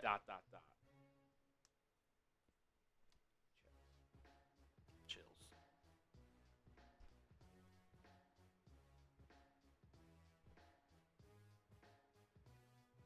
2 point guards taken right in front of Miami, and oh, what a mistake by those two teams. Rolly definitely would have noticed that, by the way, had he not just been just joyed by the Agachonis pick. He would have definitely saw that. What? Oh, the Johnny Flynn, Ricky Rubio. You would have seen that. Oh, yeah, for real, yeah. I would have never saw that. I would have never made that connection. That's why we bring you around. There we go. You're a smart cookie. They say Cullen Allegedly. is one of the smartest people known to man, and I agree.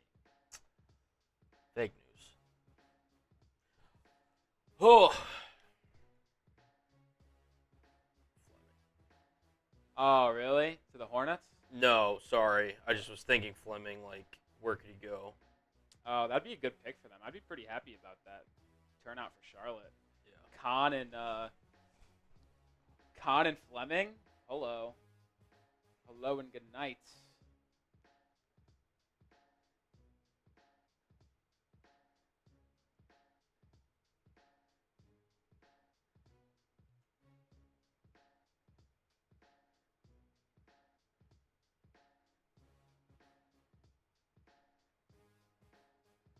Dude. Chill, Brody. Elite pull by you, by the way. All right, we got 2 picks left in the first round. Like I said, we will stay live if you guys send in super chats. If not, we're going to sign off pretty closely after the NBA draft concludes in round 1 so we can go film other content here at the channel and company. It's been a really fun stream. It's been a freaking blast. And like I said, you want us to stay live, we will. If not, we're going to hop out of here and go break down some other content, man. And have a good time doing that. Yep. It's been a lot of fun, man. Oh, it's been a freaking awesome day. If I would have told you, like, you woke up today, because you sent out a tweet earlier. You're like, good morning, Heat fans, it's draft day. Of, like, my level of... Yeah, I kind of went through it. My ecstatic part of the draft would have been Traore, Cedric, Rasheer, Fleming, Nique, Clifford. But I didn't think Agachonis would be on the board, which is why I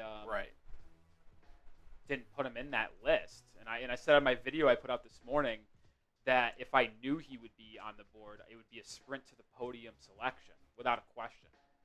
And he was on the board, and it seemed like the Heat sprinted to the podium, which I'm glad they made the right decision there.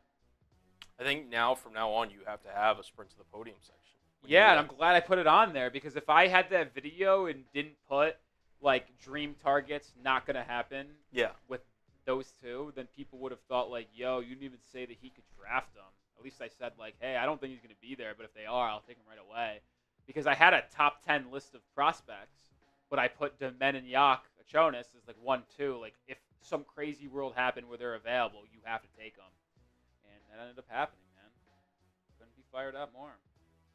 The Charlotte Hornets with Liam McNeely at 29. Oh. So the Hornets Hanson go with, Yang is a Rich Paul client. I didn't know that. So the Hornets go with two shooters in the draft, in Kneppel and McNeely. They were the worst effective field goal percentage team from the perimeter last season. And now they add 2 shooters in Kneppel and McNeely to Brandon Miller and LaMelo Ball. I really like that, man. Yeah. I really like that for them. And now we approach the final pick of the night. I got to be honest, I'm a little shocked that Kalkbrenner's still here. I'm shocked that Maxime Reynau's still here. I'm shocked that Rasheer Fleming's still here. A little stunned that Noah Penda. Well, I wouldn't say I'm stunned, but that'd be a good pick for them. Outside of Rasheer Fleming, Cullen, who's my top guy available? Duthiero?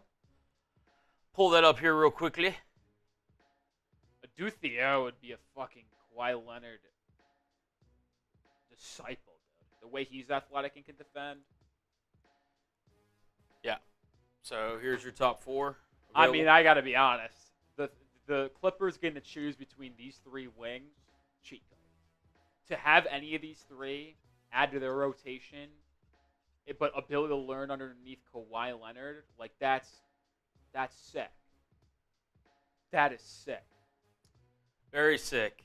You also have Proctor, as we get on to the next page, too. Cam Jones, Kalkbrenner. I tell you what, folks. Like, I'm going to have a pretty strong, like, I know I feel like I said this last year that he should have traded up in the second round.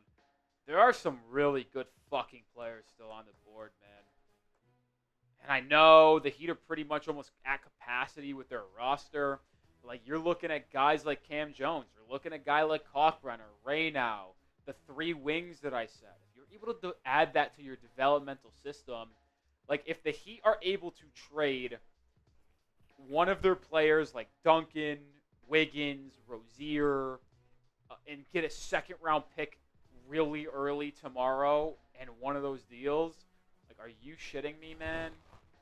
Like, I know it feels like 2K GMing, but I'm being serious. Like, if you could trade back up in the early second round, because there's going to be at least 3 of these guys available in the early second round, Proctor would be awesome off the bench. I would have been happy with Fleming at 20. I would have been upset they passed on Jonas, but I wouldn't have been upset if they took Fleming. Like, come on. Let's cook, baby. Let's cook. Let's go. Let's go. Let's lead into that youth movement. Let's ball out. Balling on a budget, baby. Let's fucking ride. You really can't tell me shit right now. I can't even lie. I predicted the draft would end at 10:30. It's our time on the East Coast, or in the Central Time. It's 10:28, and here we go. Final pick of the night. Nailed that shit. Let's go. There we go. You do dream for agency after drafting Casper Sakachonis? Yeah, I'll do that. I'll do free agent targets. Friday's going to be a gauntlet of a day here at Chat Sports. I can't even lie. I'm going to have to probably get covered off for the weekend for Heat as well as Dolphins. I wasn't able to go live on Tuesday. Go live on Friday? For Dolphins? No, because I got to probably do main NBA videos and fucking multiple Heat videos. Justice to stay alive. Listen, I said we'd stay alive for Super Chats. If none had come in, that's fine. We appreciate all the support.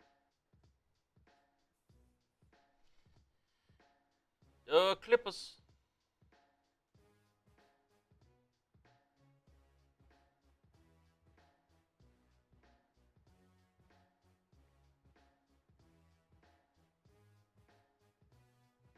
Alright. Looks like my girlfriend wasn't watching when I said I'd be fine if she broke up with me because we have Casper Siakachonis and I wouldn't care. So that's good. Happy for you. I don't think I would care. I'm trying to think. Do we have a 32 on the roster, number-wise? Because that's what Yak wore at Illinois. So is he just going to be able to slide right into that?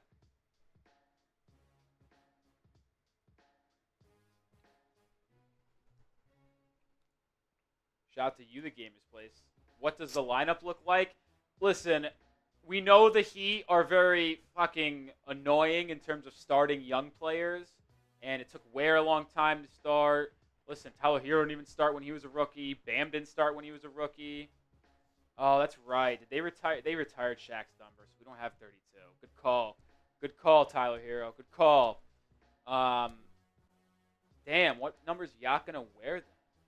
We'll figure out. Whatever. We'll cross that bridge when we get there.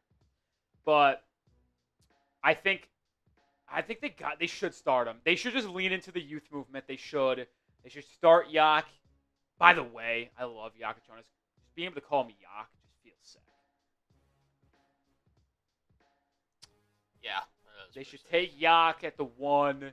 They should Tyler Herro at the 2. We'll leave the 3 open right now. You'll have Bam at the 4. I saw the last pick. We'll see Kalel Ware at the 5. So you have Yak, Herro backcourt, Bam, Ware front court, and then you either go with the Kuminga sign and trade at the 3. You go Nikola Jovic at the 3. If you don't end up trading Andrew Wiggins, he'll be the 3. So it's going to be those 2 in the backcourt, those 2 in the front court, and then one of those 3 options at the wing. So looked up Jonas when he was at Barcelona, wore 23. But I also see him in a jersey number 43. 23 is not available. We retired it from Michael Jordan. So 43, essentially. That would be pretty disgusting. I would have to call him a bust. Like, you know, I love the guy. I've spoken so highly of him. I'm not kidding. If they took him, For Lithuania, I did wear 7. We haven't retired it for Goran, I don't think, yet. Yo. Goran, it'd be chills, to be honest, let him wear 7. Final pick of the first round is in.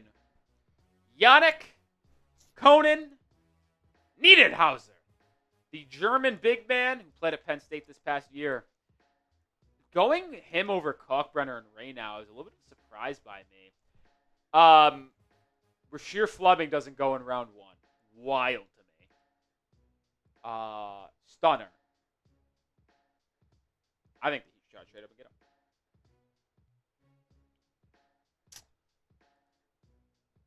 Yep. Here's another look at your big board. I mean, these 4 are unbelievable.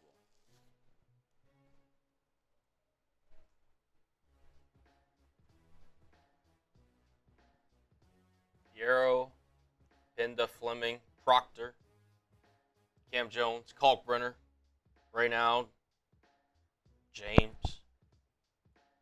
Different options here for day 2. Just kind of going through them here.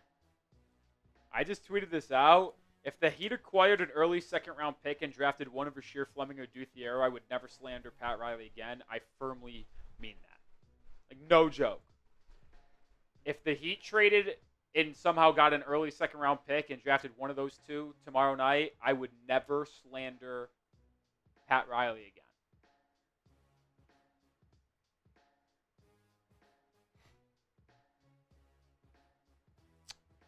There we go. I think that would hold you off for a little bit. No, I wouldn't slander him. We'll see.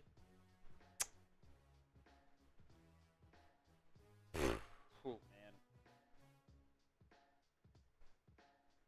I'm fired. Up. Pretty wild, man. What a night. What a day. Let's go Heat, baby. What a night.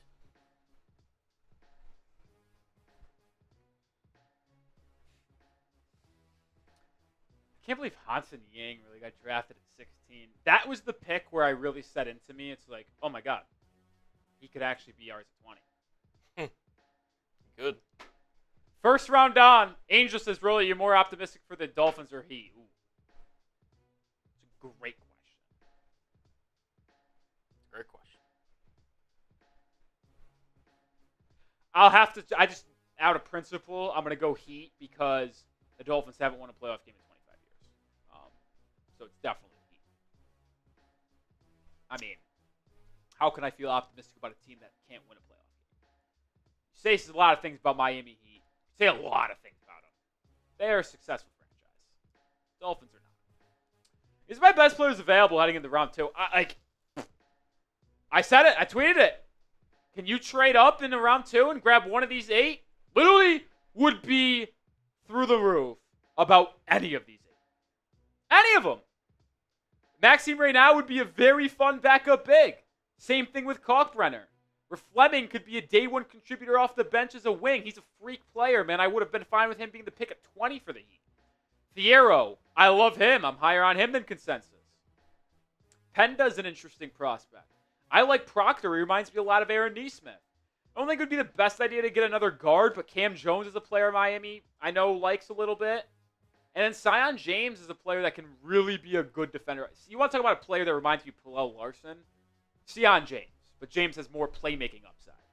Also, some other good players I really like in this draft. Like Kobe Sanders, the guy I love. Love him. Big guard. You know that will get me excited. No, that'd be Smitty's. Kobe Breyer's a lights-out shooter. Chaz Lanier's a great shooter. Love Amari Williams on the glass and defensively. I mean, I gotta be honest. Like, I would look into trading to get a second round pick. I would absolutely look into trading for a second round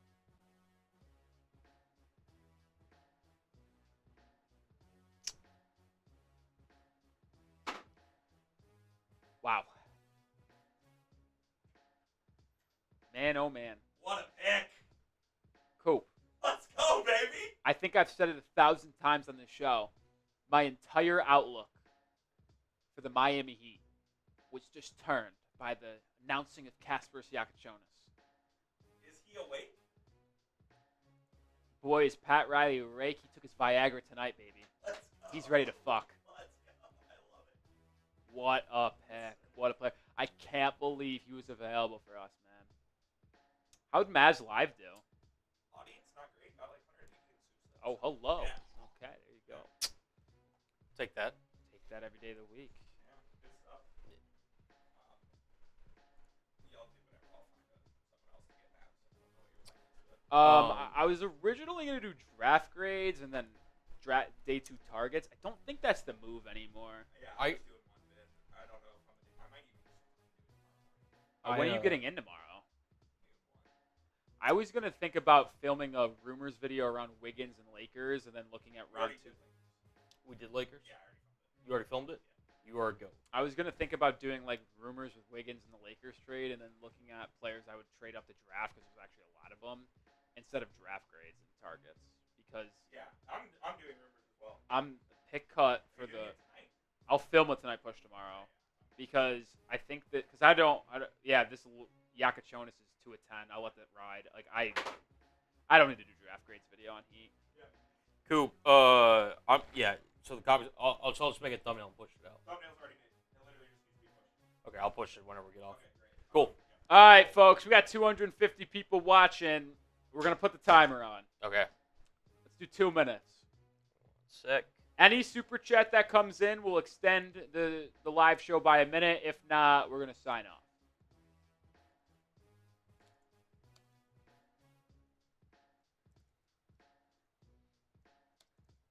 Mara says, love the energy. Thank you. I'm as passionate as you'll find around the Miami Heat. I think everyone can agree with that.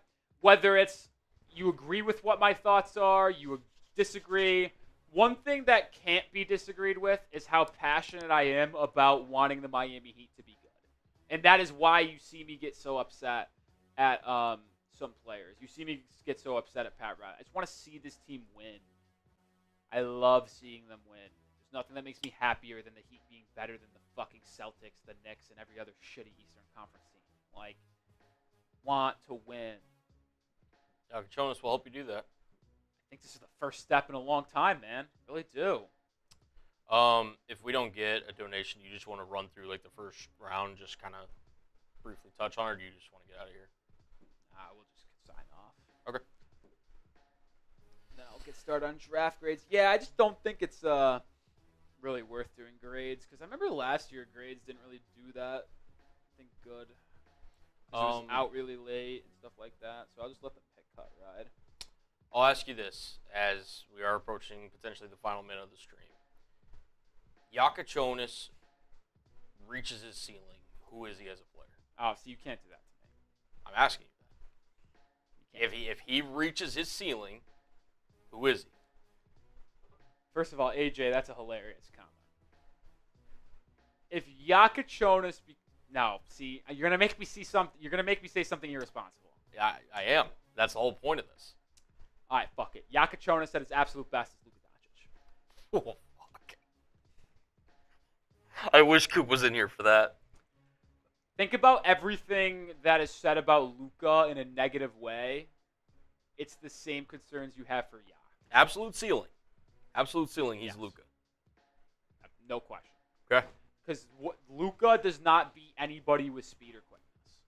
He beats him with savviness, an elite handle, an ability to shoot the jumper, and take advantage of his size in the mid-post and bump in the mid-range. Not saying this will happen, but if every single thing that could possibly go right for Kasper Siakachonis happens, like, that is very much on the table. Not as tall as Luka, but like the way he's able to just beat you with savviness, angles, ball handling, smartness, and the way he could pass and rebound,